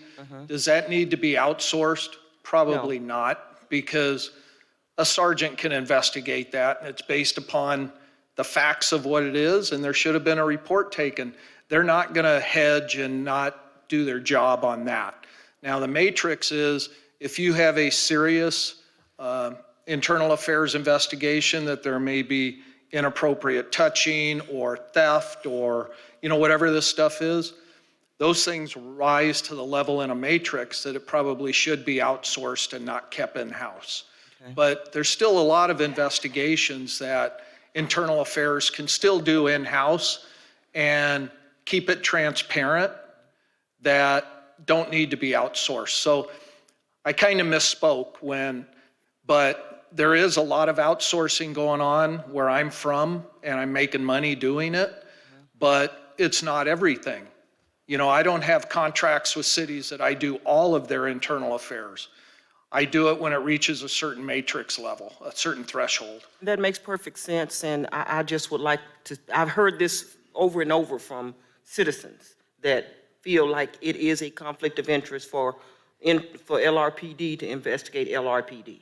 That's just the way they feel, and in order to make our citizenry feel better about LRPD and us, I think that might be a matrix that we want to develop and implement.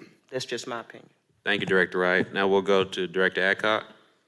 Yes, I only have two. I appreciate, and I'm like Dr. Campiris, I think this is probably the best report and the most easily understood report that we've seen in my 30 years. Thank you. And thank you so much for coming.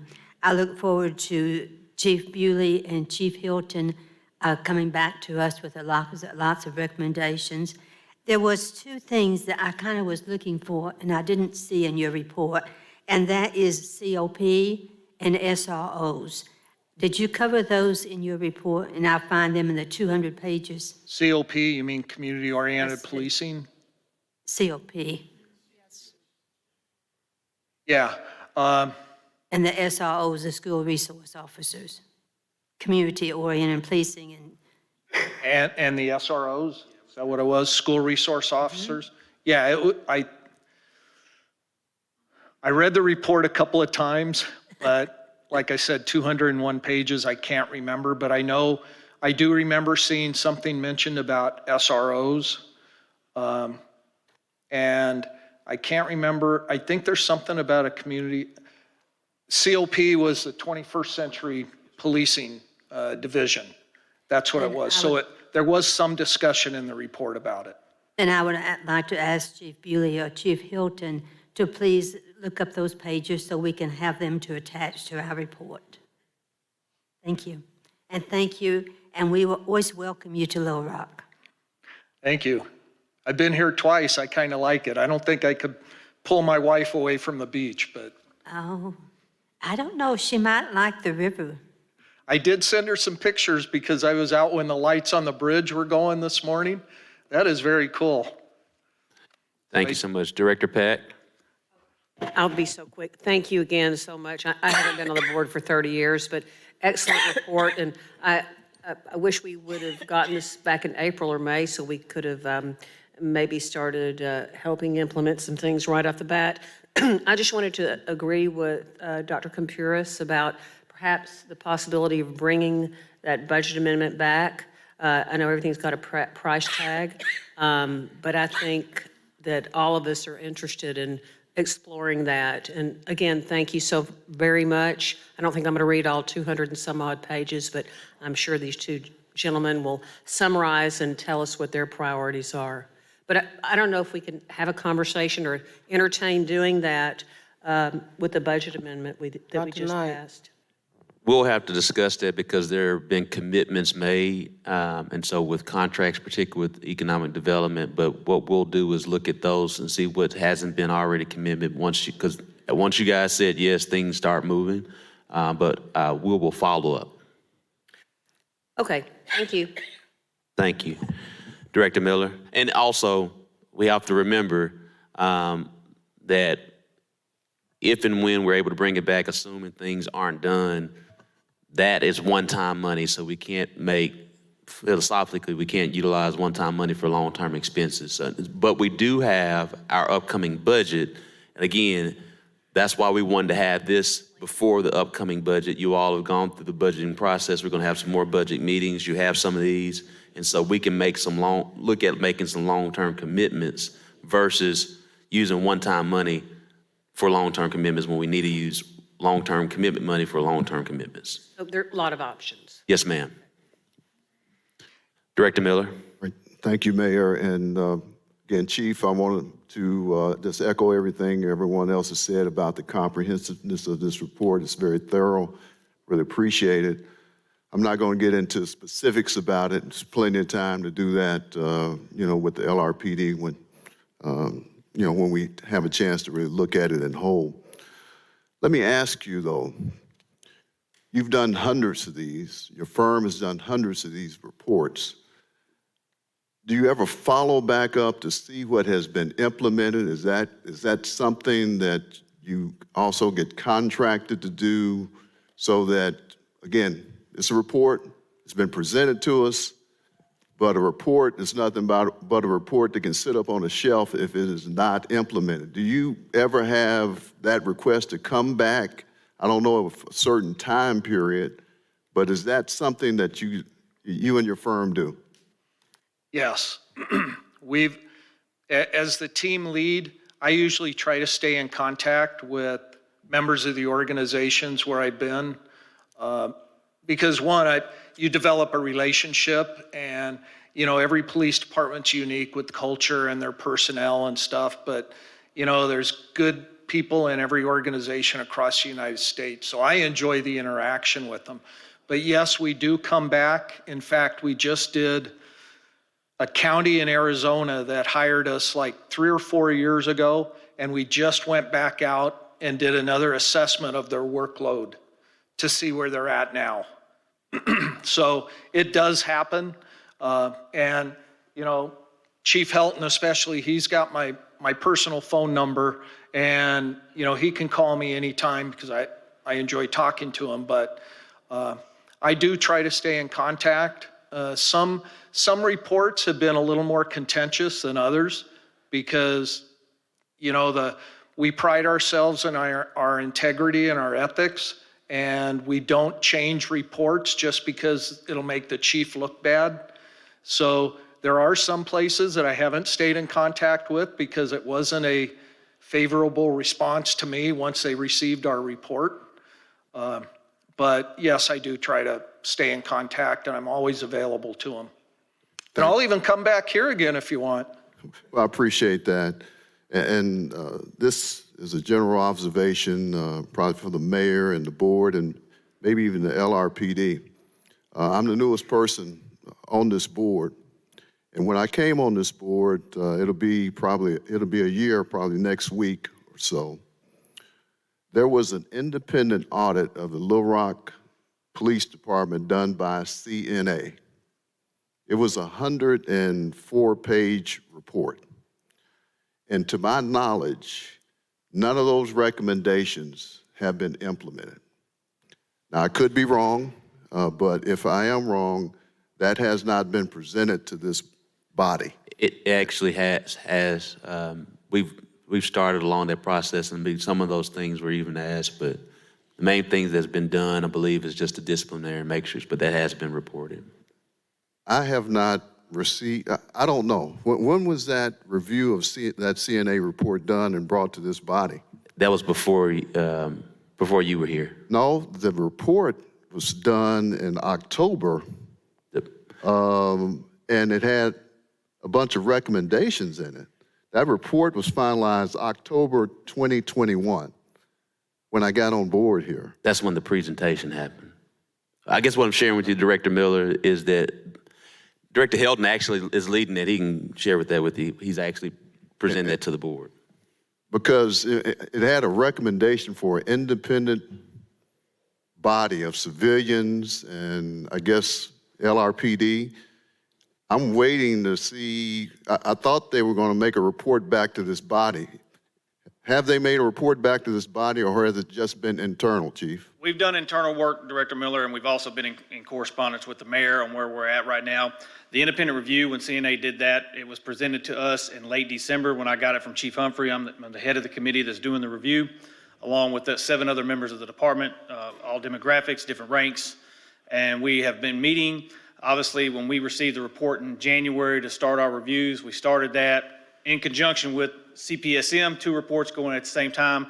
And then obviously the challenges that we faced within the organization over the last few months with Chief Humphrey retiring kind of put us in a very precarious situation, the movement to the new headquarters. So we've had a lot going on within the organization, but we're close to wrapping up the CNA audit. We have made some adjustments and fulfilling some recommendations that were included in the audit.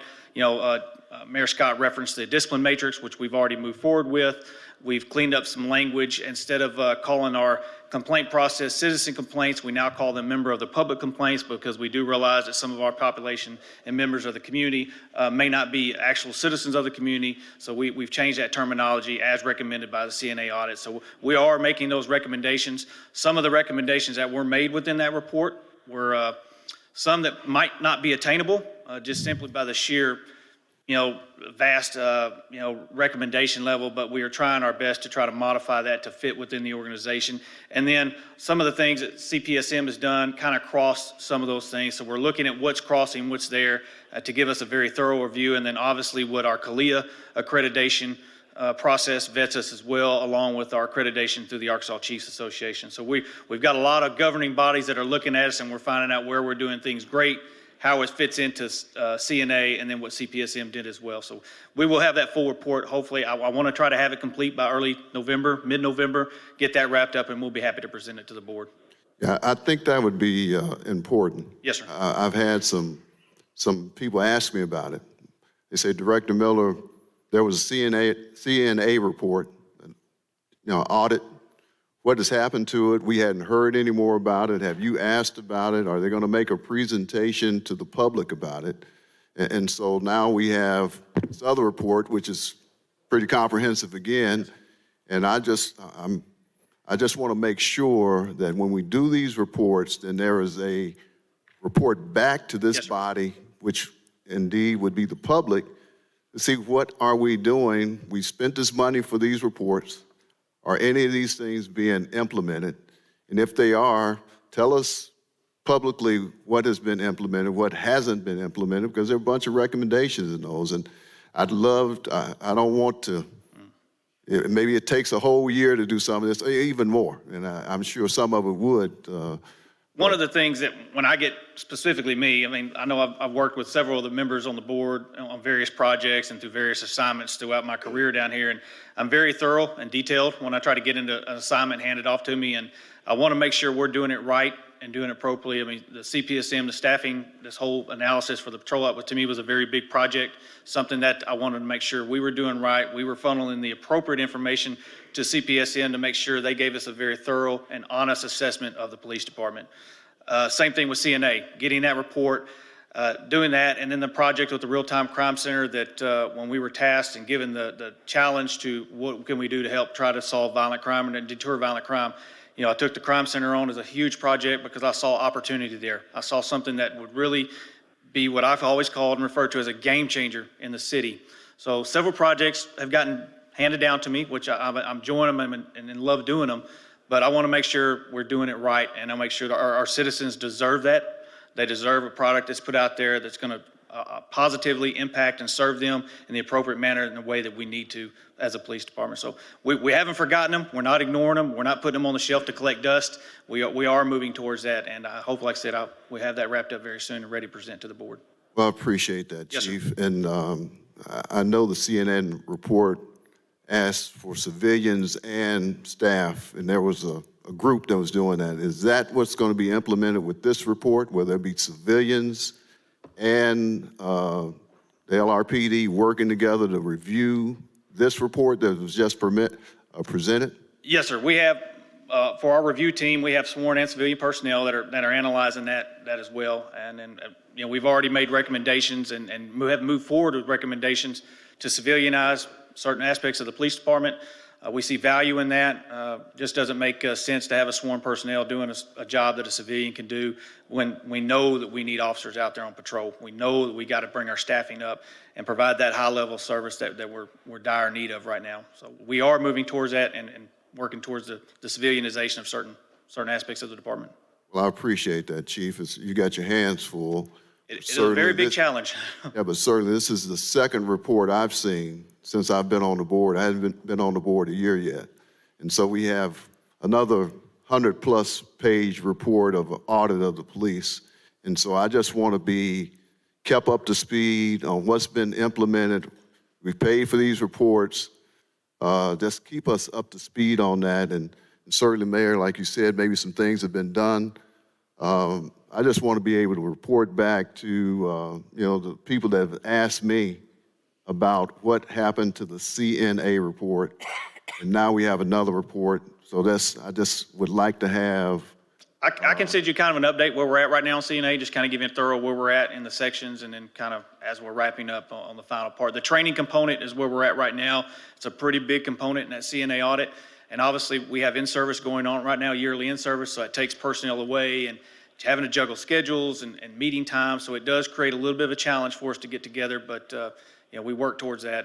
But I will send you an update kind of where we're at right now. Okay, well, thank you. Yes, sir. Thanks, Mayor. Thank you. I believe our last question is Director Webb. Thank you. Can we get the PowerPoint emailed Yes, ma'am. to us tomorrow or put on the website? Yes, ma'am. We'll get it emailed. All right. Seeing no other questions, meeting adjourned.